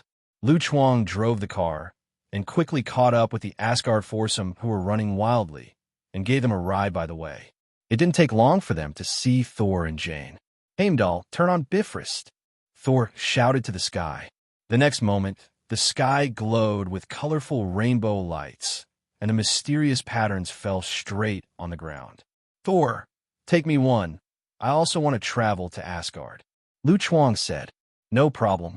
Thor agreed to this simple request without even thinking about it, and walked into Bifrost with Lu Chuang and Asgard's foursome. With a strong traction, several people quickly shuttled through the colorful space tunnel to the end of Bifrost Asgard. As soon as he landed, Lu Chuang received a notification from his system. Explore the universe completed. Unlock condition. 10 million kilometers away from the Earth. Title: Super High School Astronaut. Whether to unlock the number of titles. Unlock. Lu Chuang has no hesitation. Unlock successfully. Title: Super High School Astronaut. Explanation: one small step for you, one giant leap for mankind. Characteristic: Interstellar Shuttle. Interstellar Shuttle, the planet where the automatic punctuation is located, can be freely teleported to any punctuated planet. Cooling time: 1 hour. Punctuated planet: Earth, Asgard. Lu Chuang was a little surprised to see the characteristics of a super high school level astronaut. Isn't this the shortened version of Bifrost? Although it is not as buggy as Bifrost and can be teleported to any corner of the universe at will, the effect of interstellar travel is still very good. With this ability, he will be able to teleport from the Earth to other planets in the future and have an instant interstellar journey. Walking out of Bifrost, Lu Chuang came to a resplendent hall. Outside was the vast universe, dotted with stars like gravel, densely scattered in this vast and boundless cosmic Ganges. It's really spectacular. Lu Chuang couldn't help sighing. It was the first time for the two people to see such a shocking scenery, and they immediately took out their mobile phones to take pictures. Unlike Lu Chuang, who came here for a tour, Thor and the others noticed that in the center of the teleportation hall, a black man in golden armor was half kneeling on the ground, which was the guardian hall of Bifrost Bridge of Asgard. Thor hurriedly helped Heimdall up, and Heimdall grabbed Thor's arm and said weakly, Loki opened Bifrost privately and brought the Frost Titan to Asgard. Now Loki and Frost Titan are going to the king of God's bedroom. Bad for the sleeping king of God. Hurry, stop them. What? Hearing Heimdall's words, Thor's expression changed drastically. Regardless of asking Heimdall, Thor threw Heimdall to Sif's care, then rushed out of the teleportation hall, threw his hammer, and disappeared from everyone's sight. Sif checked Heimdall's body condition and found that Heimdall was already cold. Oh no, the body temperature was terribly low, as cold as ice. If it were an ordinary Asgard, they would have died from such a low temperature long ago. But Heimdall is an Asgardian from Asgard, and his body strength is extraordinary, barely able to resist the biting cold. Even so, Heimdall's breath of life was getting weaker and weaker, and he felt that he was about to die. Sif said urgently, Send Heimdall to treatment quickly. He will die. After visiting the scenery, Lu Chuang, a tourist, walked over and patted Sif on the shoulder. I will treat you a little bit. Let me see. Sif remembered that Lu Chuang cured Volstag's injury, nodded quickly, and handed Heimdall to Lu Chuang. Lu Chuang squatted in front of Heimdall, raised his right hand, and condensed a surge of mana towards Heimdall. Heimdall's symptoms were quickly relieved, but he still hadn't recovered. Lu Chuang squinted his eyes to check, and found that Heimdall's soul was wrapped in a mass of energy exuding a cold aura, which was somewhat similar to his mana, but the attributes were completely different. Seeing that Lu Chuang did not move, Sif asked, "Magician, what's the matter? Is it very troublesome?" "He is fine. His body is cold, and his kidneys are weak. It's just a minor illness." Lu Chuang used purification again, and under his gaze, the mana was like scorching lava, quickly melting away the icy breath entangled in Heimdall's soul. Seeing that the purification was effective, Lu Chuang immediately increased the output of mana until all the remaining energy in Heimdall disappeared. Heimdall's body temperature finally returned to normal, but his complexion did not change. It was still as dark as before. "Thank you for your healing, human magician of Midgard." Heimdall expressed his gratitude to Lu Chuang, stood up, and said, "There is a change in Asgard now, and there is a high possibility of danger here. I can send you back to Midgard first. Don't worry, we'll talk later." Lu Chuang waved his hand and refused. If he didn't have the ability of interstellar shuttle, he would definitely not stay in Asgard. According to the development of the plot, Thor destroyed Bifrost later, and he didn't return to Earth until the Women's Federation appeared. But now, he can return to Earth at any time without Bifrost, so he has no worries. Since he is here, he naturally wants to visit for a while. Seeing that Heimdall's life crisis was lifted, Sif breathed a sigh of relief, drew out his long sword, and said, "Let's go help Thor and expel the Frost Titan that invaded Asgard." "Good." The other 3 warriors of Asgard agreed. At this time, Heimdall turned his head to look outside the teleportation hall. "It's Loki. Loki is approaching here." Everyone was shocked and immediately rushed out of the teleportation hall. Sure enough, a green figure appeared in the distance.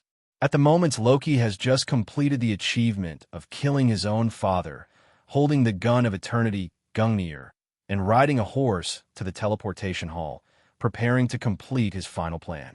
He wants to prove to his father that he is truly qualified to be the king of Asgard. Loki noticed the few people blocking the way, with a wicked and contemptuous smile on his face. "Get out of the way. Now I am the king of Asgard. Disobeying my orders is tantamount to betraying Asgard." Hearing Loki's words, Sif and the others looked a little hesitant. Now Loki is the acting king of Asgard. In Asgard's law, violating the king's order is a very serious crime. "Wait, Green."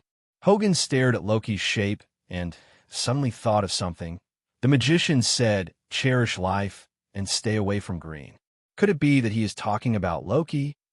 Fandral suddenly realized. So it turns out that, in fact, the magician reminded us long ago that Loki is the manipulator of all conspiracies and also the real murderer who killed us. Maybe we died here.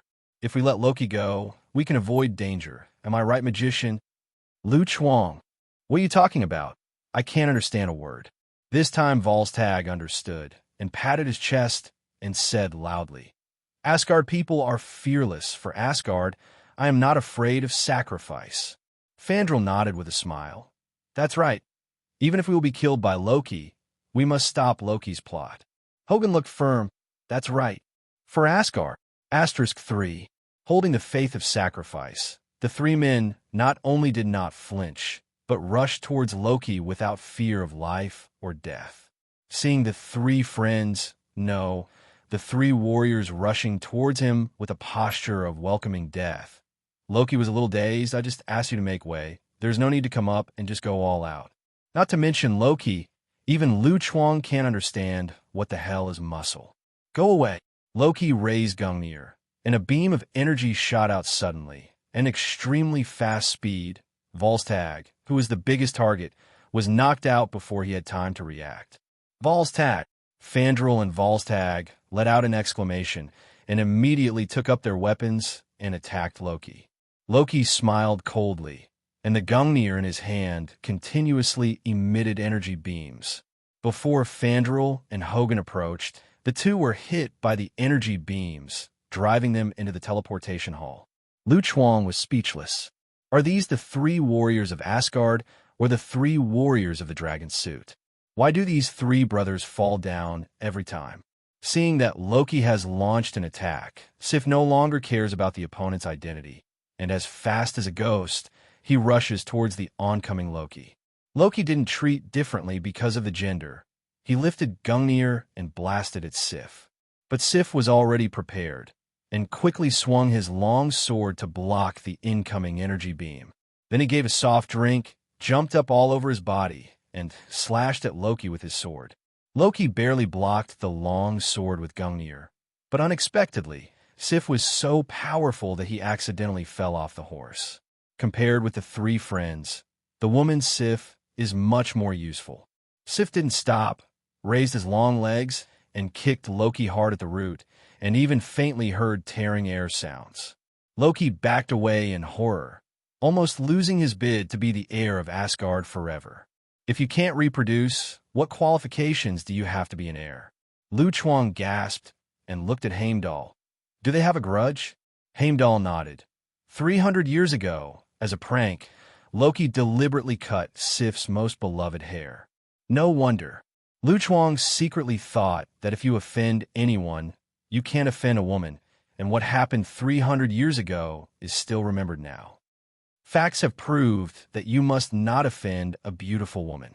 The revenge of breaking hair 300 years ago made Sif burst out with 120% strength, and the sharp blade turned into countless cold lights, hitting Loki back again and again, without giving Loki a chance to breathe. However, Loki, who is a magician, is extremely agile. Under such a stormy attack, he just avoided most of the attacks by moving, and he was even able to swing Gungnir and Sif, the female warriors, to live. 2 strokes. It's just that for some reason, Loki always feels that the long sword is aimed at his hair all the time, and if he is not careful, he may become bald. Loki doesn't want to procrastinate like this. Thor is dealing with the frost titans that invaded Asgard and will arrive at any time. Then his plan will be impossible to implement. A woman who gets in the way. Loki snorted coldly. Gungnir's tail smashed to the ground, and a strong shockwave suddenly burst out, instantly swung Sif away, and hit the wall of the teleportation hall heavily. With this collision, the hatred between the two will last at least another 300 years.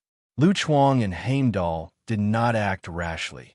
Watching Loki walk into the teleportation hall, Loki did not launch an attack. He held up Gungnir and said loudly, Lauf led the Frost Titan tribe to invade Asgard, trying to assassinate the god Odin.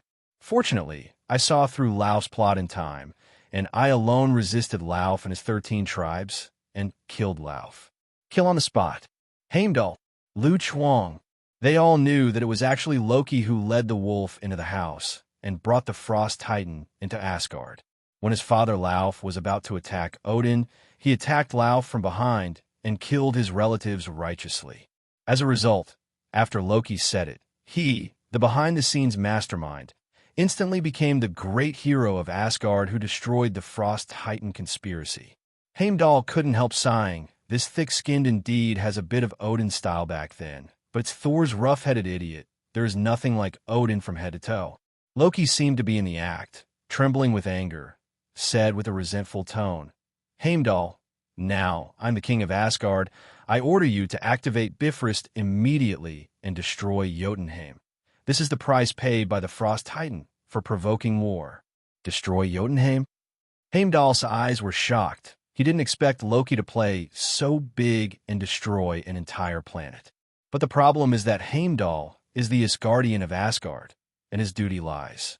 Even if he doesn't want to, he must obey the orders of Loki, the acting king. At the time of Heimdall hesitation, Lu Chuang took the initiative to help out. He fell asleep and couldn't hear you. Loki immediately sneered. Hee, eyes are open. You said he was sleeping. You think I'm stupid? Heimdall opened his eyes. Her.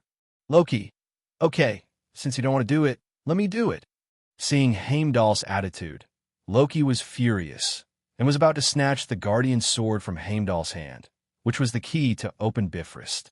Before he took a few steps, a huge axe stood in front of him.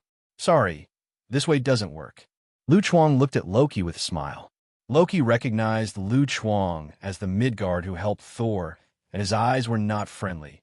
"Is it? But I am good at taking shortcuts." After finishing the words, Loki raised Gungnir and shot an energy beam at Lu Chuang. Lu Chuang kicked Heimdall away, taking advantage of the counterforce while avoiding Loki's attack. Heimdall was kicked by Lu Chuang to the side of 3Kyo. The whole process without blinking his eyes, snoring rhythmically. He was already asleep and couldn't hear anything. Lu Chuang's figure was violent, and a huge axe swung like nothing, whizzing and smashing towards Loki's head. So fast.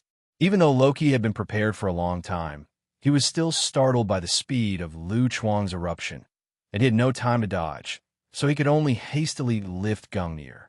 Boom! The axe and the spear collided, sparks flew, and there was a dull collision sound. Lu Chuang remained motionless, while Loki stepped back quickly, feeling the numbness of his arms, and a look of shock flashed in his eyes. With this power, is this guy really from Midgard? A flash of determination flashed in Loki's eyes. No matter what, no one can stop his plan. Loki held Gungnir in his hand and said proudly, "I, Loki, king of Asgard."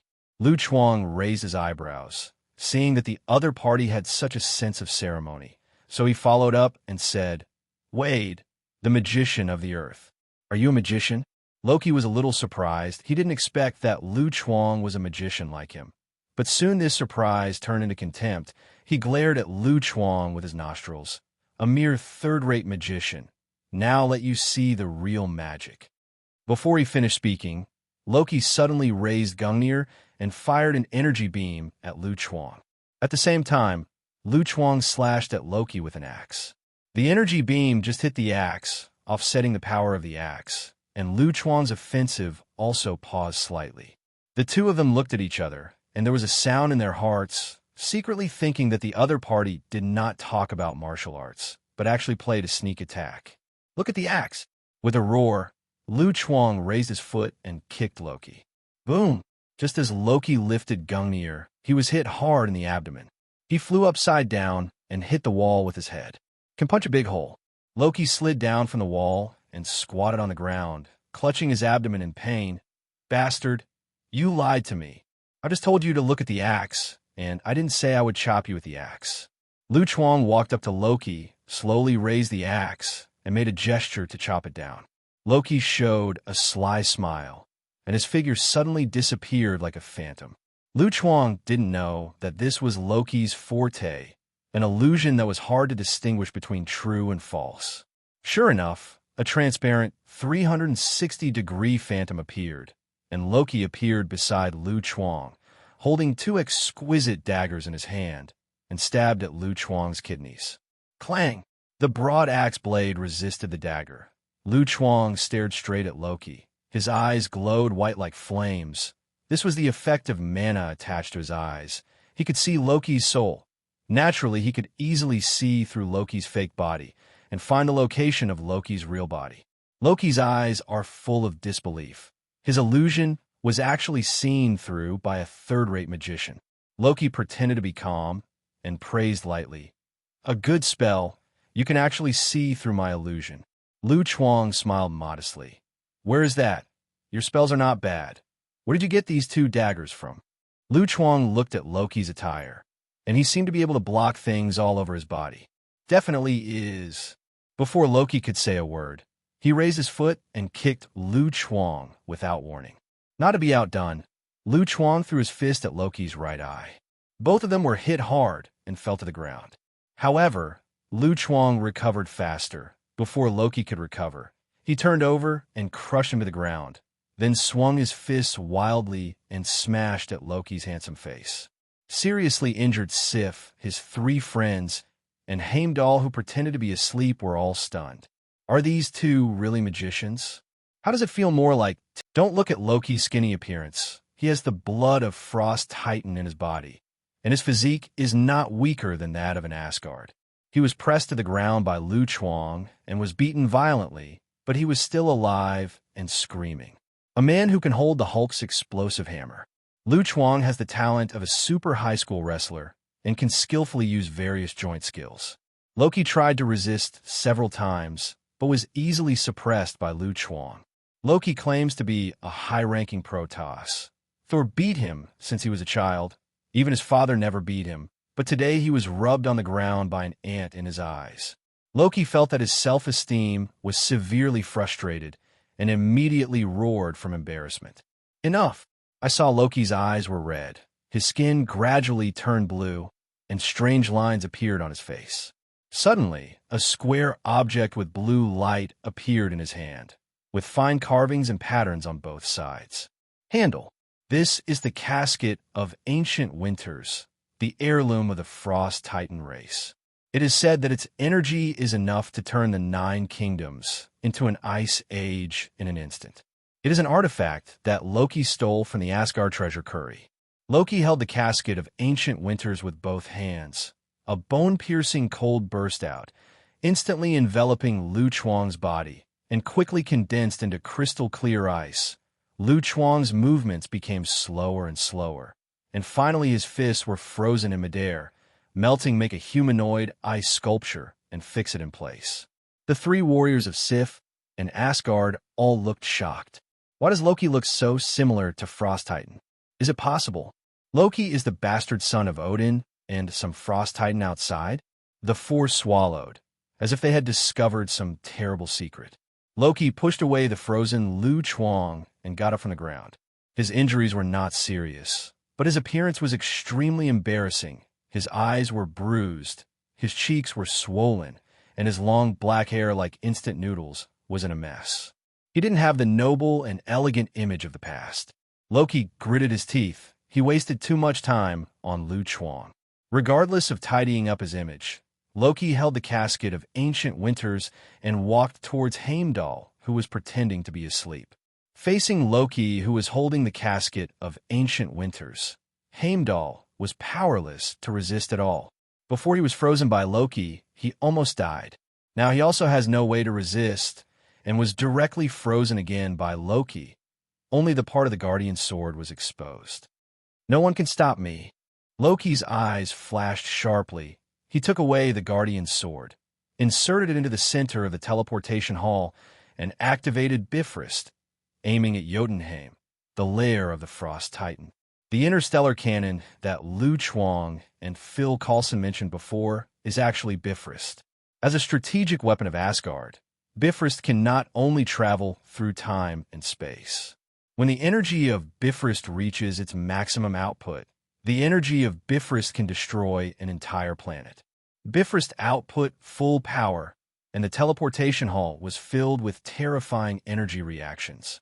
At this moment, Thor arrived in time holding the hammer. His chest was heaving violently. Obviously, the battle with the Frost Titan consumed a lot of energy. Seeing the situation in the teleportation hall, Thor shouted anxiously, "Loki, stop! You can't wipe out the entire race. When did you start showing mercy to the Frost Titan? Isn't this the result you've always wanted?" Loki felt that it was absurd for these words to come from his brash old brother. Thor persuaded, "I have changed. I found that my previous ideas were wrong. War will only bring worse results. Asgard Lebu peace. A few days in Midgard actually made you so weak. Who on earth influenced you? Was it that Midgard woman?" There was anger in Loki's words, and even a little grievance. For thousands of years, Thor has never listened to his persuasion and suggestions. As a result, Thor changed his mind for a woman in just a few days on the Earth. The more Loki thought about it, the more massive cold air burst out from the casket of ancient winters, covering the center of the teleportation hall in an instant, freezing the Guardian's sword and the thunder energy visible to the naked eye into ice sculptures. Not leaving it to Thor will close Bifrost's chances. No, Thor wanted to stop it, but Loki picked up Gungnir on the ground, and an energy beam knocked Thor out of the teleportation hall and fell on the colorful bridge. Thor, who had regained his divine power, had an amazing physique, and quickly stood up again. "Loki, you are my younger brother. Why do you do this?" Hearing this, Loki shouted immediately, "I'm not your brother." It's no wonder that Loki lost control of his emotions. After all, in his past conception, the Frost Titans were a group of jokers who couldn't get on the stage. In the end, he found that the Joker turned out to be himself, and anyone else would have a broken heart. Loki body blur directly separated a dozen illusion duplications, and at the same time raised Gungnir to attack Thor. Thor couldn't tell the truth from the fake, and with a bang, the powerful energy star instantly knocked Thor down on the ground. Loki has Gungnir in his left hand and casket of ancient winters in his right. He said coldly, "You can't stop it. Bifrost will continue to grow until it destroys Jotunheim. Just stay here and watch Jotunheim's destruction. I will prove it to my father, who is the qualified successor of Asgard. That person won't be you, Loki." Loki suddenly felt that his hands were empty and looked back quickly, only to find that Lu Chuang had escaped from the ice, holding Gungnir and casket of ancient winters in his hands, followed by the three warriors of Heimdall, Sif, and Asgard who had returned to normal. How can it be? Loki looked like he saw a ghost. A Midgard man could break the ice seal on the face of ice? Nothing is impossible. Lu Chuang laughed lightly. His mana could expel the energy of the casket of ancient winters, but naturally it couldn't freeze him. Now, I have both artifacts in my hands. You are doomed. If you don't want to suffer, you should surrender quickly. At this point, how could Loki give up and immediately cast out more than a dozen illusion duplications, rushing towards Lu Chuang from all directions? Lu Chuang's eyes glowed white. Ignoring the oncoming Lokis, he raised the casket of ancient winters and smashed it into the void behind him. Accompanied by a muffled sound, Loki holding a dagger appeared out of thin air and fell heavily to the ground, and the other illusion duplication disappeared. Lu Chuang raised Gungnir and pointed the gun point at Loki's throat. "It seems that I won this magician battle. Everyone, F***K, this isn't magician fight at all." At the moment, the teleportation hall erupted with dazzling light, and everyone could feel the terrifying energy contained in it. If they approached rashly, those with weak bodies would be instantly wiped out by this energy. Heimdall shook his head and said, "It's too late. Bifrost can't pause anymore." "No, there is another way." There was a flash of determination in Thor's eyes, and he walked forward with a hammer. "You get out of here. I will destroy the bridge." Everyone guessed what Thor was thinking and was shocked. Loki shouted, "Are you crazy? Destroy Bifrost, and you will never see that woman again." While Loki doesn't want Thor to see Jane either, he doesn't want Thor destroying Bifrost even more. Loki pointed at Lu Chuang. "And you, if you don't have Bifrost, you won't be able to go back to Midgard." Lu Chuang said righteously, "Don't think that I am as dirty-minded as you. For the sake of peace, this small sacrifice is nothing." He really couldn't see that this guy, with dirtier methods than himself, actually had this kind of ideological awareness. Thor was deeply moved. Being exiled, he knew very well the pain of not being able to return home. Lu Chuang's sacrifice was too great. "Magician, I assure you, Asgard will be your second home," Thor said seriously. Lu Chuang nodded vigorously. "With your words, I feel relieved." Asgard. In the Norse mythology records of the earth, Asgard is the place where the gods live, similar to the heaven in the myths of the great eastern kingdoms, and the Jade Emperor is the king of god Odin. However, with modern eyes, Asgard is an alien planet. The gods are a group of aliens whose physique is different from ordinary people. If Thor and Jane want to develop further, I am afraid they have to consider the issue of reproductive isolation. Different from a spherical Earth, Asgard is a suspended continent. The end of the world is a cliff waterfall.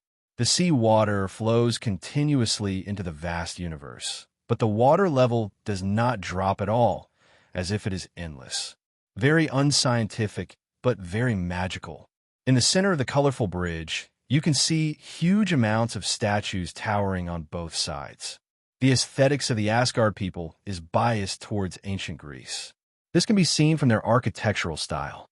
The mountains surround the buildings and are smoky. Make this Asgard like a fairyland on Earth. As an aborigine, Thor and others have long since seen it. Only Lu Chuang, just like the ant who came to the scenic spot, took out his mobile phone to take pictures of various beautiful scenery, intending to show off to Lorna and little Peter. Oh no, to share this joy that went to an alien planet on a business trip, so I asked you if you were awesome. It's a pity that Asgard couldn't receive the signal, so Lu Chuang had to go back and talk later. This colorful bridge was much longer than expected. The group of people walked for nearly half an hour before entering the residential area of Asgard, where many Asgard residents could be seen coming and going. Thor escorted Loki, looked at Lu Chuang and said, "Magician, I can't accompany you anymore. I'm going to take Loki back to accept the trial, and I need to leave for a while." Loki didn't resist the whole process. Ever since he watched Thor destroy the bridge to prevent Bifrost from destroying Jotunheim, he was like a salty fish who had lost hope. His eyes were dull, and he seemed to have given up struggling completely. "It's okay, you can go to work." Lu Chuang waved his hand indifferently. It was already very embarrassing for Thor to walk here with his feet. Thor nodded and said solemnly, "I will send someone to take you to familiarize yourself with Asgard later, and then arrange a new residence for you. If you have any needs, just ask. You're my friend, and you're my friend. After sacrificing so much, Asgard will never treat you badly." Lu Chuang said, "There's no need to send someone. I just go shopping by myself." Also, Thor didn't say a few words, grabbed the back of Loki's neck with one hand, swung his hammer, and rushed into the sky, and quickly disappeared in front of everyone's eyes. Immediately afterwards, the trio of Sif, Asgard warriors, and Heimdall also bid farewell to Lu Chuang and left. The Frost Titan just invaded Asgard, and they still have a lot of troubles to solve, especially Heimdall. Now that the teleportation hall and Bifrost are gone, as a gatekeeper, he is about to face unemployment crisis. He has to find a new job and start a new get on the job. Otherwise, he will retire early.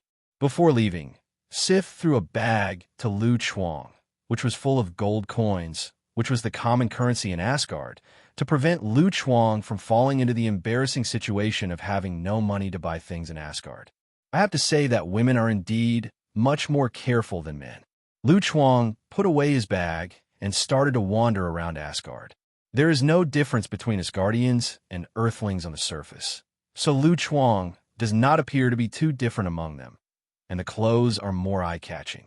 Regardless of whether Asgard's system is still in the Middle Ages, soldiers use cold weapons, but their technological level is definitely far superior to that of Earth, and even Wakanda, which is known as the highest technological level on Earth, is far inferior. Through supervision, Lu Chuang can see that on the sentry tower on the outer wall of Asgard, there are several anti-aircraft laser turrets with a sense of technology, and Asgard soldiers are controlling them behind them. And there are cool airships passing by from time to time in the sky. There's a sense of déjà vu of a science fiction movie. What's even more outrageous is that Lu Chuang saw a girl playing in the street with an iron ball in her hand. Under the control of the girl, the iron ball slowly floated up. At that time, Lu Chuang almost thought that he had hit Lorna's body in an Alien My Sister. Magneto is so awesome that he came to Asgard to spread his branches. In the end, Lu Chuang found to his disappointment that this iron ball was just a high-tech product, using magnetic drive technology decades beyond the current Earth. Such high technology is actually just a child's toy. It is conceivable how powerful Asgard's technological level is. If I bring these high technologies back home, wouldn't I become a rich man in the world in seconds? Lu Chuang couldn't help thinking. Definitely, Lu Chuang just thought about it.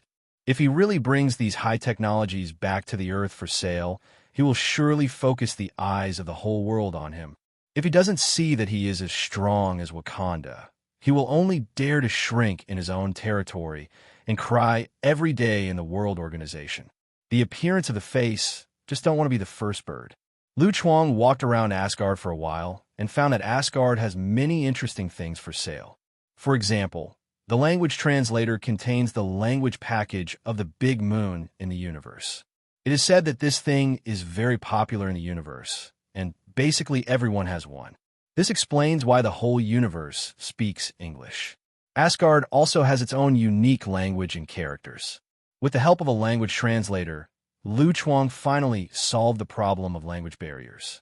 As for Thor and others can speak English, it is purely because they understand this language.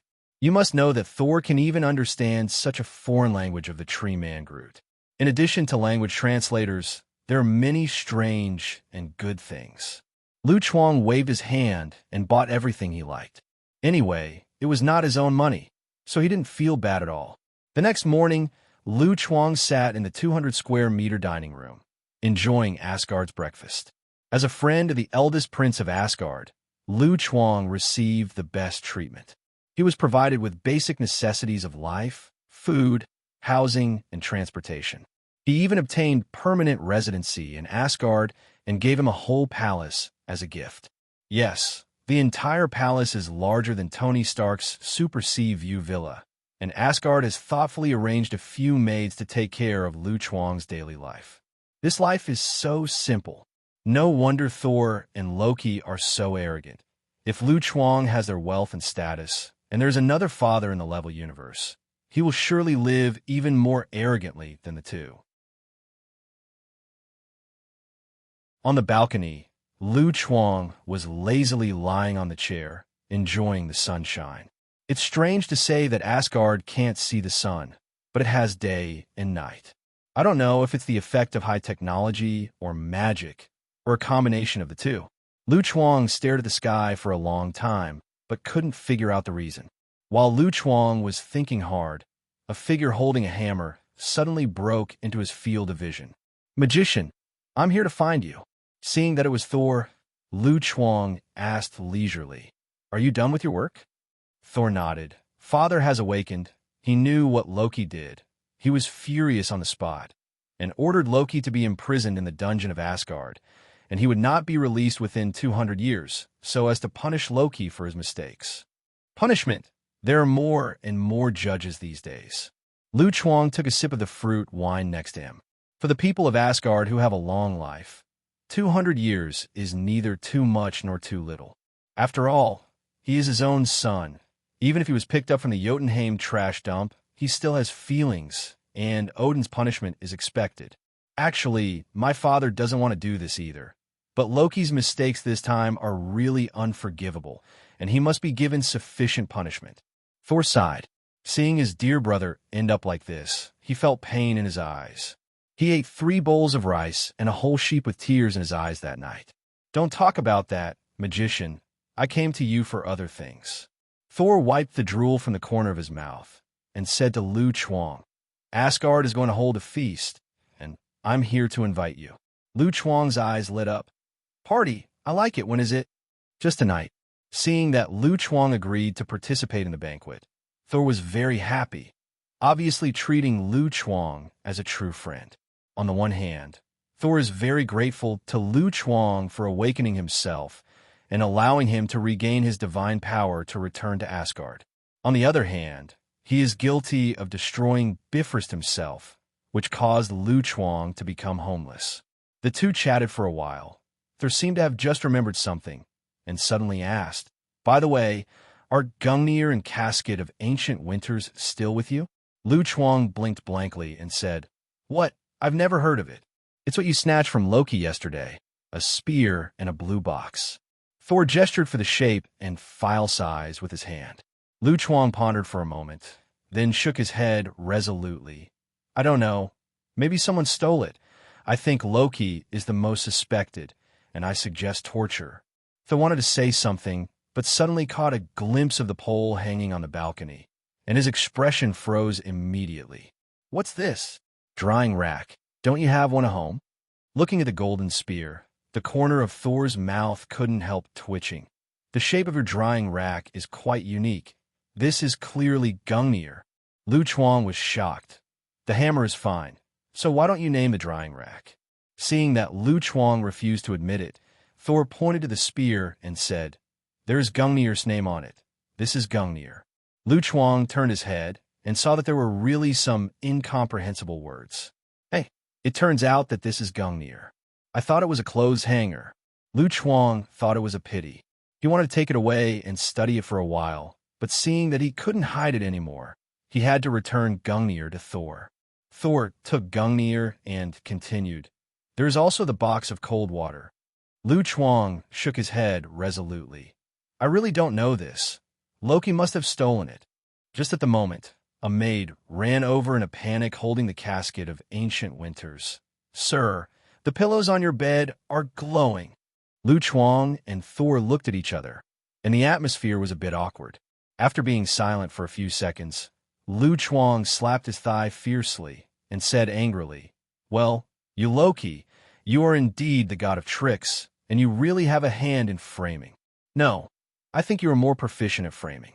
Lu Chuang's poor acting skills. Even Thor's IQ can't stand it.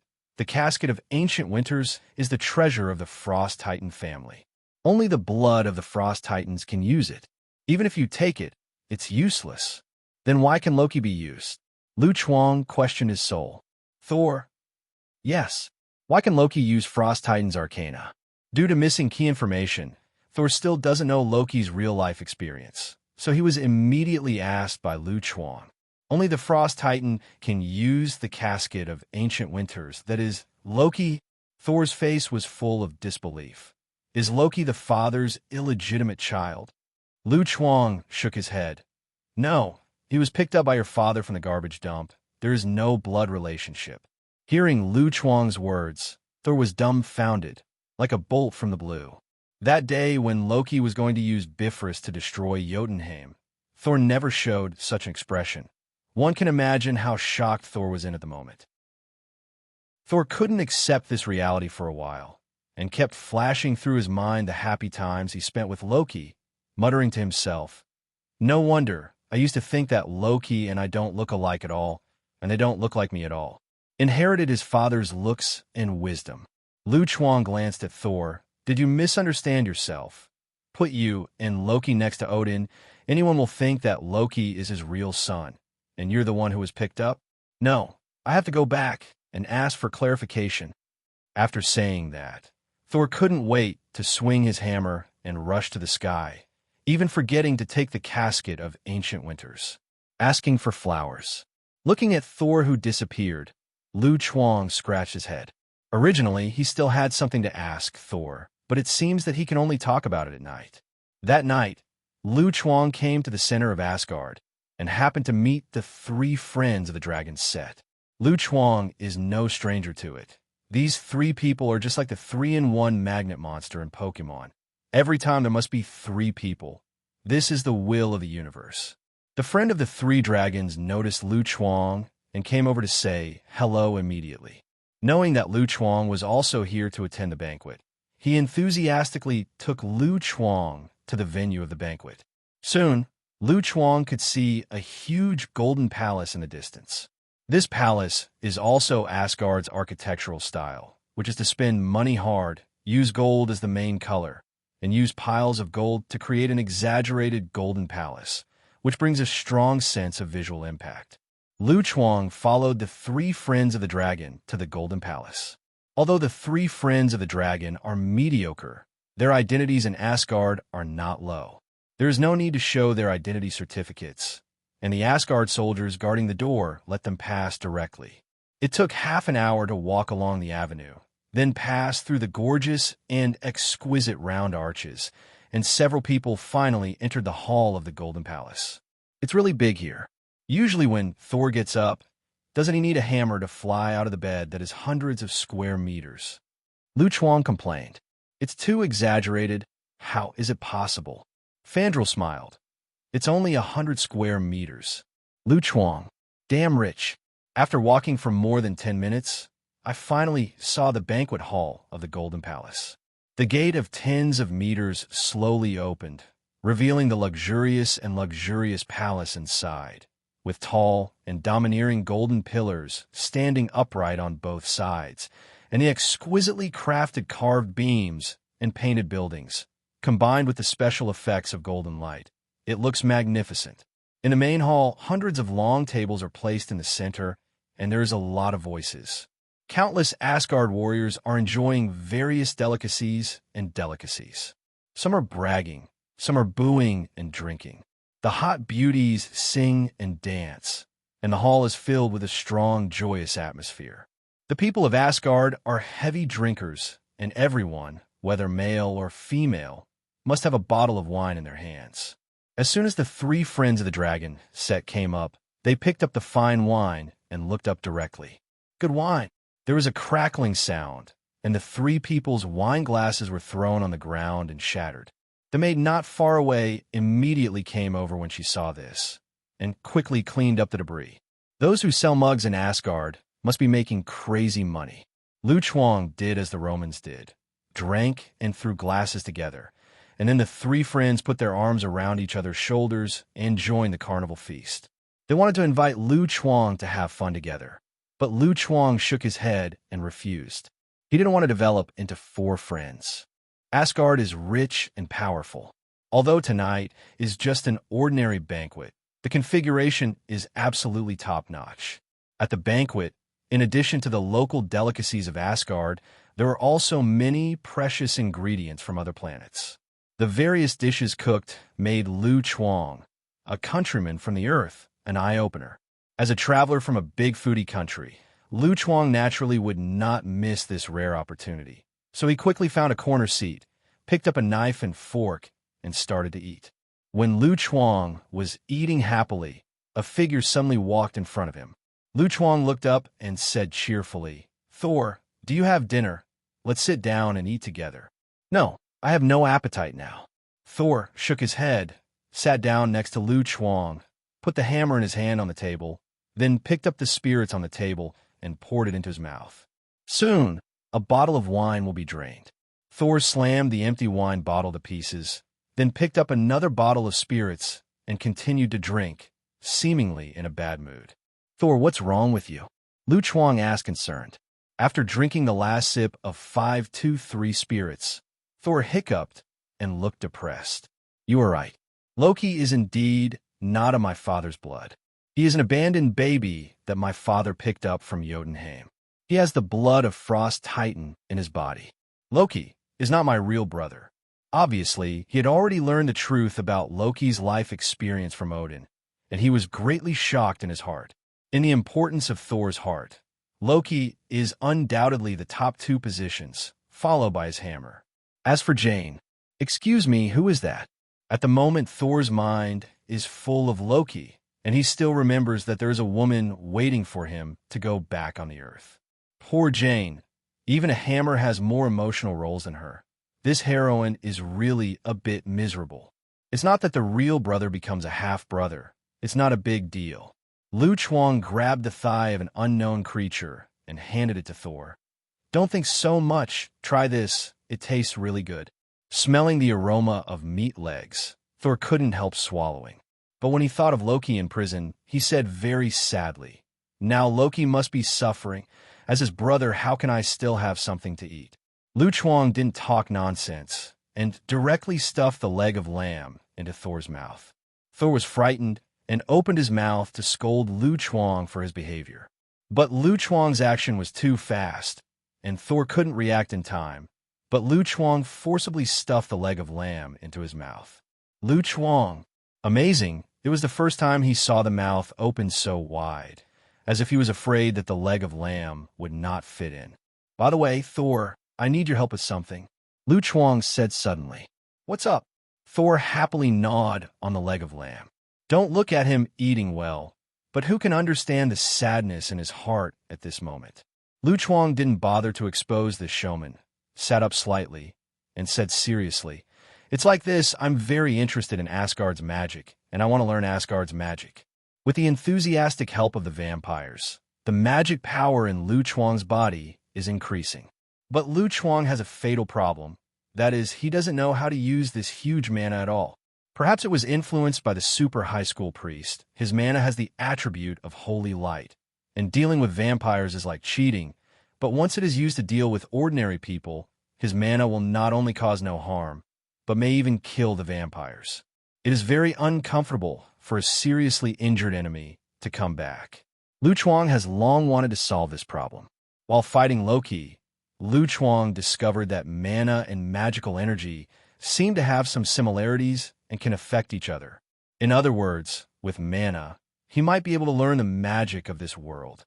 "No problem. After the banquet is over, I will take you to visit the secret pavilion." Hearing Lu Chuang's request, Thor readily agreed. This was a bit beyond Lu Chuang's expectation. "My friend Thor." Then it's settled. Lu Chuang was in a good mood and pushed the food in front of Thor to Thor. Eat it quickly.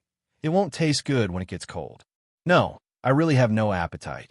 After the banquet, Thor with a big belly brought Lu Chuang to the secret pavilion deep in the Golden Palace. In fact, they could have come earlier. Who knew that Thor was so full that he had to rest for half an hour before he could barely walk out?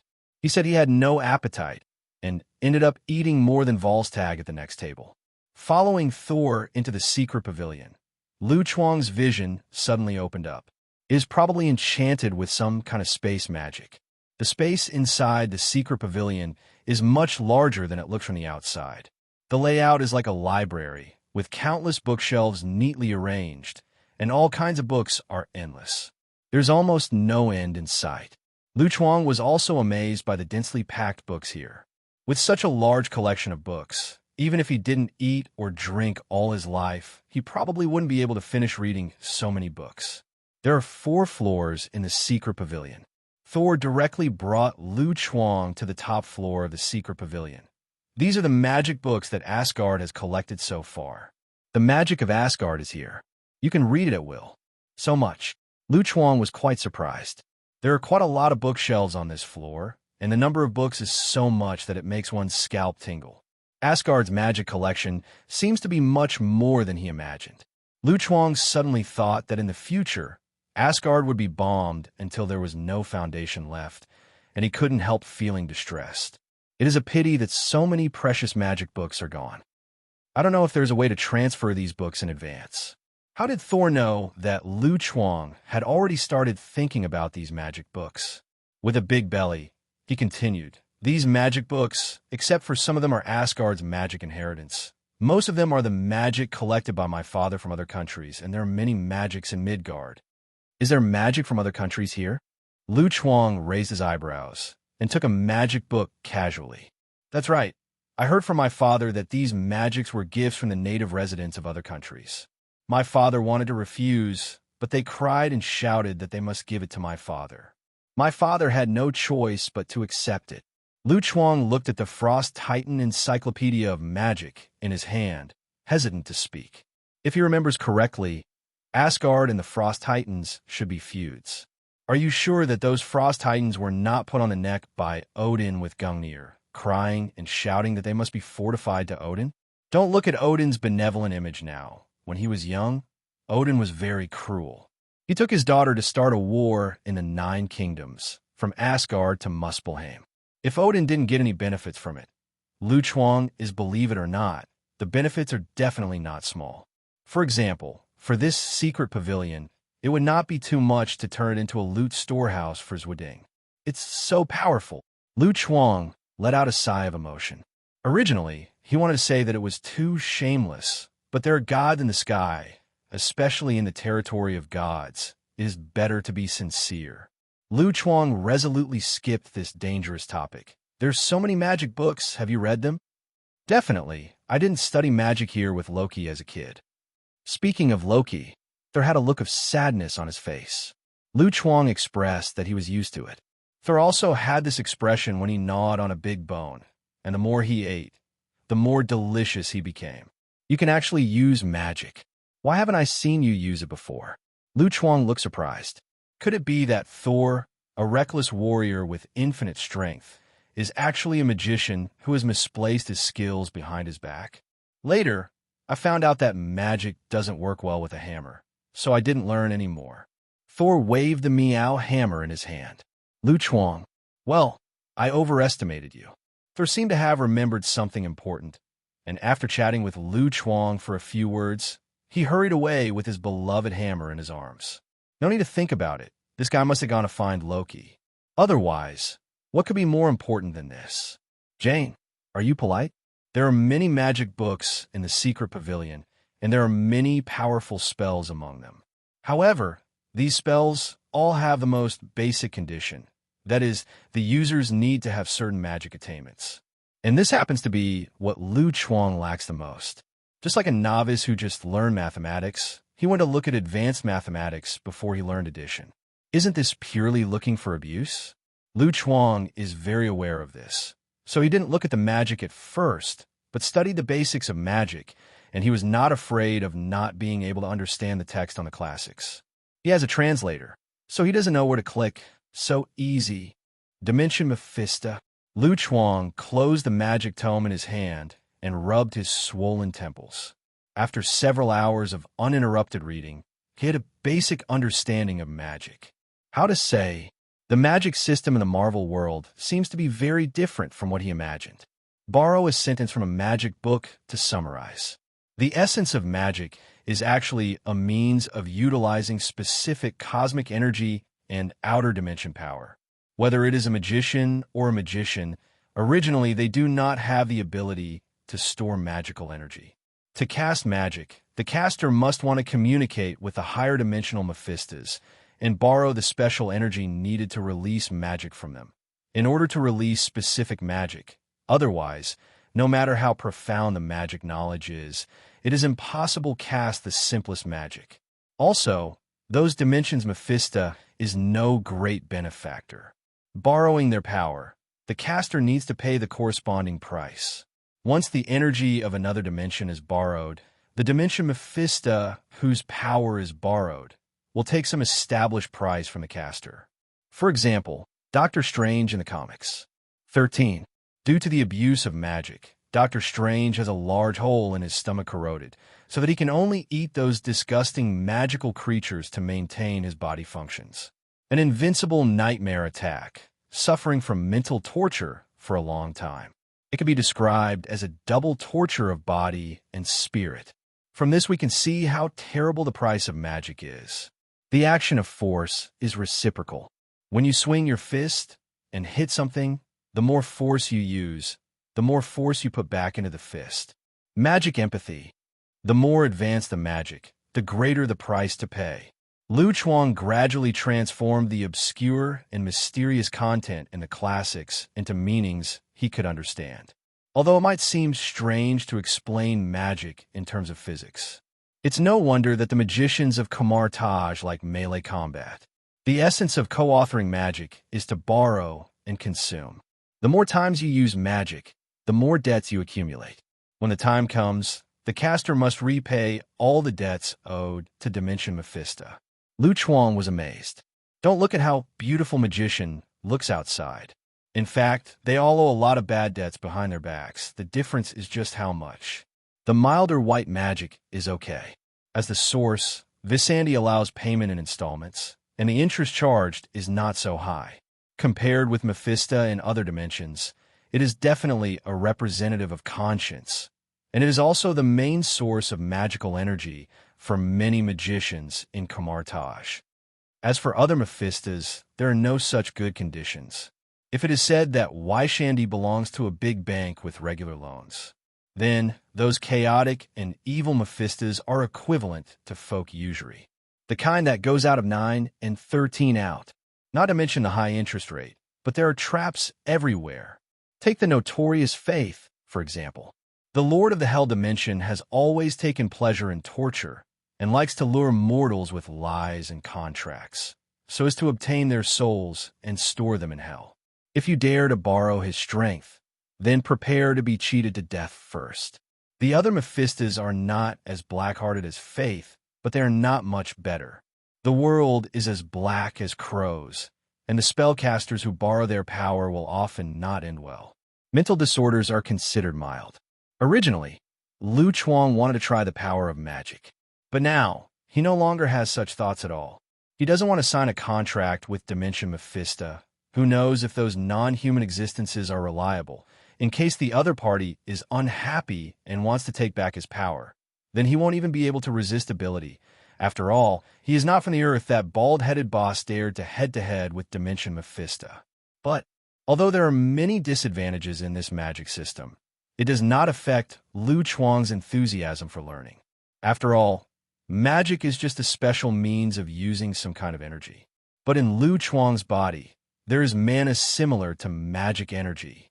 That is, Lu Chuang can use his own magic power and use the magic framework of other dimensions as a reference to construct a magic system that suits him. This way he can cast magic on his own. Definitely, constructing a whole new magic system is obviously not something that can be done in a short period of time. First of all, he must have sufficient magic attainments and theoretical foundations. This prerequisite alone will take a lot of time. But no matter how hard it is to start a business, it is better than working part-time. Not in a hurry. At worst, take your time. Having figured this out, Lu Chuang picked up a magic tome and immersed himself in the ocean of knowledge again. The entire secret pavilion seemed very quiet. Only the soft sound of paper flipping can be heard from time to time. That's all. With the help of Thor, the future speaker of Asgard, Lu Chuang obtained the permission to freely enter and exit the secret cabinet as he wished. The following days, apart from eating and sleeping, Lu Chuang basically spends most of his time in the secret pavilion learning magic. Although Lu Chuang is not a genius with a high IQ like little Peter, he is also an asshole with several super high school level talents. You must know that the ability to improve at the super high school level is not limited to physical fitness, but also learning ability, thinking ability, logic ability, etc., which have also been greatly improved.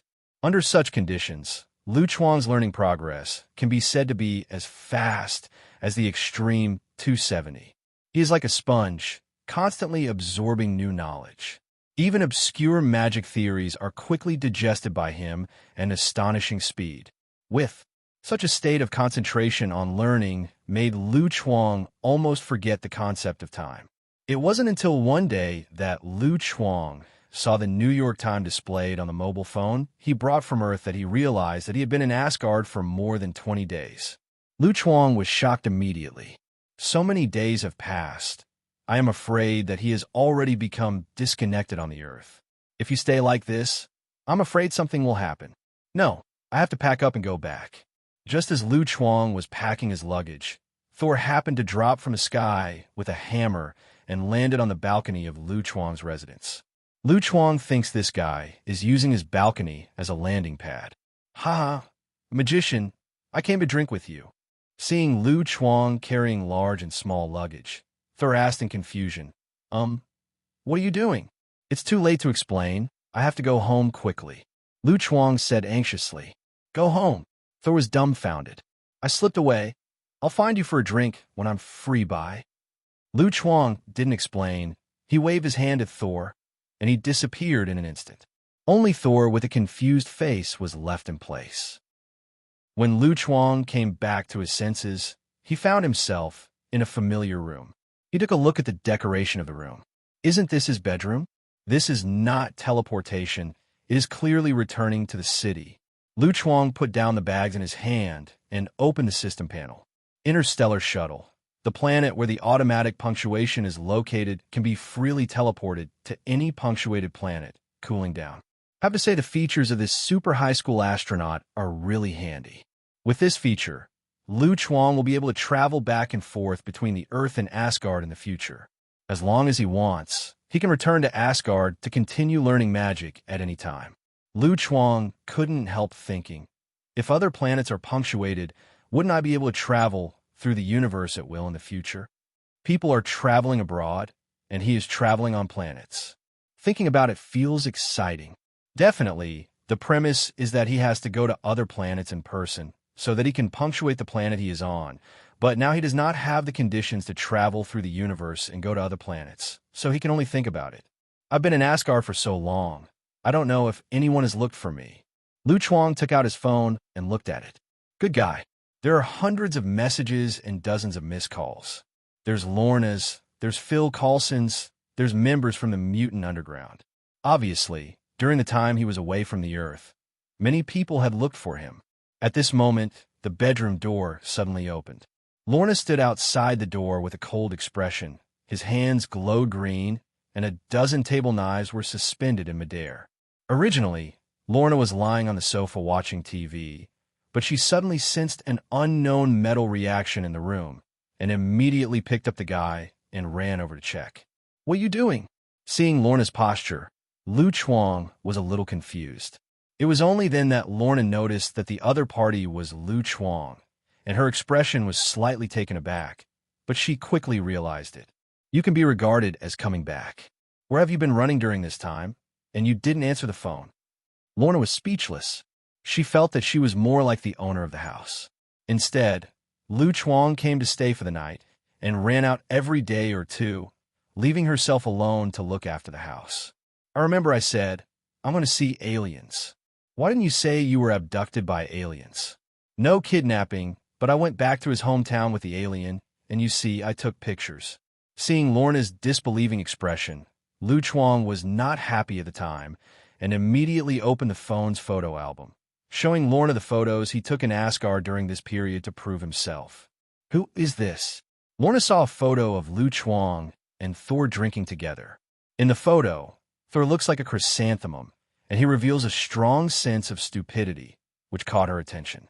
"This is the alien I'm talking about. His name is Thor, and his profession is to wield a sledgehammer. He also has a younger brother named Loki, who likes to play pranks. He almost killed his brother some time ago. Their father, Odin, knew after that.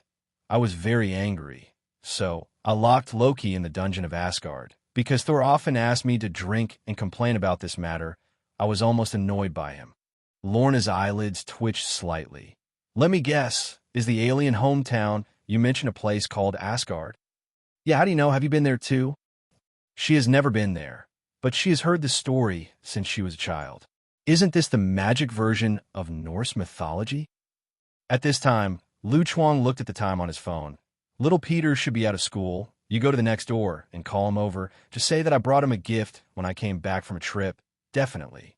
Lorna wanted to ask further questions, but when she heard that Lu Chuang had brought her present, she turned and left the bedroom without saying a word. It didn't take long to see Lorna come back with an excited little Peter. "Lu, I heard that you just came back from a trip and brought me a gift. What kind of gift is it?" Lu Chuang looked at little Peter and smiled mysteriously and took out a few suitcases he brought back from Asgard. "Definitely is a good thing. This is a local specialty of Asgard, and you can't buy it anywhere on Earth. Souvenirs brought back from travel." Little Peter was overjoyed and tentatively hugged the suitcase, but found that he couldn't hold it at all. It must be something so heavy. After getting permission from Lu Chuang, little Peter couldn't wait to open the suitcase. This is surprise or surprise, surprise or surprise. Seeing the stunned little Peter, Lu Chuang introduced triumphantly, "These are all the learning materials I have managed to find from Asgard, and there are also a complete set of exercises for different stages. As long as you learn them all, I guarantee that your theoretical knowledge will be at least decades ahead of Earth's technology, and it will not be a problem to beat Tony Stark."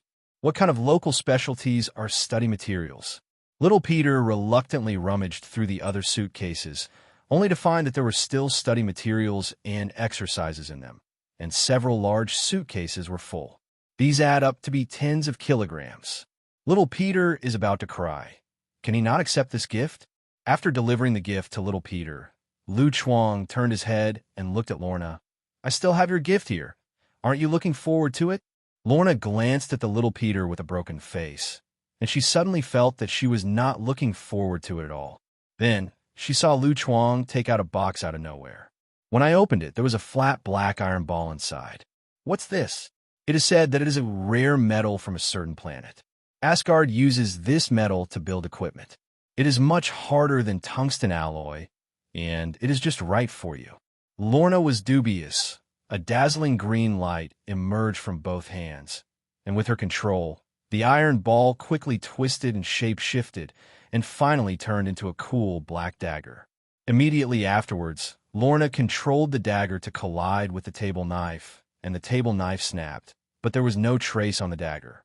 Lorna was a little surprised. The quality of metal she had never seen was indeed strong. For ordinary people, such a small piece of metal may not be useful, but in Lorna's hands, this piece of metal is undoubtedly a big killer. Just imagine a flying darts that can pierce through metal and shoot towards it at a speed comparable to a bullet. When you fly, I will ask you how to block it. Yes, I like this gift. Lorna waved her hand, and the dagger was shape-shifting again, turning into 2 metal bracelets on her wrists. Lu Chuang doubts whether Lorna is hiding other super abilities. Isn't it too heavy to wear so many metals? Speaking of metal, Lu Chuang suddenly remembered something. He seems to have one more important thing with Clarice. The headquarters of the mutant underground organization was a little far away, So Lu Chuang didn't choose to rush there and directly called Clarice. After learning that Lu Chuang was back, Clarice also arrived in the shortest time, directly opened the portal, and brought Lu Chuang to the new headquarters of the Mutant Underground Organization, which is the underground base hidden under the toilet. Boss, you finally showed up. I haven't been able to contact you these days, and I'm dying of anxiety. The moment she saw Lu Chuang, Clarice couldn't help but heaved a sigh of relief. She was really worried about Lu Chuang. It's not that she has any feelings for Lu Chuang. The main reason is that Lu Chuang is too important to the Mutant Underground Organization. Now Lu Chuang is the biggest rich man in their organization. If something happens to Lu Chuang, the main source of funds for the Mutant Underground Organization will be completely cut off. Where will such a rich boss be found in the future? I went on a trip, so the mobile phone can't receive a signal. Lu Chuang patted Clarice on the shoulder and asked, "Where are my things?" "You mean that armor? I put it in the warehouse of the base, Curry. I will take you there now." Clarice brought Lu Chuang to the warehouse of the base, where there are many supplies and equipment, and in the deepest part of the warehouse, a pair of damaged, huge metal armor is particularly conspicuous. It is the destroyer armor controlled by Loki. Lu Chuang, who knew the development of the plot, had arranged for Clarice to be on standby in New Mexico. After Thor defeated the destroyer, he immediately notified Clarice that Asgard steal the remains of the destroyer directly under the opponent's nose. "Good job. You are indeed the employee I admire the most, and I will give you a bonus at the end of the month." Lu Chuang nodded in satisfaction and stepped forward to look at the destroyer. The origin of this pair of armor is not simple. Like Gungnir, it is the weapon of the king of god Odin, and it is also the Asgardian of the Asgard treasury. As for how powerful this thing is, Lu Chuang has already experienced it himself. Lu Chuang didn't take Gungnir away because it was Odin's natal weapon. This kind of behavior is tantamount to snatching food from a tiger's mouth. No one can use it. At most, it could be used as a laser gun like Loki. The destroyer, by contrast, is different. According to the normal plot development, even if Lu Chuang does not steal the destroyer, Asgard will take the destroyer back for research and even transform it into a high-tech weapon capable of firing energy cannons. What was the reaction from Asgard? Lu Chuang didn't think that Odin would not know about it. Since Odin chose to turn a blind eye, he was embarrassed to accept it. Instead of cheap Snake Shield Bureau, it is better to cheap other land. When Lu Chuang got close to the destroyer, he could feel a strong wave of magic. Obviously, the destroyer is blessed with some kind of special magic, which should be written by Odin. This kind of magic has gone far beyond Lu Chuang's cognition, and he still can't understand its mysterious resistance with his current magic attainments. Lu Chuang thought for a while, then reached out to touch the destroyer, and a ball of mana emerged from his hand and poured into the destroyer's body. Buzzing, the destroyer let out a hum, and the empty eye sockets suddenly lit up with golden light. Under the stunned expressions of the two, the silver-white bars on the destroyer's face slowly opened, and the scorching heat instantly filled the entire warehouse. And inside the empty helmet of the destroyer, a terrifying energy was gathering rapidly. Seeing this, Lu Chuang quickly withdrew his mana, and the golden light of the destroyer dimmed immediately, and the energy that was about to be condensed dissipated, and the metal face gradually returned to its original appearance. Almost had a big problem. Did mana accidentally activate the magic on the destroyer? Lu Chuang thought with lingering fear. It seems that he has to go back and study how to use this thing carefully, so as not to blow himself up if he doesn't pay attention.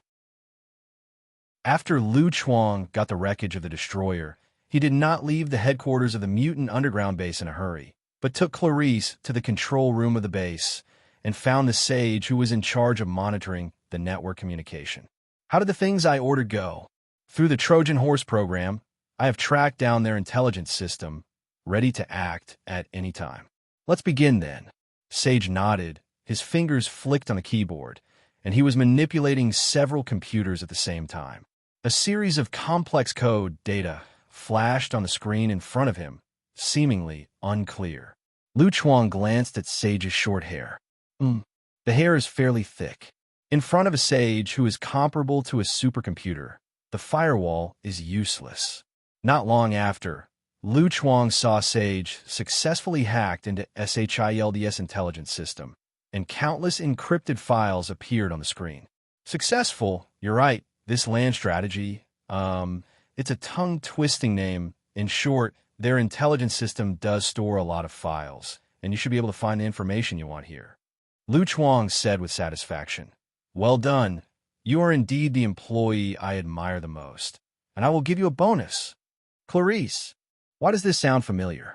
First check if there is any X-Men information.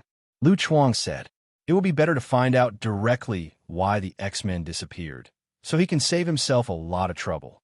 It's a pity that Sage searched the entire database, but in the end, he couldn't find any information about X-Men, even the most basic information. I don't know if there's really no data record, or if the data doesn't exist at all. Data Curry. Still unwilling to give up, Lu Chuang asked Sage to search for information on Brotherhood, but still found nothing. It's as if someone deliberately erased all relevant information. Lu Chuang was a little disappointed. It seemed that this shortcut would not work, so he had to continue with the original plan and ask Sage to investigate the Essex company instead. Fortunately, this time it went smoothly. Under Sage's search, she quickly retrieved an encrypted file from the data and sent it to Curry for decoding. When I opened it, it was full of information about the Essex company. First of all, Essex company is a huge group company with pharmaceuticals, military industry, food, etc. Its history can be traced back to the 19th century. It focuses on the field of biotechnology and has many invention patents in this field. The flea collar that frightens all mutants is one of Essex's products, which can suppress mutant genes in mutants and temporarily disable their abilities. Therefore, Essex has a long-term cooperation with Sentry Secret Service relation. It's just that the Essex company is relatively low-key, unlike a mustache who often appears in the media. The Essex company generally rarely appears in the public eye, and even the SHIELD data Curry's description of the Essex company not comprehensive enough. There is no record of where the headquarters of the Essex company was or who founded the company. However, according to SHIELD's investigation records, Essex Corporation and Sentry Secret Service seem to have reached other cooperation behind the scenes, implementing a confidential project called Project Hound Dog. Regarding this plan, SHIELD data Curry has no detailed information, only a special list, which is full of mutant criminals who were arrested by Sentry Secret Service illegally. Pulse! Clarice suddenly saw a familiar face on the list and exclaimed. Lu Chuang raised his brows. You mean the ability last time was the mutant that blocked the mutant ability? The words were a bit confusing. Clarice was stunned for a few seconds before reacting and nodded quickly. Yes, that's him. Clarice was a little emotional.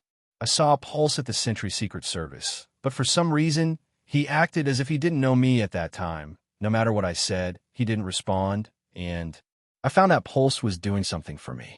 Sentry Secret Service worked, and when Sentry Secret Service was chasing me, he used ability to stop me from escaping, which resulted in me being caught by Sentry Secret Service and sent to prison. Lu Chuang rubbed his chin. According to my experience, your companions are usually either controlled or brainwashed. I guess it has something to do with this hunting plan. He distinctly recalls Sentry Agent Turner calling Pulse a hound weapon during the Clarice rescue operation.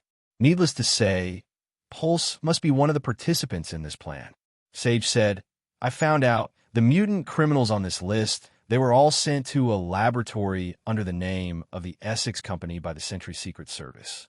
Sent it there for what? I don't know. There is no record in the data. Where is that laboratory? At this moment, John suddenly broke into the control room and asked loudly. Lu Chuang looked at John with strange eyes. You have been eavesdropping outside, just now.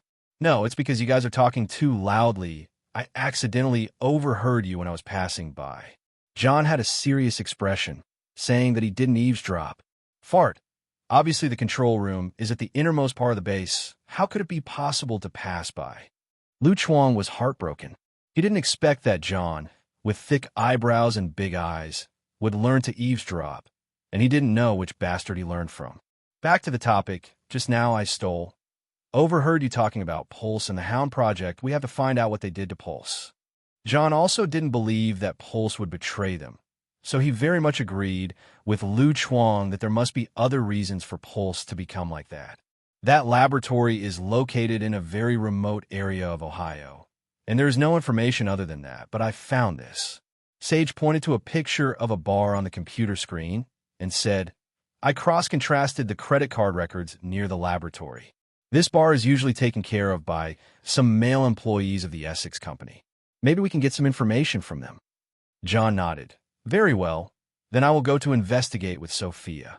Sophia's ability can not only modify other people's memories, but also steal part of other people's memories, which is most suitable for this kind of intelligence work. Getting information from men. What's the fun with you being a man? Lu Chuang gave John a disgusted look. Forehead. John was speechless. It was really not suitable for him as a man to follow. But Sophia has no fighting power. We need someone to protect her. But the problem is that we currently don't have any female members who are good at fighting. Most of the female members of the mutant underground organization are supportive types, such as Sage and Clarice. Although they are very supportive, they basically have no combat ability. Lu Chuang waved his hand calmly. Small problem, isn't there still me? You, John, and the others looked Lu Chuang up and down, and their expressions instantly became weird. Don't think about it. I'm an upright man. Lu Chuang explained. I mean, my ability can become anyone like this. After saying those words, Lu Chuang's image suddenly changed and became Clarice's appearance. Both in appearance, and the two lumps on his chest were exactly the same. John thought that Lu Chuang's ability could only transform into other men, but he didn't expect that he could play it so fancy. So, wouldn't Lu Chuang be able to transform into any woman? This ability is really enviable. Oh no, it's really amazing. So, you want to participate in this operation? Yes. Lu Chuang nodded. The Essex company hides too deeply, and the useful clues in the data are very limited. If you want to investigate the truth about the disappearance of the X-Men, you need to find more key clues. Therefore, Lu Chuang intends to start the investigation with the subordinate organizations of the Essex company first, to see if he can find any traces of cobweb horses. John said pleasantly. Okay, then I will trouble you. Although Lu Chuang looks very unreliable, but John has seen Lu Chuang's skill, which is much stronger than his veterans, and his marksmanship is extremely accurate. It is natural that Lu Chuang is willing to help. At least Sophia's safety is guaranteed. The most important thing is that this time Lu Chuang did not ask for a fee, which is equivalent to free prostitution. Leave it to me. Lu Chuang patted his chest heavily, causing ripples, which made Clarice feel ashamed and angry. Rogue, where is your hand? At night, according to the address provided by Sage, Lu Chuang and Sophia came to the bar. At the moment, Lu Chuang disguised himself as Daisy, the glasses girl next to Jane. Originally, Lu Chuang planned to disguise himself as Clarice. After all, Clarice and Sophia were a bit similar, so their appearance would not be much different. However, Lu Chuang's disguise technique had a shortcoming. That is, the appearance of the designated target was 100% restored in the image and does not have the face pinching function. Because the non-human features of Clarice's face were too conspicuous, Lu Chuang had to choose Daisy, who was also good-looking in his impression and had nothing to do with him. Lu Chuang and Sophia sat in front of the bar together, ordered 2 glasses of wine from the bartender, and began to search for targets. Soon, the two saw a bald man drinking at the corner of the bar. The man was wearing a guard uniform with the English name of Essex printed on his chest. Lu Chuang and Sophia exchanged glances and immediately walked over with the wine. The bald man stared straight at the 2 beauties walking towards this side, especially Daisy, who was disguised by Lu Chuang. The 2 headlights were really dazzling, like magnets. They were attracted. The bald man also stared. Is there anyone in this seat? Sophia gave the bald man a charming smile, a classic beauty trick. However, the bald man didn't respond to her. The bald man's eyes were fixed on Lu Chuang's chest, as if he had been hit by some extremely evil illusion. Sophia's smile suddenly froze. feeling that her self-esteem had been hit like never before. I actually lost to a man in terms of charm? Lu Chuang was a little terrified by the idiot-like stare of the other party and slapped the table suddenly. To ask you a question, is there anyone in the seat? No, no one. You can sit wherever you want. Seeing the faintly cracked desktop, the bald man was startled, finally broke free from the illusion, and waved his hands quickly. Hearing this, Lu Chuang and Sophia sat down unceremoniously. After they sat down, the bald man spoke enthusiastically to the two of them. Sophia responded with a smile, while Lu Chuang sat next to him and drank, completely ignoring the bald man's intentions. It was Sophia's task to obtain information. He can't be allowed to play beauty tricks with another man by himself. But it was Lu Chuang's indifferent attitude that aroused the bald man's interest even more. After chatting with Sophia for a while, the bald man looked at Lu Chuang. "Why don't you talk?" Lu Chuang glanced at him and shook his head. "I can't chat." For example, paralyze you. The bald man. It can be seen that they are really not good at chatting. Don't worry about her. She doesn't like to talk. We too continue to chat. Seeing this, Sophia quickly smoothed things over and asked the waiter for a few bottles of vodka. While chatting, she guided the bald man to drink nonstop, trying to get him drunk to facilitate subsequent actions, and the bald man didn't have any defenses, so he asked Sophia a few words. The words fascinated him so much that he unknowingly drank several bottles of vodka. Unexpectedly, the bald man drank several bottles of vodka, plus the wine he drank before, but his face was not a little drunk. Sophia was shocked at the time. "May I ask, where are you from?" "I'm Russian. I immigrated from Russia to America a few years ago." "Why didn't you say it earlier?" Boom! Without saying a word, Lu Chuang raised his hand to the bald man. Sophia's eyes widened. "What are you doing?" "Your method is too slow. When he gets drunk, the bar will be off work. Don't worry, no one around will see you." "But how do I make up his memory?" Sophia looked at the bald man who passed out. Although she could fabricate memories, the pain would still hurt where it should. "It's simple. You just make it up that he is drinking in a bar alone, and then suddenly thinks if you hit your head on the table, will your head hurt more, or the table will hurt more? So he fell into a coma." "Sophia, is this what people on Earth can think of?" Lu Chuang urged. "Stop the ink, act quickly." Sophia nodded helplessly and exhaled a cloud of purple mist from his mouth to wrap the bald man's head. While extracting the memory of the other party, he modified the related memory of tonight to prevent their whereabouts from being exposed. After finishing their work, the two quietly left the bar and returned to the headquarters of Mutants' underground organization. "What did you find?" After seeing the two come back, Marcos couldn't wait to ask. Due to the high stakes of this operation, all important members of the Mutant underground organization were present. Sophia looked solemn. "You are right. There are indeed many mutants detained in that place, and they were injected with a special drug called Kick, which is extremely addictive, so they had to obey Laboratory Orders Act. Moreover, this kind of drug can enhance the mutant's ability. It is through this kind of drug that the Essex laboratory has cultivated mutant weapons that obey their orders. There is indeed a problem with the Hound Project. No wonder Pulse has become like that." John clenched his fists. Even though he was peaceful by nature, he couldn't help but hate the Essex laboratory when he heard those mutant compatriots being treated so cruelly. "Those bastards. We must expose their cruel plan to the outside world," Clarice said angrily. "It's useless, not to mention that we don't have any evidence, and in our capacity, no one will believe us." John shook his head. He is very clear about the current situation of the Mutant Underground Organization. Human beings hate Mutant, and the Sentry Secret Service is targeting them again. In addition, the social status of the group of Nico who couldn't breathe has soared, so that now Mutant is almost reduced to at the bottom of society. No one cares about what they say. John looked at Sophia. "How's the security situation there?" "The place has been reinforced to prevent mutant attacks. Motion sensors and infrared sensors are installed in the building, which are connected to large-caliber automatic machine guns scattered throughout the building. The defense is very tight." Sage suddenly interjected. I logged into the intranet of the Essex staff and found the information about the laboratory's power supply station. It is just a few kilometers away from the laboratory. If we cut off the power, we can enter the laboratory before the system is restored. Yes, but we only have 3 minutes, and after 3 minutes, the generator inside the laboratory will restore power. What can you do in 3 minutes? John frowned tightly.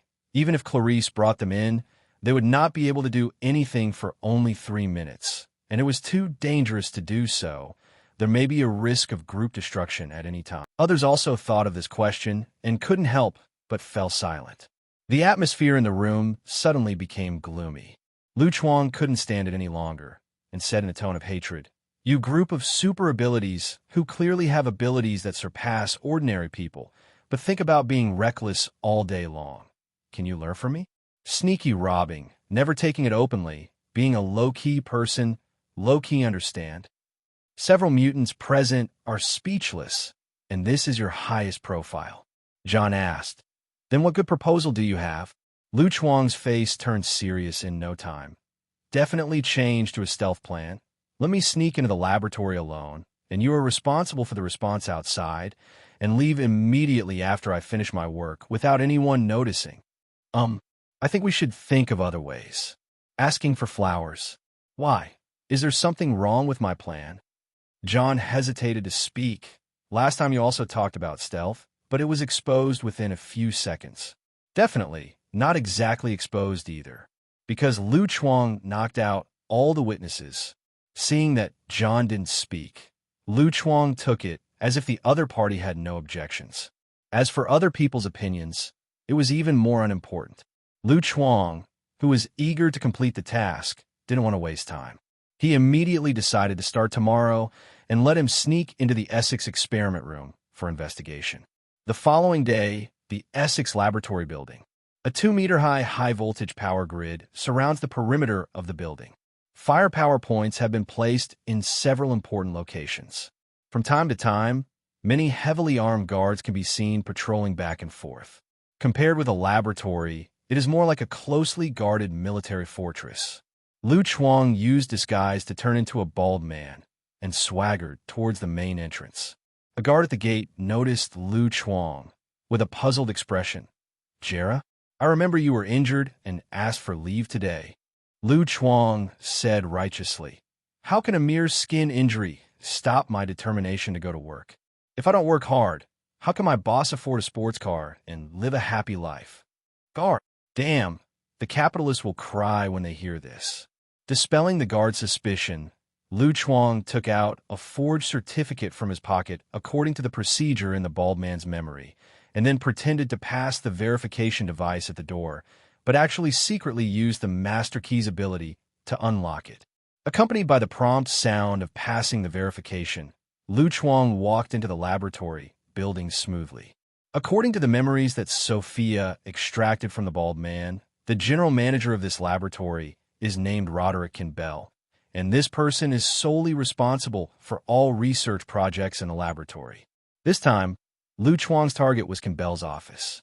Before that, Lu Chuang had memorized the route map provided by Sophia, and it didn't take long for him to find Bell's office. Lu Chuang knocked on the door, but found no one inside responded. So he took advantage of the gap of no one around, gently twisted the handle, and slipped in. Lu Chuang came to the desk, turned on the computer in front of him, and an account login interface popped up on the screen. Lu Chuang had already prepared for this. He took out the USB flash drive that Sage gave him in advance and inserted it into the computer. After a series of dazzling codes flashed, he successfully logged into the computer desktop, and the USB flash drive began to automatically download the files in this computer. Document. Done. After the download was complete, Lu Chuang immediately took out the USB flash drive and left the office, and the whole process went smoothly. Just when Lu Chuang was about to leave the laboratory building, a guard suddenly appeared around the corner and blocked his way. "You came just in time. The injection work needs manpower. You and I will go there." Lu Chuang is a bit of a pain in the ass. "Big brother, do you have to pull me to work overtime while I'm about to leave work? I'm in a hurry to pee. Why don't you find someone else?" "Hold on first. Injection work is more important. Follow me quickly." While speaking, the guard forcibly pulled Lu Chuang away and led him to a room similar to a prison cell. There are many mutants dressed as prisoners in the room. They all wear flea collars produced by Essex Company on their necks, like a Walking Dead. Apparently, these were victims of Project Hound. Lu Chuang looked around curiously, wanting to see if there was any pulse of John's companion here, just as his eyes swept over one of the cells. Suddenly, a prompt from the game system popped up in front of Lu Chuang. "How many goals meet the conditions of Big News?" Lu Chuang paused, actually triggering the prompt of the game system. Lu Chuang immediately turned his attention to the cell that triggered the game prompt and saw a black-haired woman sitting on the bed in the center of the cell. She also wore a flea collar around her neck, and she was obviously a mutant. "Who is she?" Lu Chuang asked the guard beside him. The guard said casually, "She is Kitty Pryde. It is said that she was the first batch of prisoners in the laboratory. I remember she had a name before. It seems to be called Shadowcat." It turned out to be her. Lu Chuang remained calm on the surface, but he was a little surprised in his heart. Shadowcat, one of the members of X-Men, ability is to let one's body or things touched by oneself pass through any object, immune to all physical damage, just like Vision's ability. What's outrageous is that Shadowcat can not only travel through space, but can also travel through time.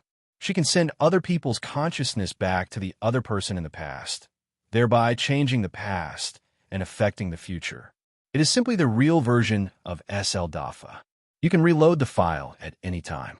In the movie, Shadowcat cooperates with Wolverine, an old OL player on Earth with hundreds of years of archives, to directly change the history of decades ago, retyping the original B ending into an he ending.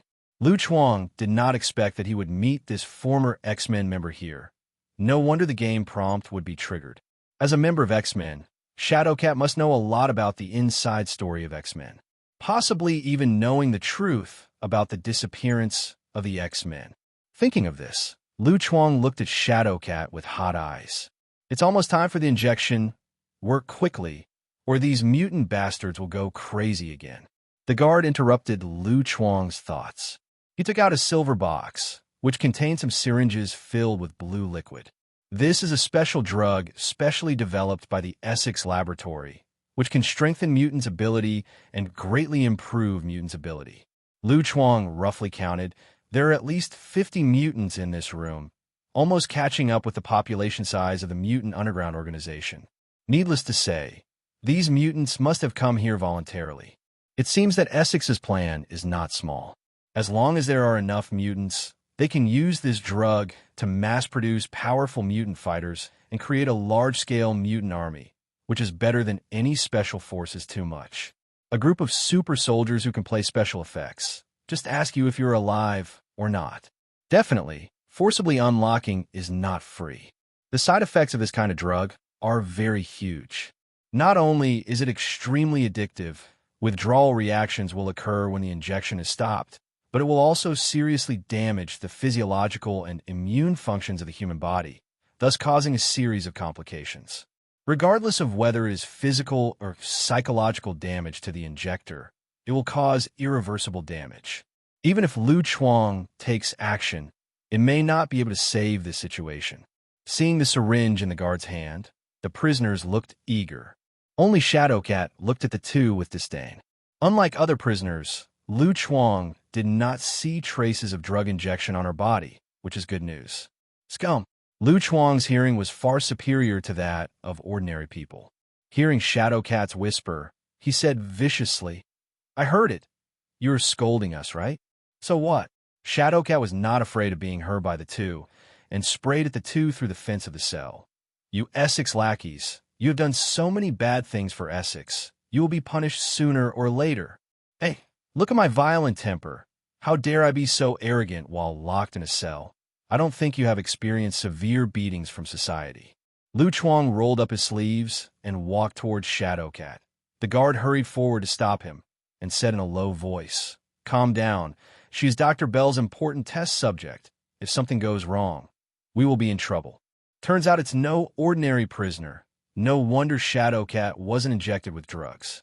The guard tried to persuade Lu Chuang, but Shadowcat was persistent and kept yelling and provoking at the two of them, with words starting with F mixed in from time to time, and his small mouth seemed to be smeared with honey, which was quite different from Lu Chuang's impression.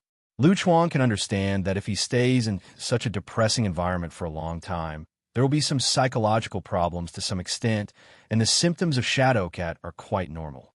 Seeing that the two of them didn't speak, Shadowcat became even more arrogant and waved his fist at Lu Chuang, who just said he was going to beat her up. "Didn't you say you want to beat me up? Come in if you want, see if I don't beat you into scum." Click. As soon as the voice fell, the prison door suddenly opened. Lu Chuang stood in front of Shadowcat, clenched his fists tightly, and there was a crunching sound between his finger bones. "Shadowcat." "No, I'll just say hello, you're serious." Unexpectedly, Lu Chuang's fist didn't hit her, but hit the face of the guard next to him, and the guard passed out without even groaning. "What's the situation?" Lu Chuang's sudden betrayal made Shadowcat a little confused. "My name is Lu Chuang, and as you can see, I'm an undercover agent." Lu Chuang spread his hands and said that he had no malice. "I am from the Mutant Underground organization. Maybe you have heard of our organization. The founder of our organization is the legendary Professor X. Speaking of which, the two of us should be regarded as colleagues." In order to quickly gain Shadowcat's trust, Lu Chuang temporarily borrowed the name of the Mutant Underground organization. "The Mutant Underground, I know you." After knowing Lu Chuang's identity, Shadowcat breathed a sigh of relief and said softly, "The professor once said that when the X-Men are not around, other mutants need to stand up and help those mutants who need help in secret. The Mutant Underground organization is established for this. It turned out that they were all their own people. Great. Now, they don't have to be beaten." "No, the point doesn't seem to be this." Shadowcat suddenly realized the problem and asked, "Then why are you here? Is there even a need to ask? It's definitely to save you out." Lu Chuang is just and awe-inspiring, with a 3.2 appearance specially for Shadowcat. Shadowcat is very moved when he sees it, but he doesn't know that Lu Chuang actually came here by chance, and saving her is just a temporary idea. Moved is moved, but there is no joy on Shadowcat's face. "Thank you, but you should hurry up and get out of here. I can't escape." "Why?" "Because this." Shadowcat pointed to the flea collar on the neck. "In order to prevent me from escaping, they installed an upgraded version of the flea collar for me, which requires a key and a password to open it. If it is forcibly broken, the collar will explode on the spot." Click. Before Shadowcat finished speaking, he saw Lu Chuang wiggling his index finger, and the picture collar kept turning on his finger. "Do you have any other questions?" Shadowcat shook his head, saying that there is no problem, and he can start at any time. Warning. All employees, please pay attention. This is not a drill, and employees from all regions immediately enter the nearby safe area. Complete blockade. Repeat. Enter a state of total lockdown. When Lu Chuang and Shadowcat walked out of the confinement room, they heard a piercing alarm bell, which quickly spread throughout the Essex laboratory, and the warning lights in the corridor flickered red. "Looks like we've been spotted." Shadowcat didn't panic. She had expected this scene a long time ago, and turned to look at Lu Chuang. "What should we do next?" "That's a good question. Let me think about it." Question mark. Hearing Lu Chuang's words, Shadowcat suddenly had an ominous premonition. "Don't tell me you haven't planned anything." Shadowcat guessed right. Lu Chuang really didn't have any plans, after all. He came here just by accident. According to Lu Chuang's original plan, as long as he got the information, he could slip away. Who knew that someone would be picked up along the way? "Don't worry. I'm a professional. I guarantee you'll be fine." Lu Chuang signaled Shadowcat not to panic. It was just changing from stealth mode to breakout mode, and he had rich experience in this situation. At this moment, hurried footsteps came from the end of the empty corridor, and the armed forces of the Essex laboratory arrived and quickly surrounded the entire area. The nearest special operations team held an assault rifle, come to the prison cell. Seeing Lu Chuang and Shadowcat standing in the corridor, the special operations team collectively raised their guns and pointed them at the leader of the two, Captain Wei. "The two in front don't move. Raise your hands. Otherwise we will shoot." "There's a problem with what you said." You want us to hold still and raise our hands. The problem is, how can we raise our hands if we don't move? Lu Chuang complained, showing no sense of tension at all. Careful. Facing the muzzle of the black hole, Shadowcat reacted quickly and immediately grabbed Lu Chuang's arm. Duh, duh, duh, duh. Shadowcat's action instantly startled the opponent. The special operations team pulled the trigger without any hesitation, and countless bullets came, covering the positions where the two were located. The next moment, something weird happened. The bodies of the two seemed to be unreal, and the bullets went straight through, hitting the wall behind them all. When the special operations team collectively emptied the magazines, Lu Chuang and Shadowcat, who were the targets, were still standing intact. Such an unscientific picture shocked the special operations team, and even forgot to change the magazines. Without the containment of the flea collar, the Shadowcat ability can already be used normally. I have to say that blurring this ability is really stupid. Even if Hulk comes, facing Shadowcat is at most a 50-50 situation, and no one can kill anyone. Let's get out of here. Shadowcat knew that it was not suitable to stay here for a long time, so he pulled Lu Chuang directly into the wall next to him, and the two passed through the wall without any hindrance and disappeared into the corridor, leaving the special operations team with a ghostly look on their faces. What happened, and why did the alarm device go off? In the control room, a middle-aged man in a white coat hurried in. His name is Roderick Bell. He is the high-level director of the Essex laboratory, and he's also a researcher and the main person in charge of the Hound Project. Suddenly, a mutant prisoner escaped from the cell just now. According to the surveillance in the cell, the two guards who were in charge of the injection suddenly had a dispute. One of the guards attacked the other guard and released mutant prisoner in cell. While speaking, the staff called up the monitoring screen of the prison room. When Dr. Bell saw Lu Chuang untie Shadowcat's flea collar, his face became extremely gloomy. This is the mutant he values most. Ability is of great research value, so he didn't inject Shadowcat with drugs. And now, this important research material has escaped.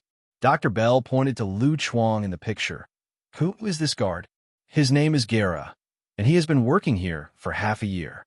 The staff hesitated for a while and continued, but he seems to have asked for sick leave today. The reason is that he had a whim in the bar. If he hit his head on the table, would his head hurt or the table hurt more? As a result, he suffered a concussion and was hospitalized. There was a diagnosis report from the hospital, and after investigation, it was confirmed to be true. Dr. Campbell, how did this kind of great intelligence get into our laboratory? Then, Dr. Bell felt something was wrong. Since he's on sick leave, who is this guy? Mutant. A bald man followed Dr. Bell into the control room and said firmly, if Lu Chuang were here, he would definitely recognize Agent Turner from Sentry Secret Service. Dr. Bell shook his head and denied. Impossible. Every area of our laboratory has installed a mutant detection system. If a mutant sneaked in here, we would have discovered it long ago. Nothing is impossible for mutant. Agent Turner looked at the surveillance screen of the confinement room and said in a deep voice, this ability to disguise itself as other people can also open the flea collar. In my impression, there's indeed a mutant that can do it. Who is it? Spy. Needless to say, I can tell that this guy is a spy. No, that's not what I meant. Agent Turner explained. Spy is the code name we gave to this mutant. He can pretend to be other people, including appearance, body shape, voice, etc. Before, the spy was our agent who disguised himself and robbed him secretly. A criminal in transit. You mean a mutant criminal who can open the portal? Yes. Good guy. It turned out to be a habitual offender. Dr. Bell's eyes were full of anger, because the place where the Sentry Secret Service transferred the prisoners was their Essex laboratory. In fact, Essex Laboratories and the Sentry Secret Service have already reached some secret cooperation. Essex Laboratory is responsible for providing Hound weapons to help Sentry Secret Service capture mutant, and Sentry Secret Service provides mutant and regularly sends some mutant criminals to Essex Laboratory. Otherwise, there are so many mutant in Essex Laboratory. Where do the prisoners come from? They can't catch them themselves. In a sense, This is the second time that Lu Chuang has snatched someone from the Essex laboratory, so Dr. Bell is so angry. At the same time, in the real-time surveillance footage, Lu Chuang and Shadowcat are moving fast, and the wall is like an illusion in front of them, unable to stop them at all. Even if the armed forces lay an ambush on the walking route in advance, they still cannot stop them. Moving footsteps can't even be delayed. Arrange the pulse to release the ability, and let the armed forces capture the escaped prisoner for me. Remember, I want to live. As for that damn spy, if he dares to resist, allow him to be eliminated. Dr. Ken Bell roared loudly regardless of appearance. Agent Turner beside him didn't speak and stared at the surveillance screen intently. When Lu Chuang robbed Clarice from him, that was the biggest shame in his career. Detective Turner has always wanted to arrest Lu Chuang, but it is a pity that Lu Chuang did not leave any useful clues at that time.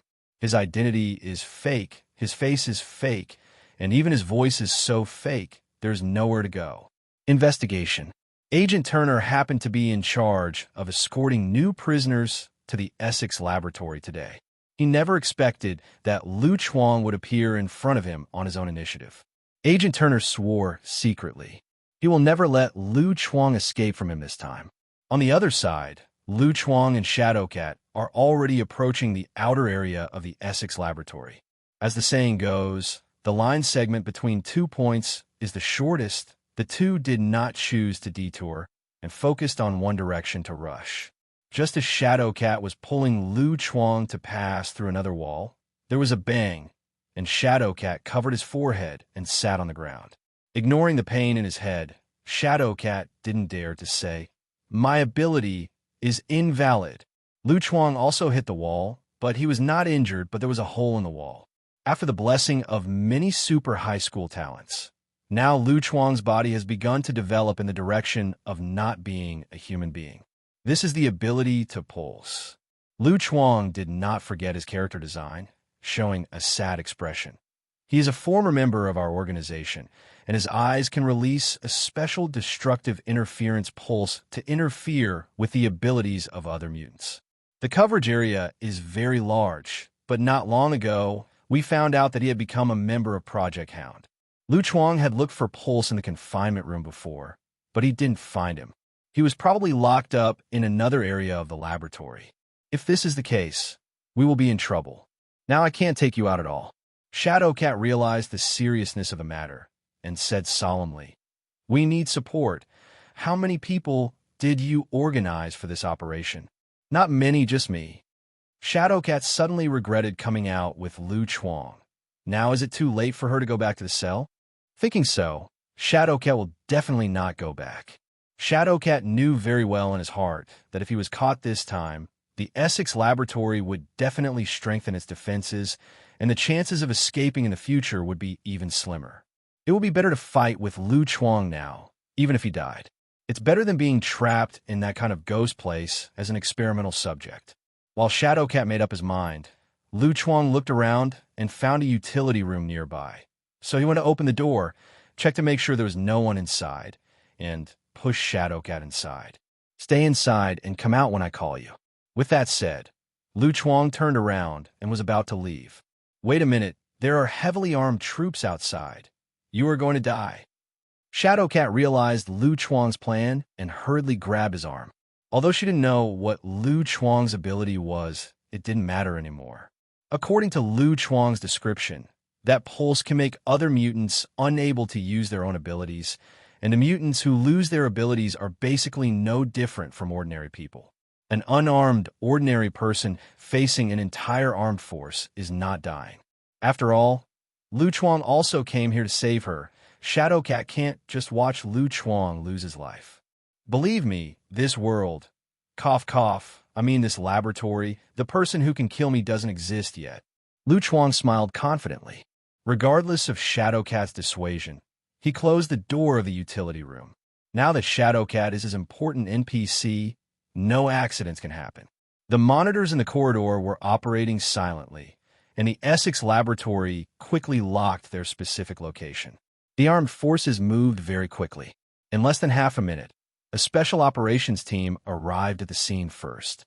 This time, I didn't say any unnecessary nonsense. When I saw Lu Chuang standing in the corridor, several team members in the front row decisively threw tear gas bombs. After landing, they rolled several times and stopped right at Lu Chuang's feet. Thick smoke quickly emerged. "Come, envelop Lu Chuang's whole body. You guys go and arrest him." The captain sent 4 team members to capture Lu Chuang. In his opinion, Lu Chuang had lost his combat ability. The 4 team members nodded, walked out of the team holding their guns, and quickly walked into the smoke. Soon, a voice came from the intercom. "Discovery." Boom! Before the player could finish speaking, he was interrupted by a gunshot. Before the captain and team members could react, several gunshots rang out again. No need for a walkie-talkie. Everyone present could clearly hear the gunshots coming from the smoke. No matter how the captain called, the 4 who had just entered the smoke, none of the players responded. a.k.a. Accompanied by clear footsteps, a figure wearing a black mask slowly walked out of the smoke. At the moment, Lu Chuang has canceled the camouflage on his appearance. He is wearing a tactical vest, black combat boots, a row of grenades on his waist, and 2 modified pistols in his left hand. He looks more professional than the armed forces in front of him. Don't ask Lu Chuang why he is so well prepared. As an assassin, it is natural to be prepared to fail in stealth at any time. 1, 2, 3. The black eyes stared at the special operations team, like a death god roll call, counting the number of people in a leisurely manner. The captain suddenly became alert and shouted at the stunned team members, "Fire! Free fire! Duh! Duh! Duh! Duh!" After receiving the order to attack, the team members came back to their senses immediately, and the sound of popping out of the chamber resounded in the corridor instantly, and the ammunition slanted towards Lu Chuang crazily.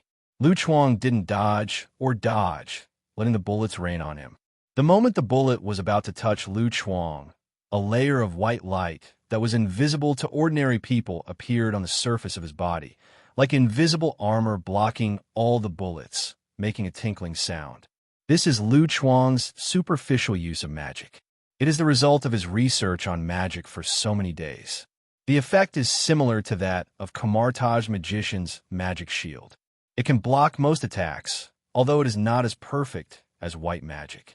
But it is easy to resist thermal weapons such as assault rifles.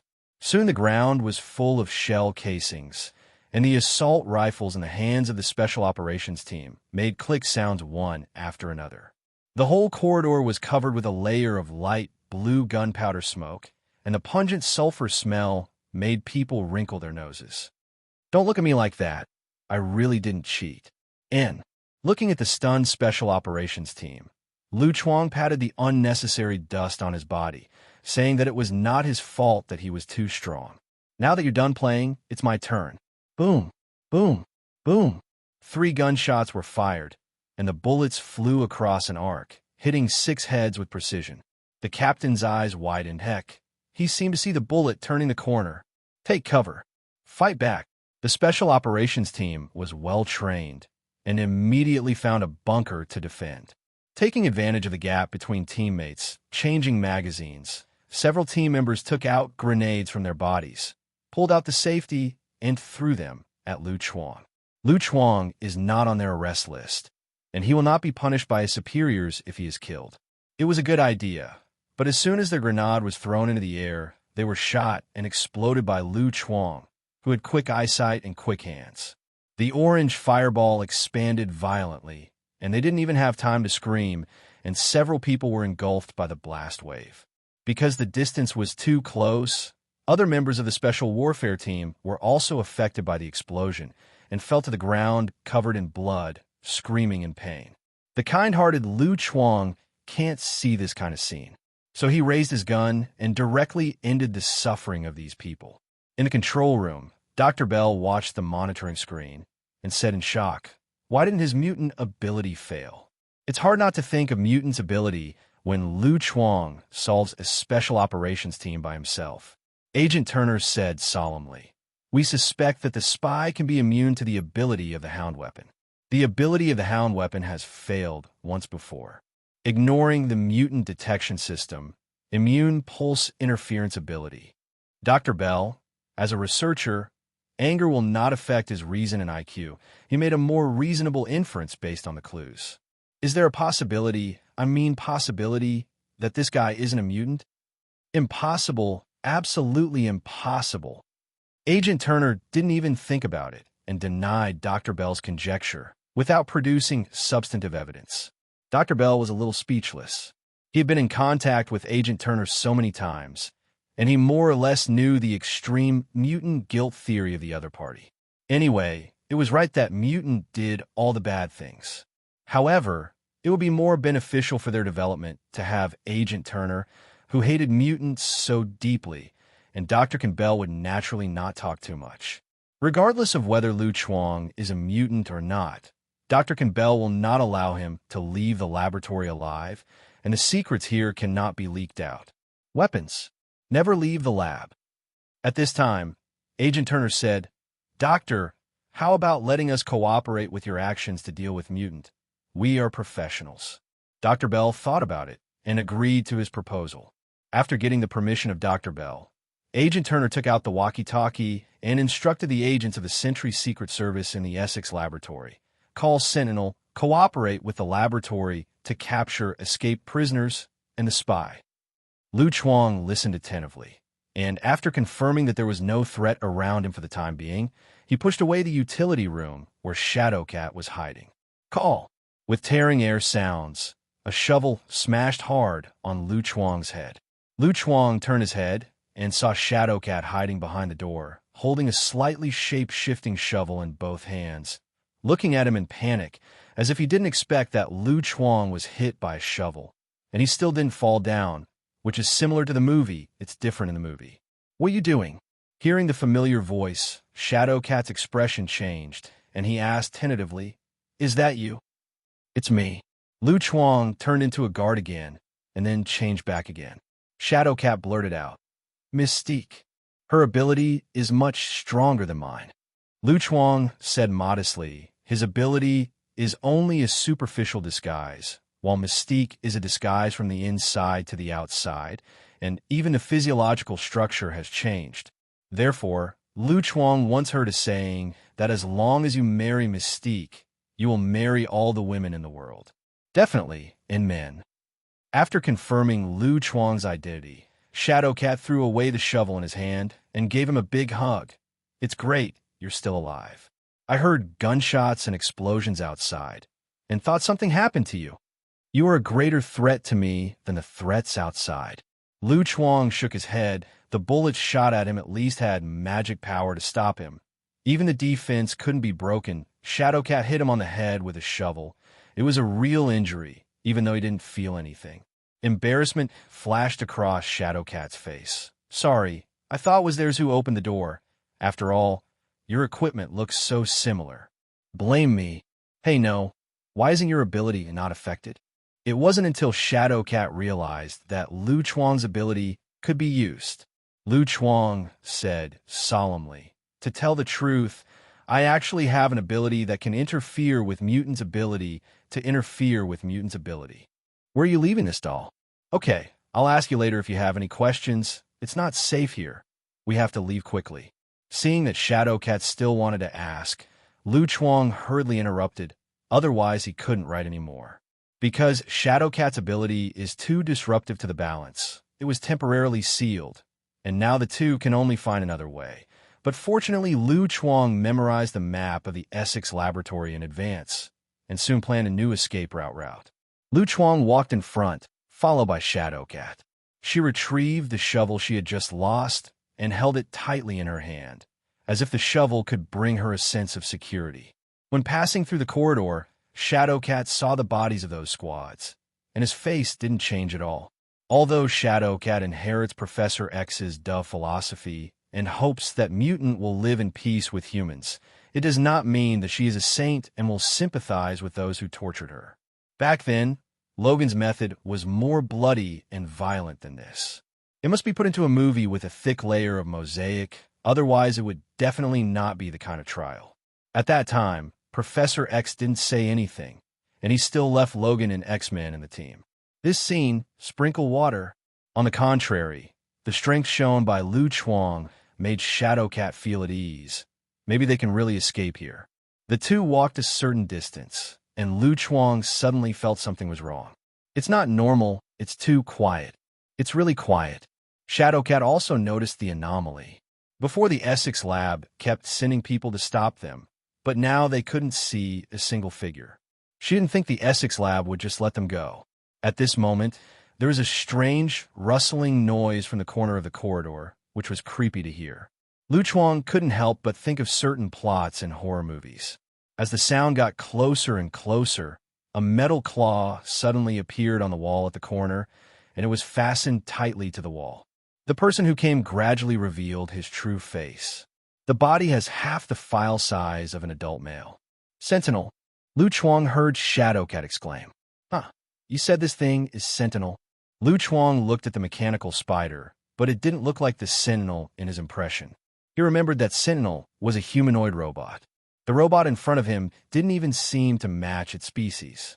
Exclamation point. The mechanical spider's cold electronic eyes emit infrared rays, scanning the surrounding environment. Soon, the mechanical spider locked them. The electronic eyes instantly turned dangerous red, and the mechanical claws shrank suddenly, rushing towards the two at a very fast speed. Lu Chuang's eyes were solemn. Although the image of the mechanical spider did not match his impression of Sentinel at all, he did not dare to be careless. You know, Sentinel is an existence that can wipe out the X-Men and can copy the mutant's ability and will absolutely not to be underestimated. Speaking of morale-destroying words, at the moment he had even figured out how to escape next.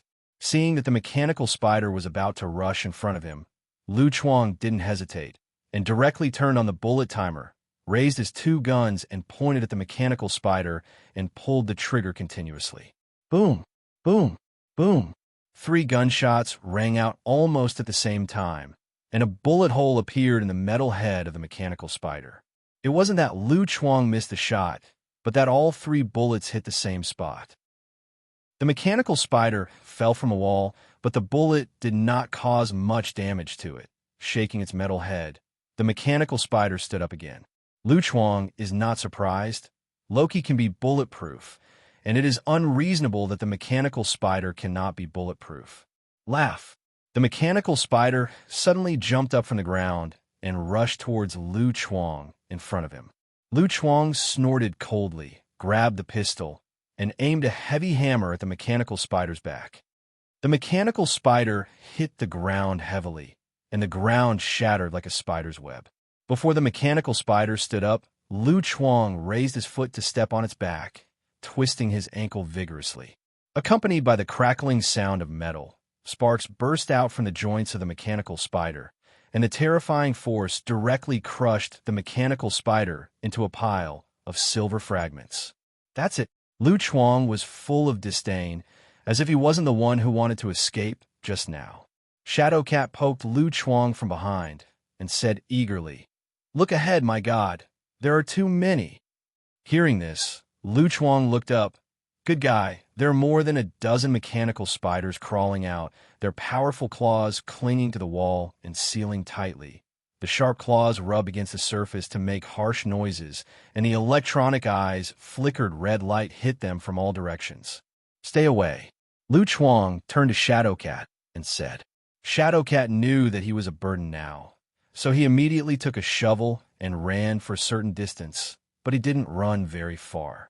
After all, it was not safe to be too far away from Lu Chuang, so he just stood not far away and prepared for Lu Chuang's performance. However, in the next second, Shadowcat's gaze gradually became frightened. I saw the group of mechanical spiders ignoring the nearest Lu Chuang, passing directly by Lu Chuang, the electronic eyes fixed on her, and frantically rushed towards her. "Why are you chasing me?" Shadowcat screamed and ran away in fright. Lu Chuang looked at the mechanical spider who ignored him and was speechless. A group of robots will also bully? Not good. The ability of the hound weapon is invalid. The leading agent Turner's expression changed suddenly, and he shouted, "Fire! Fire all!" The surrounding agents and guards reacted one after another. Without saying a word, They raised their guns and pulled the trigger on Lu Chuang. Duh, duh, duh, duh. Flames spewed out in an instant. Muzzles roared dully, and more than 20 firearms fired concentratedly, instantly forming an impenetrable metal barrage that enveloped Lu Chuang's position. Lu Chuang reacted quickly. Surging mana spewed out of his body and immediately covered his whole body to form an invisible protective film. The dense bullets hit him and splashed bursts of sparks, but did not cause the slightest damage. Even the hem of his clothes, none were hurt. How did a good sneak become like this?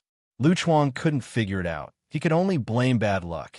It definitely wasn't a problem with his stealth method. Boom, boom, boom, boom. Lu Chuang stood in the hail of bullets, took out his 2 guns and fired continuously, and the 4 of them fell to the ground in response with 7 to 50 bloody holes in their foreheads at the same time.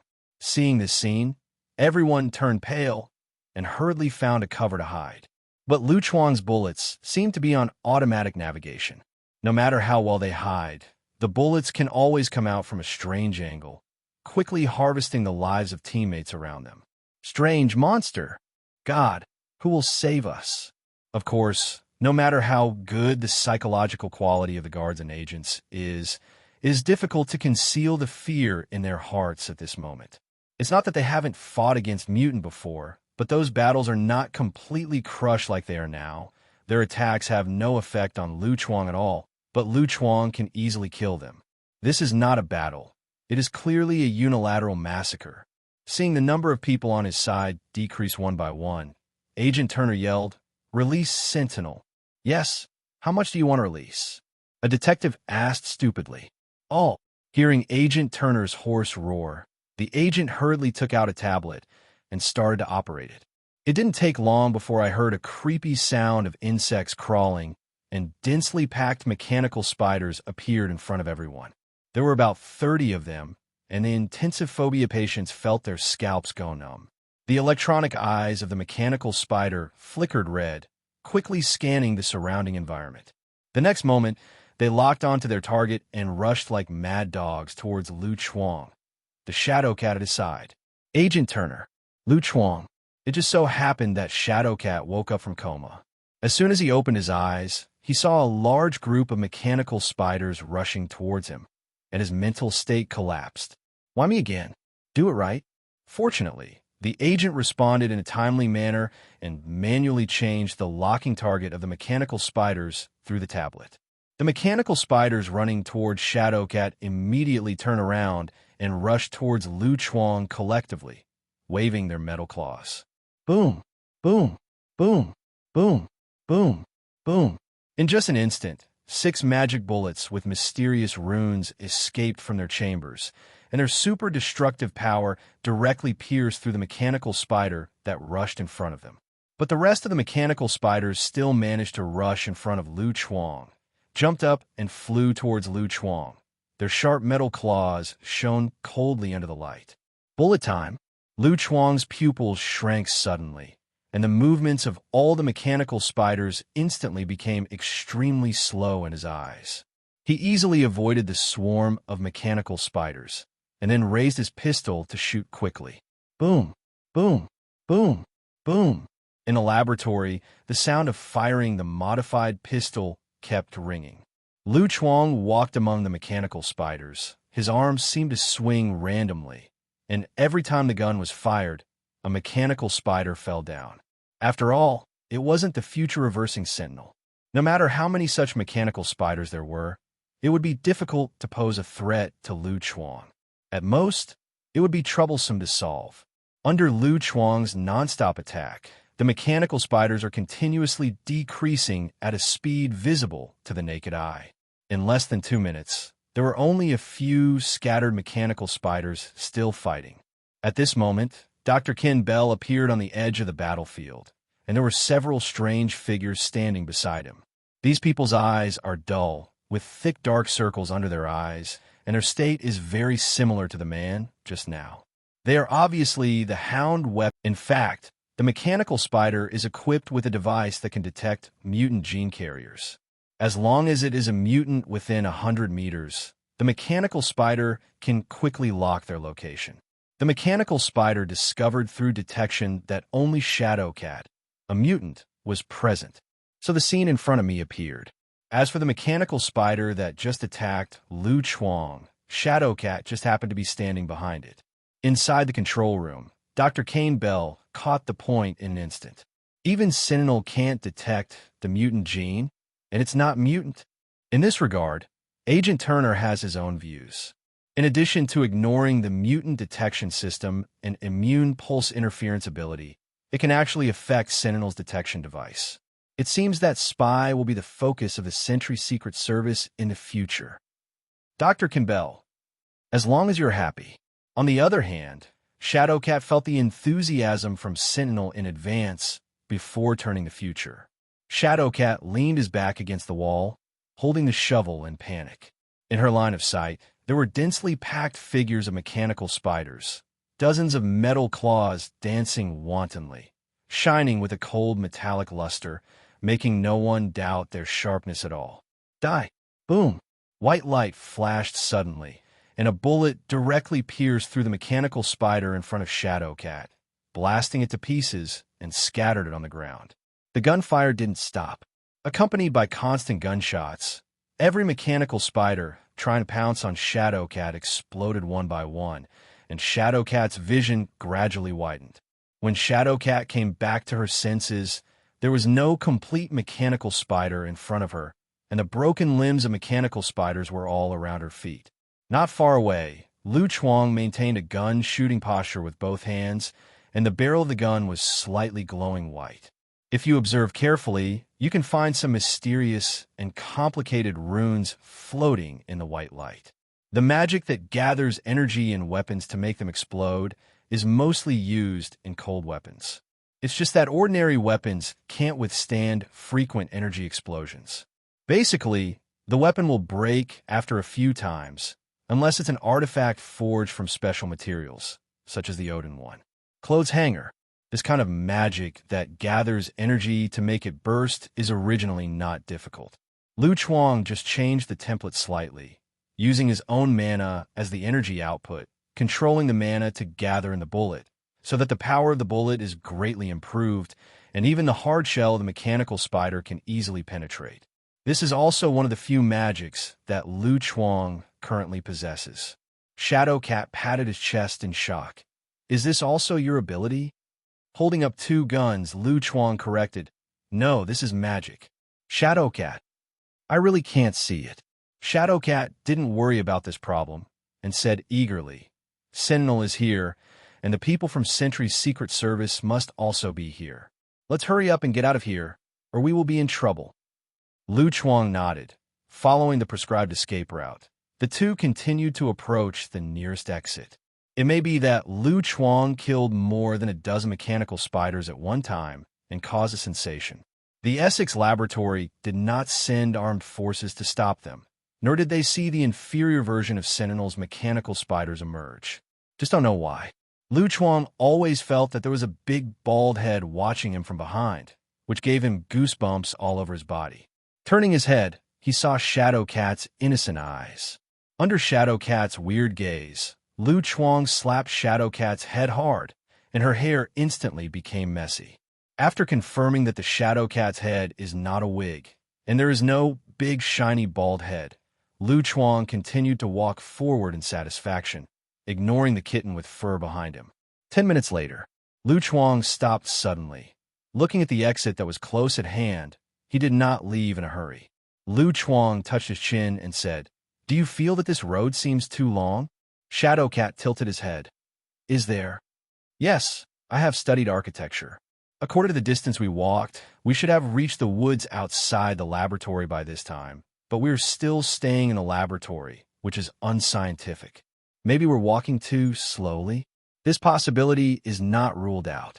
Lu Chuang nodded, seeming to agree with Shadowcat's statement. It seems that the lab doesn't care about us.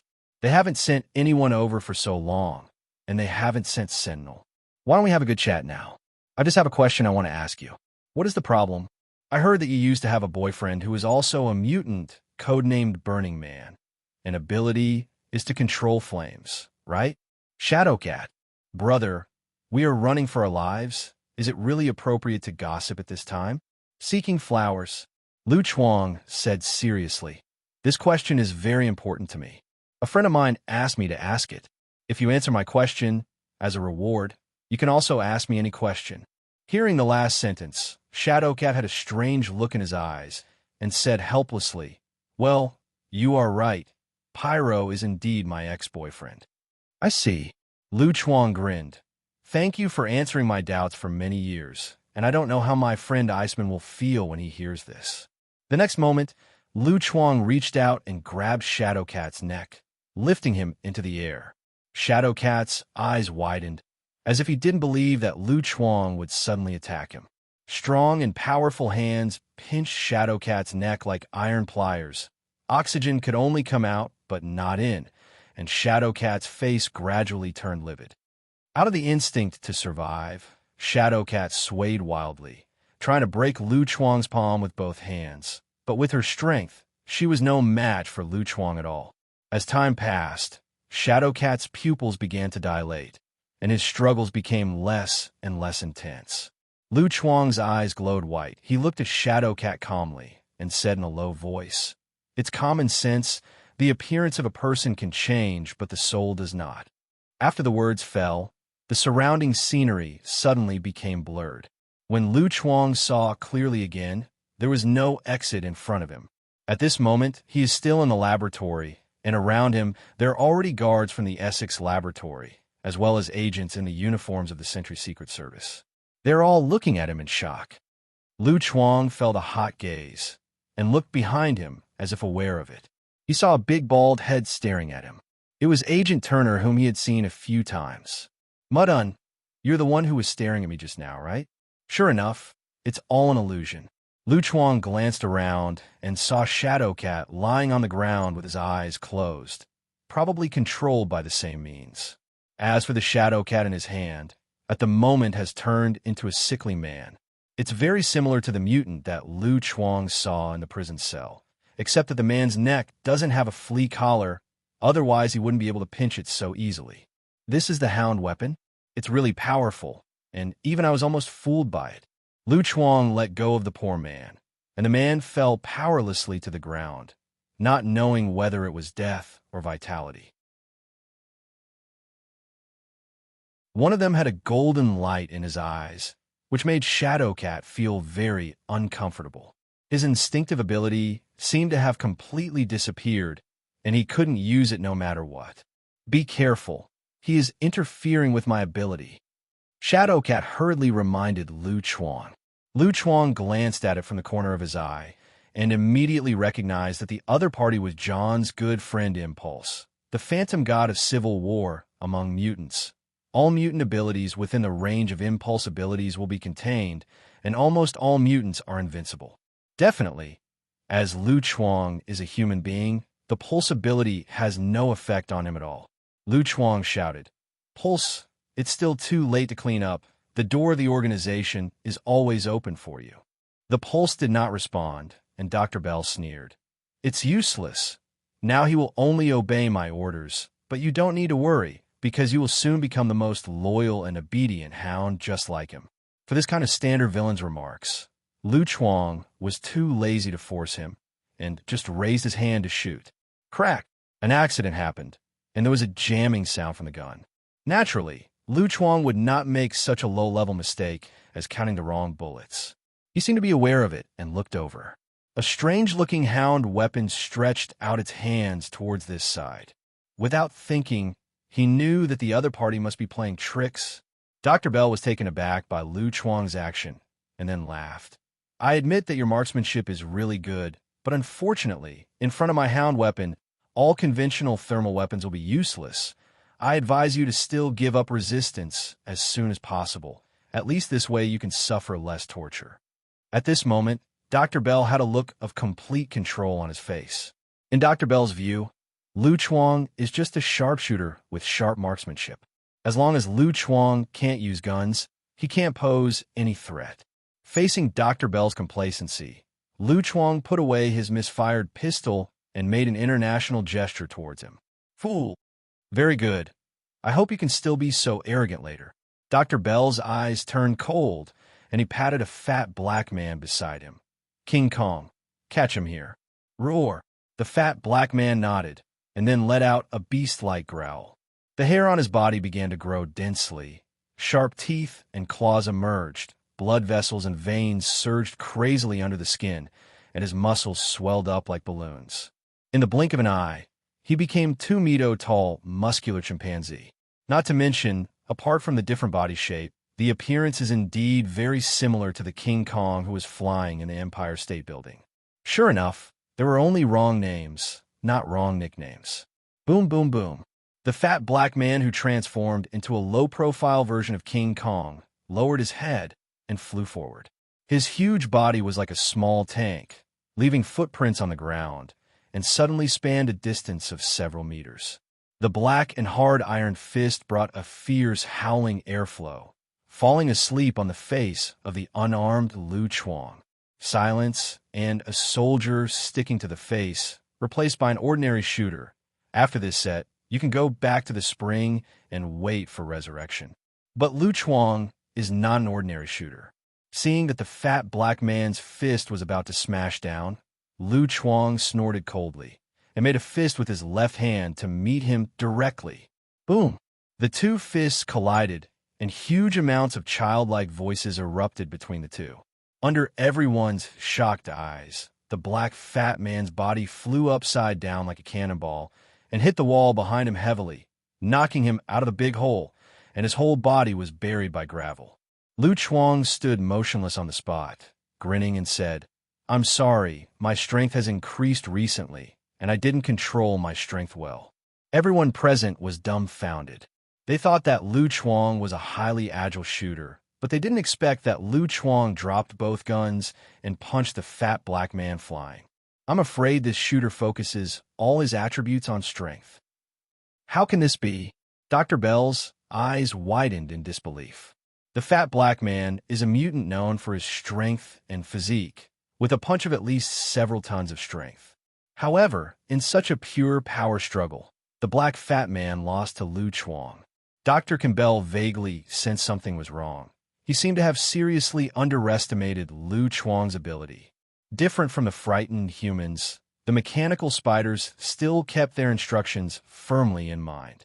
Taking advantage of the gap when Lu Chuang stopped moving, the remaining 4 loyal mechanical spiders rushed towards the treasury, waving their sharp claws. "Oh, I almost forgot about you." Lu Chuang realized it later, sideways to avoid the attack of a mechanical spider, grabbed its metal-sharp claws as a meteor hammer and swung it in his hand, smashing the 2 mechanical spiders flying, and smashed another. A mechanical spider fell to the ground, then raised its foot and stepped on it vigorously.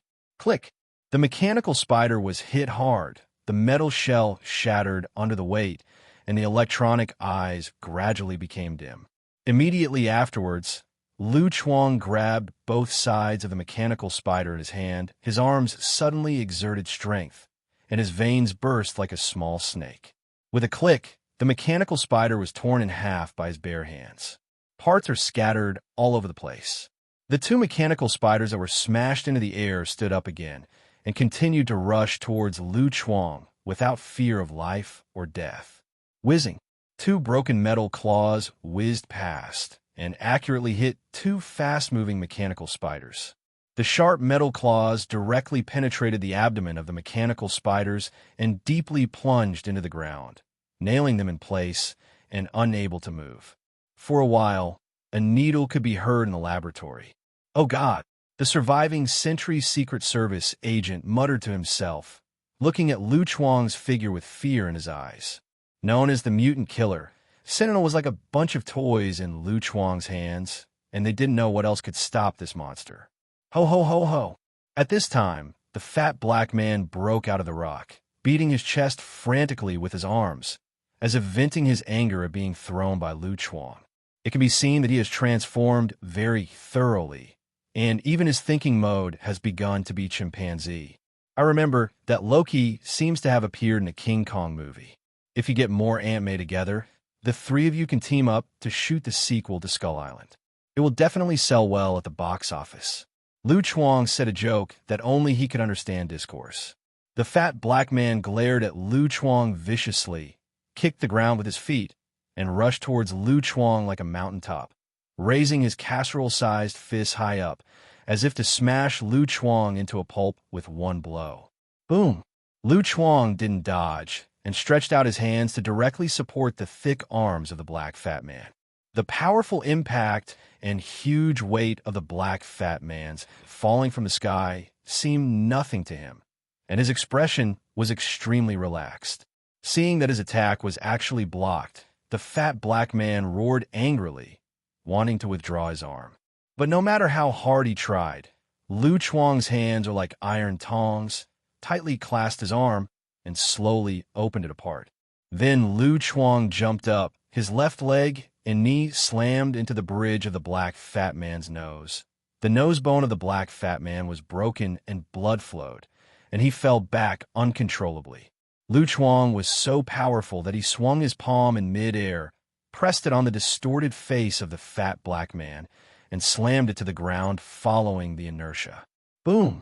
The huge head slammed on the ground, cracks spread like spider webs, and everyone could feel the ground vibrate visibly. It is conceivable how powerful Lu Chuang is. But this is not over yet. In order to prevent the fat black man from standing up again, Lu Chuang is like a pile driver, pressing the fat black man's face and smashing it down to the ground again. Boom! Boom! Boom! Boom! A series of terrifying loud noises came out continuously, and as Lu Chuang pressed down on the fat black man's head and bombarded it like piling, the ground trembled endlessly and gravel flew. The people on the field couldn't help holding their breath, for fear of disturbing the fierce god in front of them. They would also hit them a few times. In the end, Shadowcat couldn't help but say that he seems to have changed back. Hearing this, Lu Chuang stood up. Under his feet, a shallow pit of more than half a meter had been smashed into the ground. The fat black man who had turned back into a human form was lying in the pit like a dead dog, covered in blood, and his life and death were unknown. Lu Chuang spread his hands. Sorry, I didn't notice that you had transformed back. After all, you look the same as you have not transformed. The black people who heard this were hesitant to speak. If they couldn't beat Lu Chuang, they would rap Lu Chuang a few times. Suddenly I understand Hulk's happiness a little bit. The feeling of being crushed by such power is really cool. Lu Chuang sighed, turned his head to look at Dr. Bell, whose expression gradually became stiff, grinned, and strode over. Sensing the strong malice emanating from Lu Chuang, Dr. Bell swallowed. He didn't expect that things would develop like this, which was completely beyond his control. Stop him! A thin man stood up, staring at Lu Chuang with both eyes. Lu Chuang, who was walking, suddenly felt a strong dizziness in his head, accompanied by nausea and headache. Nausea and other negative symptoms emerged one after another. But these negative states didn't last long, and they were instantly cleared away by Lu Chuang's magical power with the holy light attribute in his body. Lu Chuang walked in front of him without hindrance. What are you looking at? Skinny man. Lu Chuang grabbed the emaciated man and flew out together with the mutant that disabled the thermal weapon. The two were not fat black men, and their bodies who had been taking drugs for a long time were not even as good as ordinary people, so they passed out neatly. Seeing the hound weapons he brought fall down one after another, Dr. Campbell finally couldn't suppress the fear in his heart, backed away again, and shouted at the only Pulse that didn't fall down, "Stop him." Pulse nodded, carrying out the order with a blank face, even though he knew that he was no match for Lu Chuang at all. The next moment, Pulse rushed towards Lu Chuang without fear, clenching his fists with both hands in a fighting posture. Then, swung the bastard fist. Dr. Campbell, Lu Chuang, before joining the mutant underground organization, Impulse was an ordinary citizen, and it was a bit embarrassing for him to roll up his sleeves and fight with others. Snap! Lu Chuang directly slapped Impulse Fan unconscious. He was afraid that he would not be able to help laughing out loud after watching it. Tell me, how do you want to die? When Lu Chuang came to Dr. Campbell, his eyes flickered, and his whole body exuded a terrifying sense of oppression. He looked more like a villain boss than Dr. Campbell. Help me. Dr. Bell shouted for help regardless of his image, but the others seemed to be unable to hear them, hiding in the corner silently. Even the guards in the laboratory did not respond, and bowed their heads to count the bullet casings on the ground, wages, or lives. Which one is more important, they can't tell the difference. You guys! Dr. Bell was completely desperate and looked at Lu Chuang and shouted, "Don't come here!" Lu Chuang didn't talk nonsense, stepped forward and punched him unconscious and stacked him and pulse on his shoulders. Then yelled at Shadowcat, "Go!" Without the impact of the pulse, Shadowcat's ability finally recovered. She looked at the scene of incomparable tragedy, and now she seems to be unnecessary.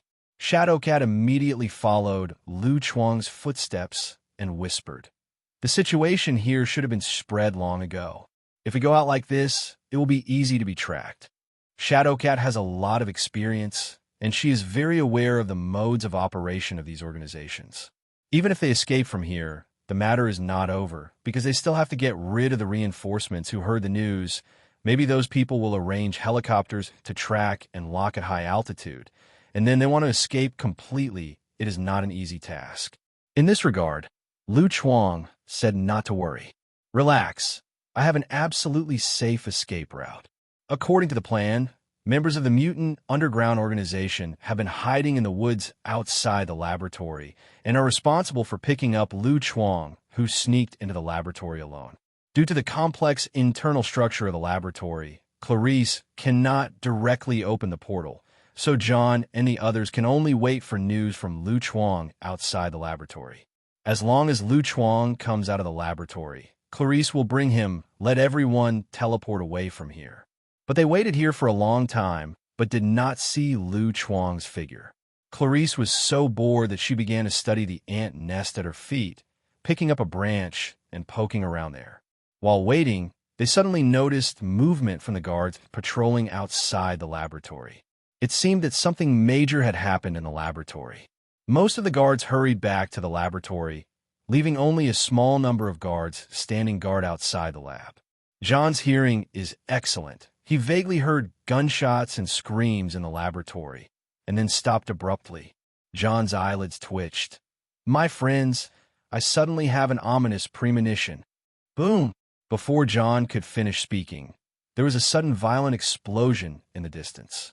Everyone looked and saw a big hole in the wall of the laboratory, billowing thick smoke coming out of it. With Superman's vision, John clearly saw two figures standing at the hole.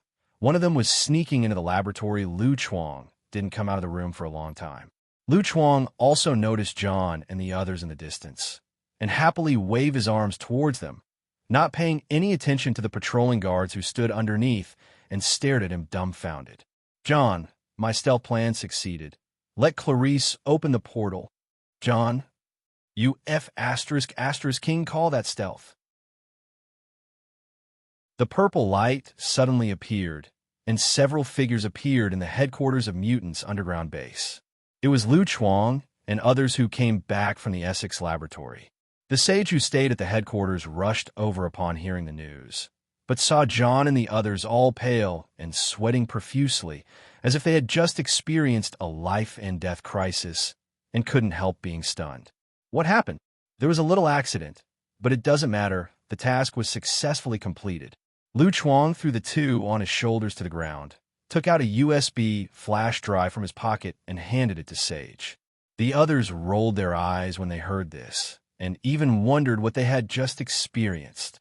Horrified by what Lu Chuang was doing inside the Essex lab, Sentry Secret Service sent a large number of reinforcements to the lab to capture Lu Chuang along with Essex Lab's armed forces.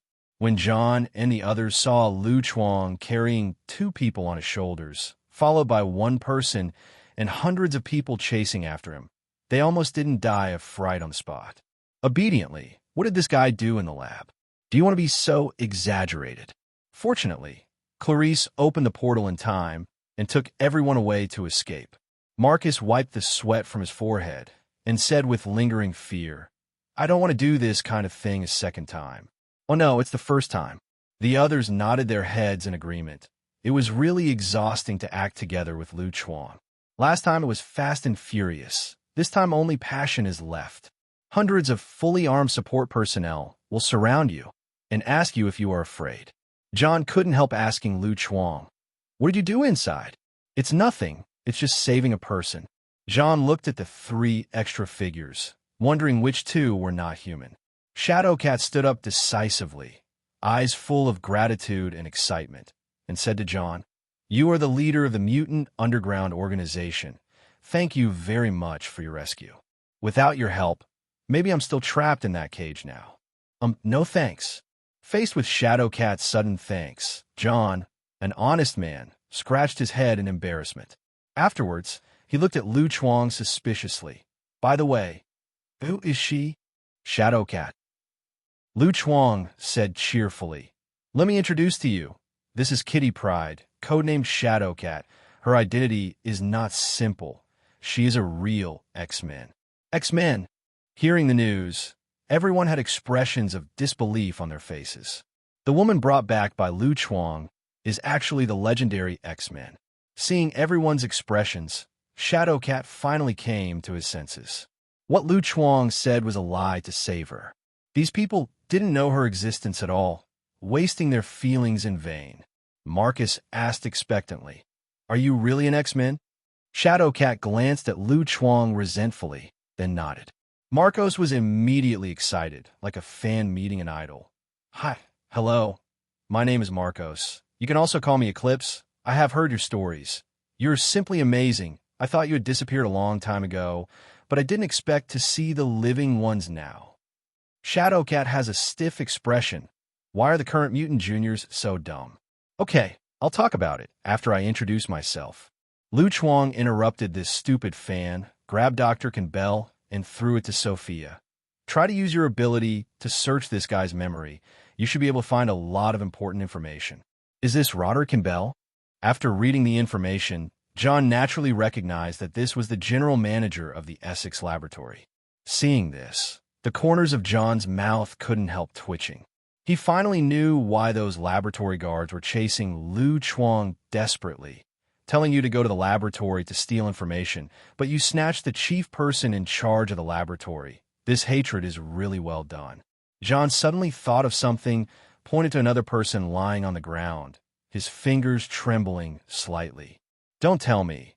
This is the head of the Century Secret Service." In view of the identities of the first 2 people, it is hard for John not to doubt the identity of the third person. John, whose identity is at the same level, can only think of the person in charge of the Century Secret Service.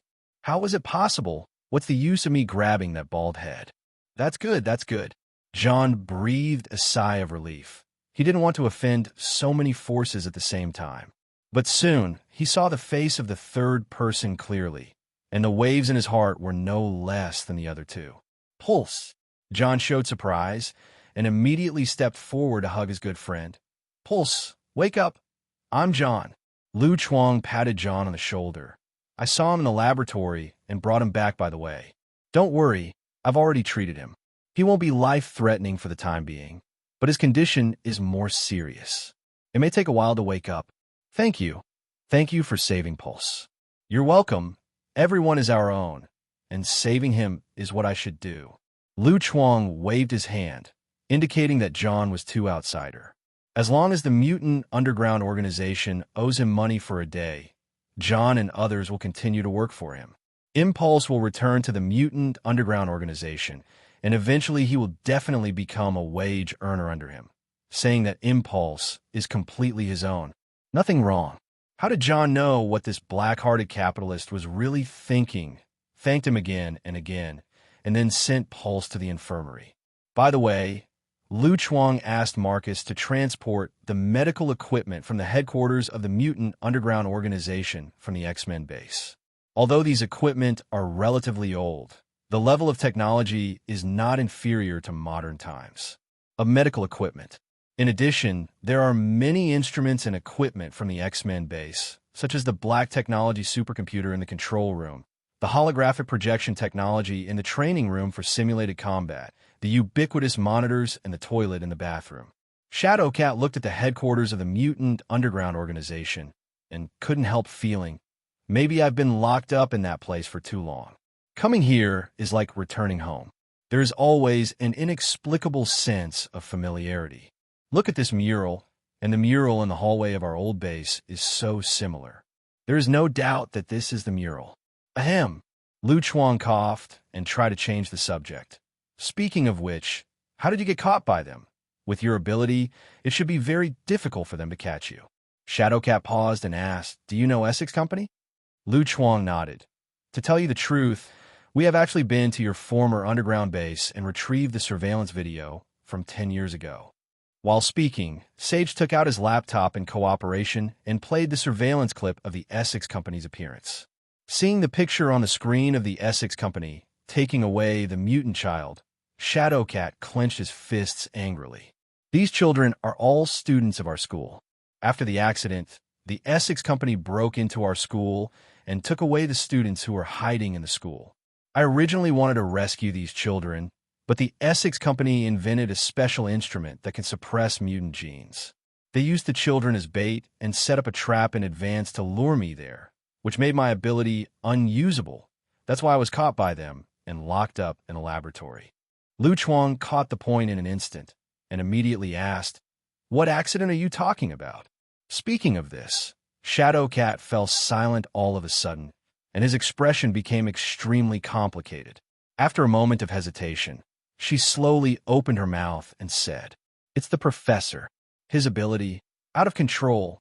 Who knew that the Essex Company found the address of our school?" At that time, Logan rushed out to distract them, and I sneaked out of the school with the professor. Later, Logan, covered in blood, found us. Because he was worried about the professor's safety and illness, Logan decided to take the professor away from this land alone. He didn't specify the destination, and even I didn't know where they went. When I got back to school, I found the students were missing. I think you all already know what happened next. After listening to Shadowcat's narration, Lu Chuang is basically sure. The current timeline should be before the events of Wolverine 3. This plot roughly tells about a world where mutants are almost extinct. There is no X-Men, no Brotherhood, only an old wolf with his old father and rebellious daughter. A sad story about meeting death. Judging from the time, Wolverine and Professor X should still be staying somewhere where Fong Yin is hiding from the world. Now, all the clues are connected. To put it simply, the Essex Company is behind the scenes. X-Men and Brotherhood wanted to solve this scourge together, but before they started to act, their own leaders took the lead in backstabbing them, causing X-Men and Brotherhood to the two mutant organizations were wiped out collectively. Lu Chuang sighed for a while. The X-Men and Brotherhood, two such powerful mutant organizations, disappeared inexplicably like this, which is really absurd. Thinking about it this way, the mutant underground organization seems to be pretty good. At least John was out of control, and the other members could easily hang John up and beat him. One crushes all? Non-existent. At this time, the prompt of the game system popped up. Big news completed. Unlock conditions. Do X-Men really exist? And if so, why did they suddenly disappear? Is it the loss of morality or the distortion of human nature behind all this? Please investigate the truth behind the disappearance of the X-Men. Title obtained. Super High School Level Reporter. Whether to unlock the title. Unlock. Lu Chuang was elated and finally completed this task. Unlocked successfully. Title. Super High School Level Reporter. Explanation. When a reporter always wants to make big news. Characteristic. News physique. News physique. Your probability of encountering emergencies doubles. Lu Chuang. Question mark. The probability of encountering emergencies doubles, which sounds like a catastrophe. Lu Chuang raised his eyebrows. Uncertain. You mean Professor X? In terms of ability, Professor X is definitely one of the top mutants. It has the most powerful telepathy ability in the world. It can manipulate other people's thinking at will. The mental power in old age has reached its peak. It can be connected to the thinking of creatures all over the world, is the ultimate boss with full spiritual value. According to the information provided by Ivan, the Professor X in this world should be at its peak state, and it stands to reason that it is impossible for ability to lose control. Shadowcat nodded heavily. 10 years ago, Professor X got a disease, which caused his mental state to become more and more unstable. Later, his ability gradually became uncontrollable. What disease? Alzheimer's disease.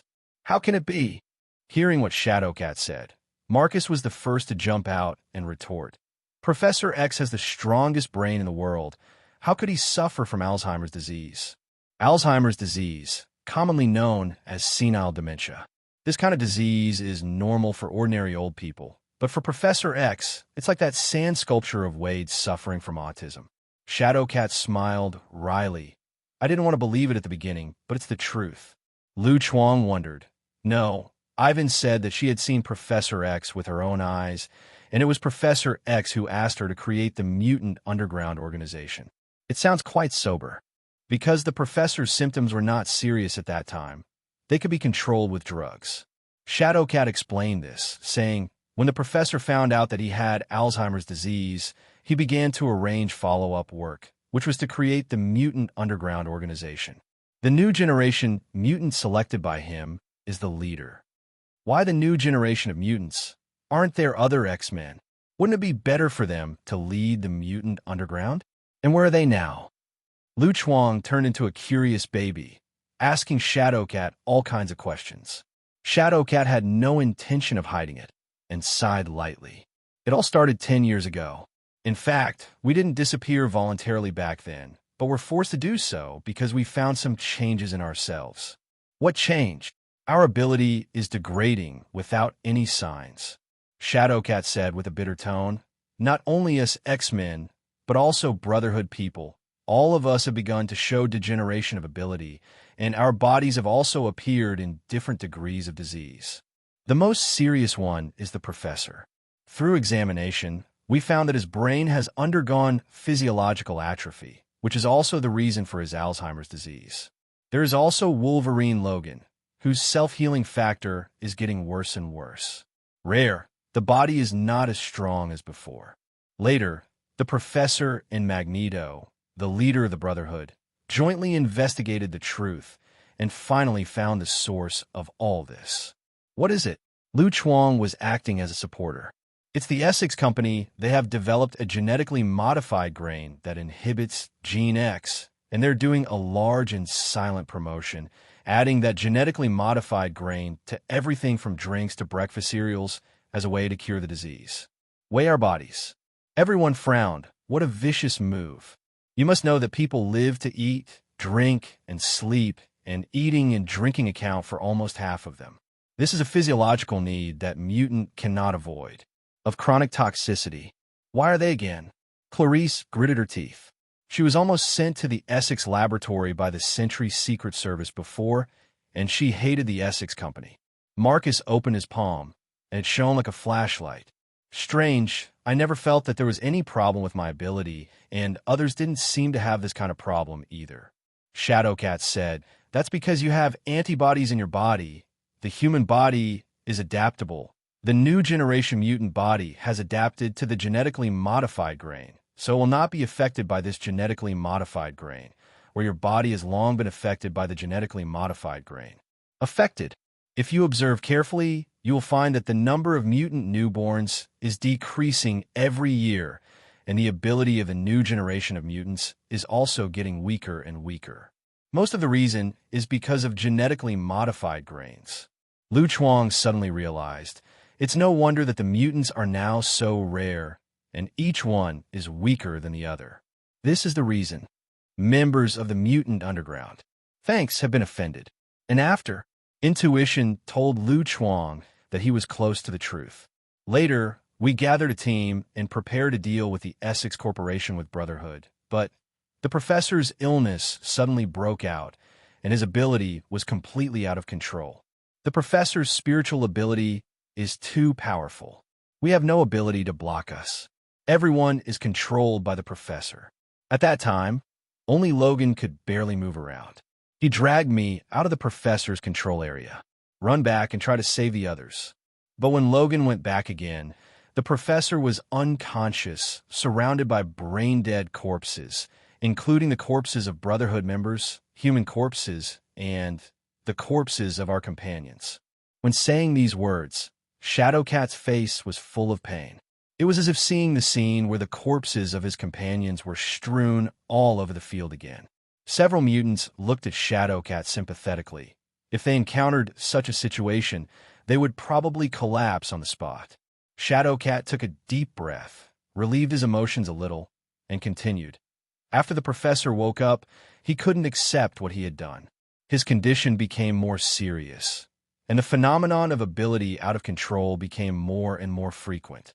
For the safety of the students, we disbanded, entered the Xavier Academy for gifted boys, and let the professor stay in the school to cultivate. But later, we discovered that the Essex company was secretly arresting those students who had left, so we called the students back and let them hide in the school's back room, where there were sufficient food and water sources, and then I and Logan intends to move the professor to another. Knowing the reason for the disappearance of the X-Men, Marcus and the mutants couldn't help but feel a sense of sadness in their hearts. Even the X-Men, who were in charge of the mutants, fell to such a tragic end. Do they have a future for the mutants? After a while, John came back after sending Pulse. When he listened to the retelling of the members, he first expressed sympathy for what happened to Shadowcat, and then planned to invite Shadowcat to join the Mutant Underground organization. After all, Shadowcat is the real X-Men. Whether it is ability or experience, they must be much stronger than those mutants who have become monks halfway. If Shadowcat joins them, it will be even more powerful. For John's invitation, Shadowcat has some hesitation. Now that the Xavier Academy for Genius Youngsters has been bombed, everyone she knows is dead, missing, and now she has nowhere to go. It seems that staying in the Mutant Underground organization is not a bad choice. Anyway, the Mutant Underground organization was founded by the professor all those years ago, so what she did was not consider job hopping. When Shadowcat hesitation was undecided, Lu Chuang suddenly took out a contract from his bosom and slapped it in front of Shadowcat. Shadowcat wondered, "What is this?" "Employment contract, Clarice," and they all signed it. "Ah, you are not one of them. On the contrary, they're my people." Shadowcat looked bewildered, picked up the recruitment contract in front of him, and looked at it. But after a few glances, her expression froze. "I'm a great Shadowcat, a former X-Men, a student of Professor X. You actually asked me to work for you?" Shadowcat is very angry. She feels insulted. Lu Chuang waved his hand calmly. "Don't worry, read the remuneration on the last page first, and then decide whether to sign or not." Shadowcat snorted disdainfully. "You don't need to decide. I can tell you very clearly that it is impossible to work part-time, no matter how much you pay." While speaking, Shadowcat subconsciously glanced at the numbers on the contract. 1, 10, 100, 1,000, 10,000. "I sign." Shadowcat didn't change his words without hesitation. Lu Chuang said cheerfully, "It won't make you feel embarrassed to let you X-Men work for me." "No embarrassment. What's wrong with the X-Men? The X-Men also need to eat." Shadowcat spoke uprightly and completely lost the rebellious appearance just now. John and others were stunned by the speed of changing his face and felt that the glorious image of X-Men in their minds was a bit shattered. But Shadowcat doesn't care what they think. She is penniless now. Except for the billionaire John, she is the poorest present. After all, the righteous education has never given her a salary. In the past, at least she was supported by Professor X, a big local tycoon who owned the entire manor, so she didn't have to worry about food, clothing, housing, and transportation. But now, Shadowcat took a look at John's poor appearance and once again firmly believed in the decision in his heart. There is definitely no future for mixing with John. It is better to help Lu Chuang work to support himself. After the contract was signed, Lu Chuang smiled with satisfaction. "Very well. You and Clarice will be colleagues from now on. You two should get along well." Clarice and the others warmly welcomed Shadowcat, a new colleague, saying that they are all wage earners under Lu Chuang, and they will work together to let the boss live the life he wants. Lu Chuang was very satisfied with what he heard, and decided on the spot to raise the salaries of Clarice's old employees, which attracted cheers from several people, and all kinds of flattery came out as if they didn't want money. "I'm new here, and I don't have the professional skills of these old employees, so I can only envy them. Only John stood there blankly, as if the happiness belonged to others and had nothing to do with him. Seeing this, Shadowcat wondered, didn't John sign the contract? What's the point of signing him? If you have a lot of strength like this, you can catch a lot of them on the construction site. Why waste money? Yeah, makes sense. John, the joys and sorrows of human beings are not interlinked. I just think they are noisy. In fact, Shadowcat was also affected by genetically modified grains back then. Although her body was fine, her ability also suffered irreversible degeneration. Originally, Shadowcat had the ability to travel through all substances, including the invisible concept of time. She could control other people's thinking to travel to the past and change the future. The span of time travel is determined by the physical fitness of the traveler. But now, no matter how strong the traverser's physique is, Shadowcat can only allow the traverser to travel to a minute ago at most. But the problem is, Shadowcat also needs a 1-minute casting time to use this ability. In other words, when Shadowcat's ability is successfully cast, the traverser will find himself traveling to the time period when Shadowcat just cast the ability, and then travels again to the time period when Shadowcat just cast the ability and travels again. In the end, it fell into an infinite loop. Good guy. Dr. Strange called an expert when he saw the operation. Lu Chuang was disappointed by this. Originally, he thought that he also had regenerative healing factor, so he might be able to cooperate with Shadowcat to try the real-life archiving method. Who knew that the biggest cheat of Shadowcat was blocked just like this? What a pity. Not long after, Sage sorted out the documents brought back by Lu Chuang, listing the non-compliant transactions between the Essex Laboratory and the Sentry Secret Service, as well as all the experimental projects of the Essex Laboratory that violated ethics and laws. In addition, Sophia also extracted the memory of Dr. Campbell and found that the Essex Laboratory was just the tip of the iceberg of the Essex Company. Elsewhere, the Essex Corporation is still conducting secret experiments that are not known to the public, and more of the mutant brethren are being tortured. Upon hearing the news, the members of the Mutant Underground Organization unanimously decided to temporarily give up the idea of exposing the Essex Company to the outside world so as not to startle the enemy, and instead continued to investigate the Essex Company secretly, looking for opportunities to destroy these experiments that crippled mutant. Shadowcat also participated in the operation.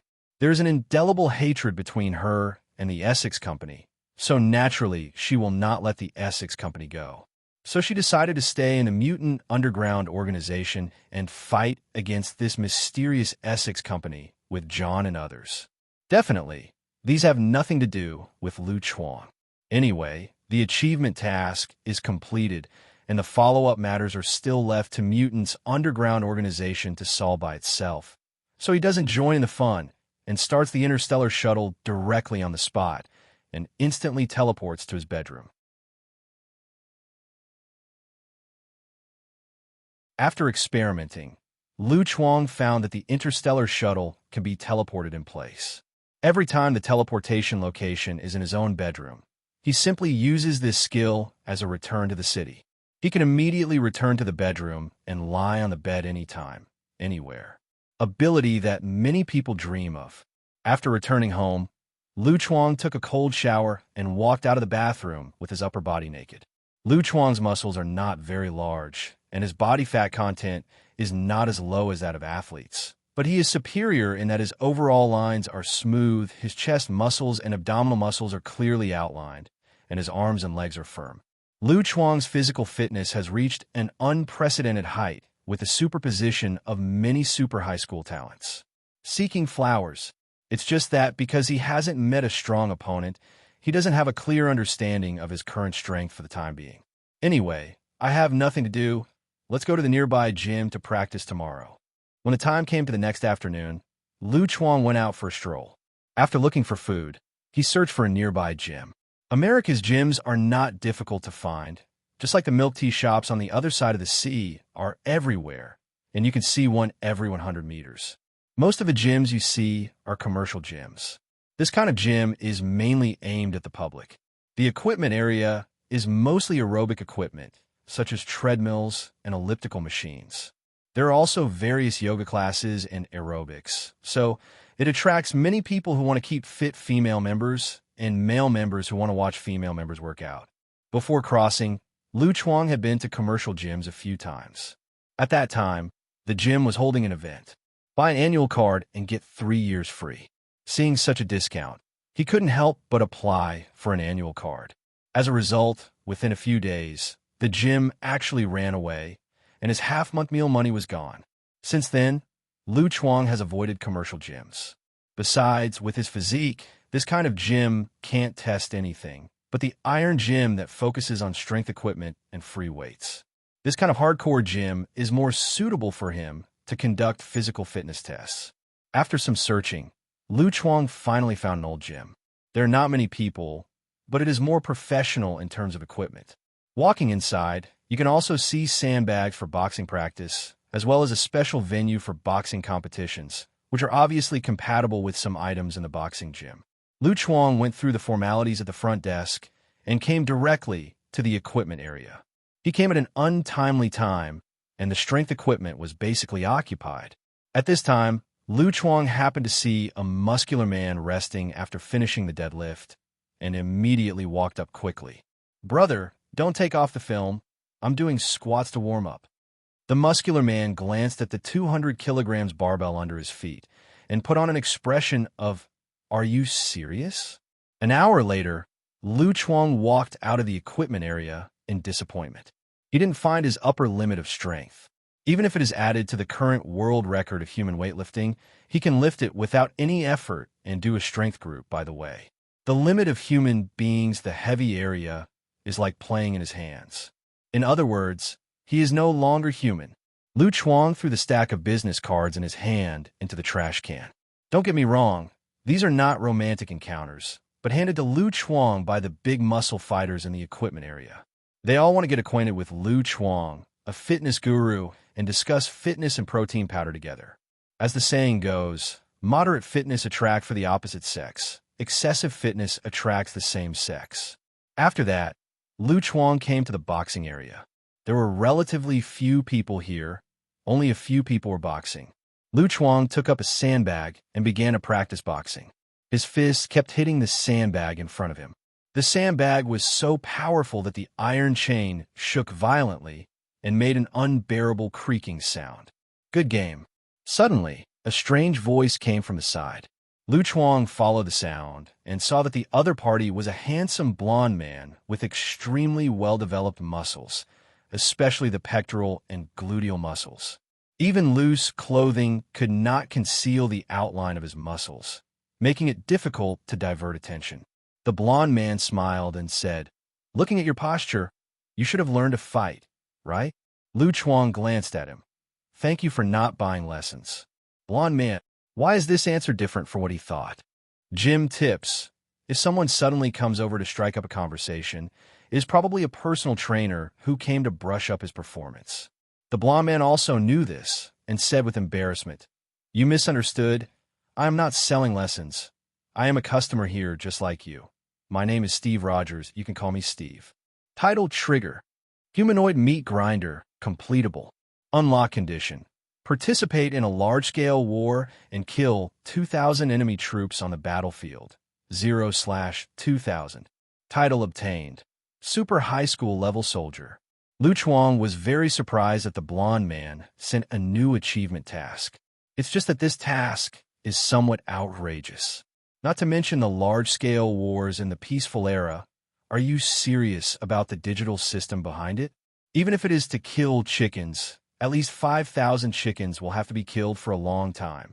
Lu Chuang complained in his heart while observing the blonde man in front of him. In America, there are many people named Steve.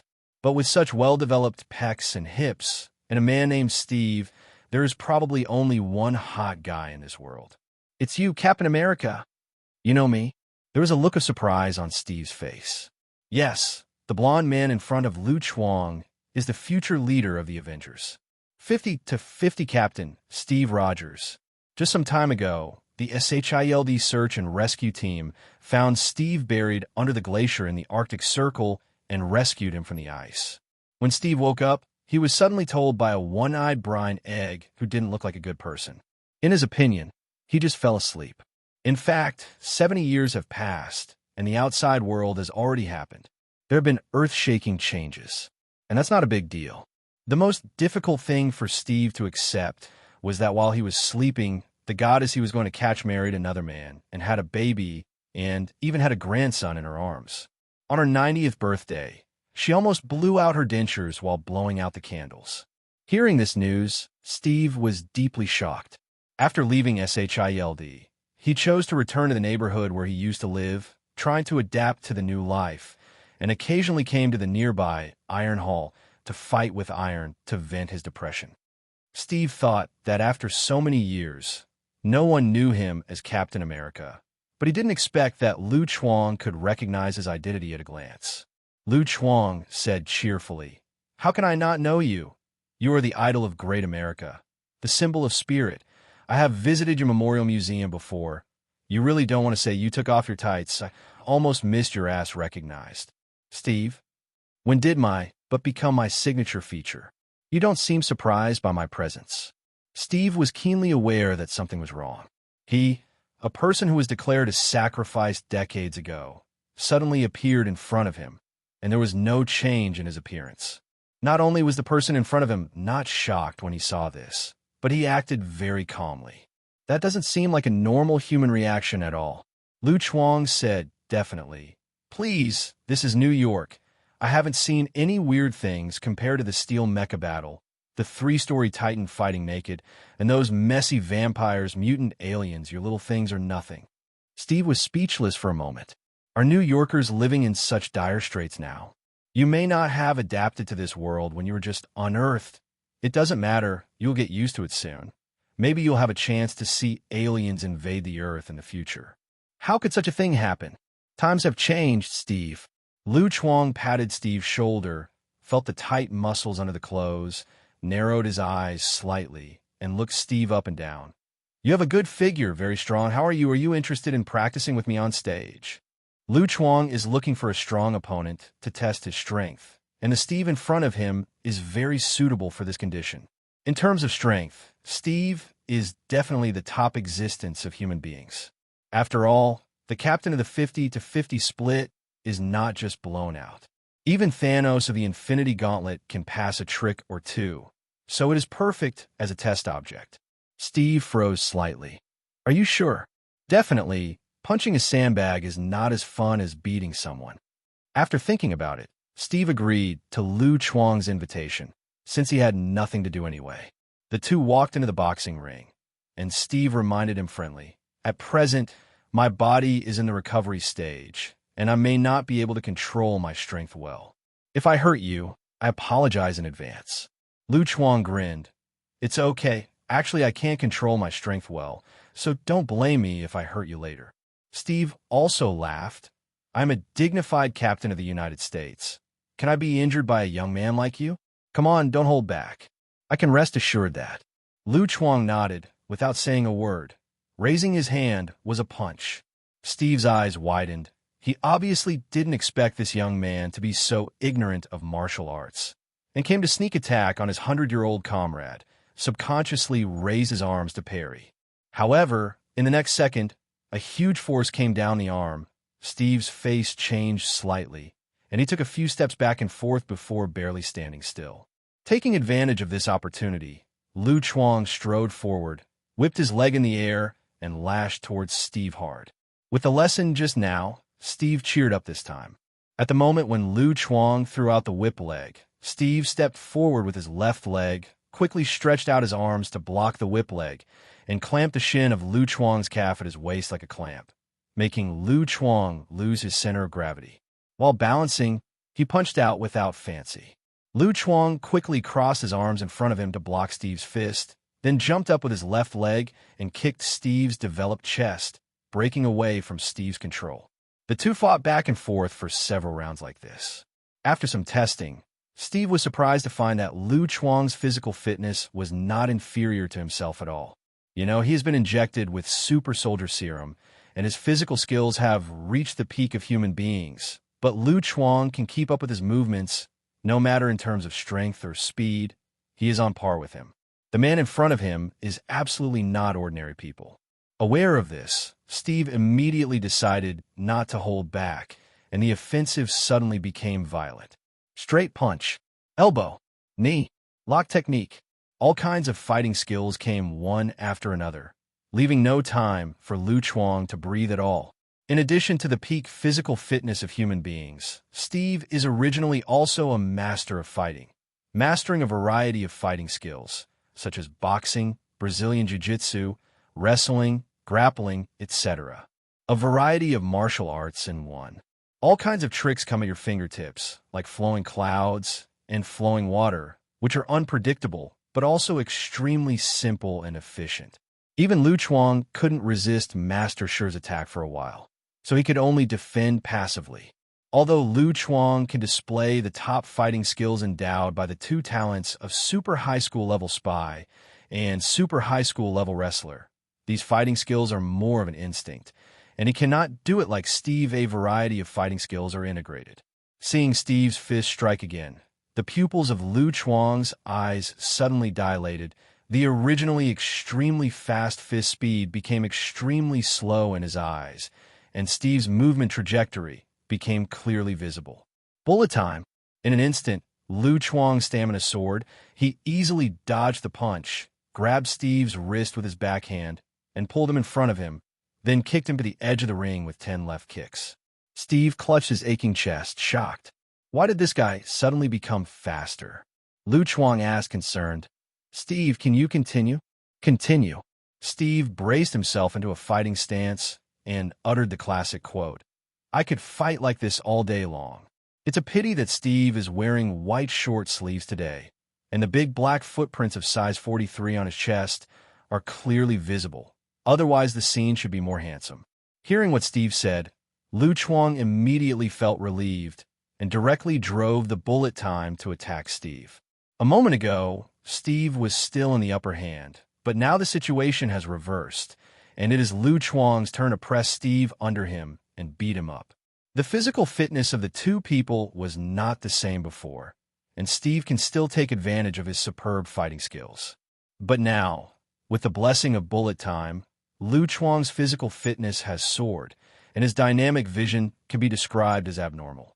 Steve's proud fighting skills can't be displayed at all. It's like masked *RB*TI*N. Hand speed and brain speed are slower than the opponent. No matter how good the consciousness is, there is no way to operate it. At this moment, Steve is miserable, unable to use all his martial arts, so he can only support himself under the hands of Lu Chuang. But Lu Chuang fought more and more vigorously, and even thought maliciously. If the fight was over within a minute, could Steve's lines be changed to, I can fight like this for a minute in the future? It feels good to think about it. Lu Chuang kicked hard with his left foot and was about to jump up and give Steve a fatal blow. Boom! With a loud bang, the ring collapsed, and smoke and dust billowed up. The two couldn't help but stop and looked at each other. No one expected that the arena would collapse at this time. There was no way. Lu Chuang and Steve were serious until the end of the fight. They couldn't hold back their own strength at all. With their two superhuman physiques, it was not easy for this old boxing ring to last until now. Seeing the curious and shocked gazes from the people around him, and the iron shop owner who looked like he was going to eat people in the distance, Steve couldn't help showing an embarrassed smile. It seems we can't continue. Lu Chuang turned off the bullet time and stared at Steve with complicated eyes. He seriously suspected that it wasn't the quality of the ring, but that Steve's strongest buff had worked. It's actually 50-50. Just outrageous. The battle with Steve was forced to be suspended and finally ended in a double Fong Ping hand. Lu Chuang felt a little regretful, but at least his test goal was achieved. Without cheating, Lu Chuang and Steve had a 50-50 split, and both of them had reached the peak of human physical fitness. Even though Steve's fighting skills are far better than Lu Chuang's, Steve can't do one-sided crushing. Lu Chuang can completely rely on the regenerative healing factor to fight hard, and in the end, no one can do anything to anyone. But when Lu Chuang turned on the bullet time, all the values of his body soared instantly, and he could easily suppress Steve. The probability has suddenly increased from 50 to 50 to, well, it's still 50 to 50. Definitely, this is not Lu Chuang's full strength. He has not used the mask blessing and mana. If he bursts out with all his strength, Lu Chuang estimates that he can fight 10 Steves, and it is still based on the premise of close combat. If you switch to a thermal weapon to fight, this number will have to be increased several times. Lu Chuang is very satisfied with this, saying that now he has a history of being Steve. Converted into probability, he can open 50 to 50 against his opponent. Lu Chuang was in a good mood and invited Steve. "I'm hungry. Do you want to have dinner together? I will treat you." "What a shame." "That's it. Then you treat me." Steve moved his mouth and finally nodded in agreement with a depressed face. At this time, Steve was still an honest man, unlike the Hydra captain a few years later who was full of bad things. After leaving the Iron Building, the two found a nearby Western restaurant and sat down. Lu Chuang flipped through the menu and said to the waiter who was taking notes, "I want 2 steaks, 2 extra-large Cokes, 2 plates of fried chicken legs, and 2 chocolate mousse." "Waiter, are these the only ones?" Lu Chuang looked at Steve, who was drinking water, and asked doubtfully, "Steve, don't you want to eat? Did you eat so many things together?" "No, I'm not hungry yet." Steve was very distressed. He had just woken up from the ice, and he didn't have any money on him. The expenses these days were all paid by the black stewed egg. After applying for the fitness card, there was not much left. This meal, it is estimated that he will become a pauper. After the waiter walked away, Steve took the initiative to open the topic. "You are very strong, stronger than any opponent I have ever met before." Lu Chuang said modestly, "No, you're not bad. I almost sweated just now." Steve is choking. There's no way to make up the day. In order not to keep his heart stuck, Steve skipped this topic and started chatting with Lu Chuang. Due to the rapid development of these years, Steve no longer knows this era at all, so he has many questions to ask Lu Chuang. And Lu Chuang is also very patient to help Steve use the mobile phone to open the search engine, so that the omnipotent internet solve its confusion. Steve was very curious about the internet, so he borrowed a mobile phone from Lu Chuang to study it by himself, and he comprehended 1 finger's end and started to surf the internet. Afterwards, the meals ordered by Lu Chuang were delivered one after another. Lu Chuang was not too polite, picked up the knife and fork, and opened the food directly, gnawed on the steak and chicken legs, grabbed the Coke on hand and poured it into his mouth, and then burped beautifully. Ever since more and more super high school level talents were unlocked, Lu Chuang's appetite has been increasing day by day. Even though the food on this table is not as delicious as Asgard's food, Lu Chuang still eats very deliciously.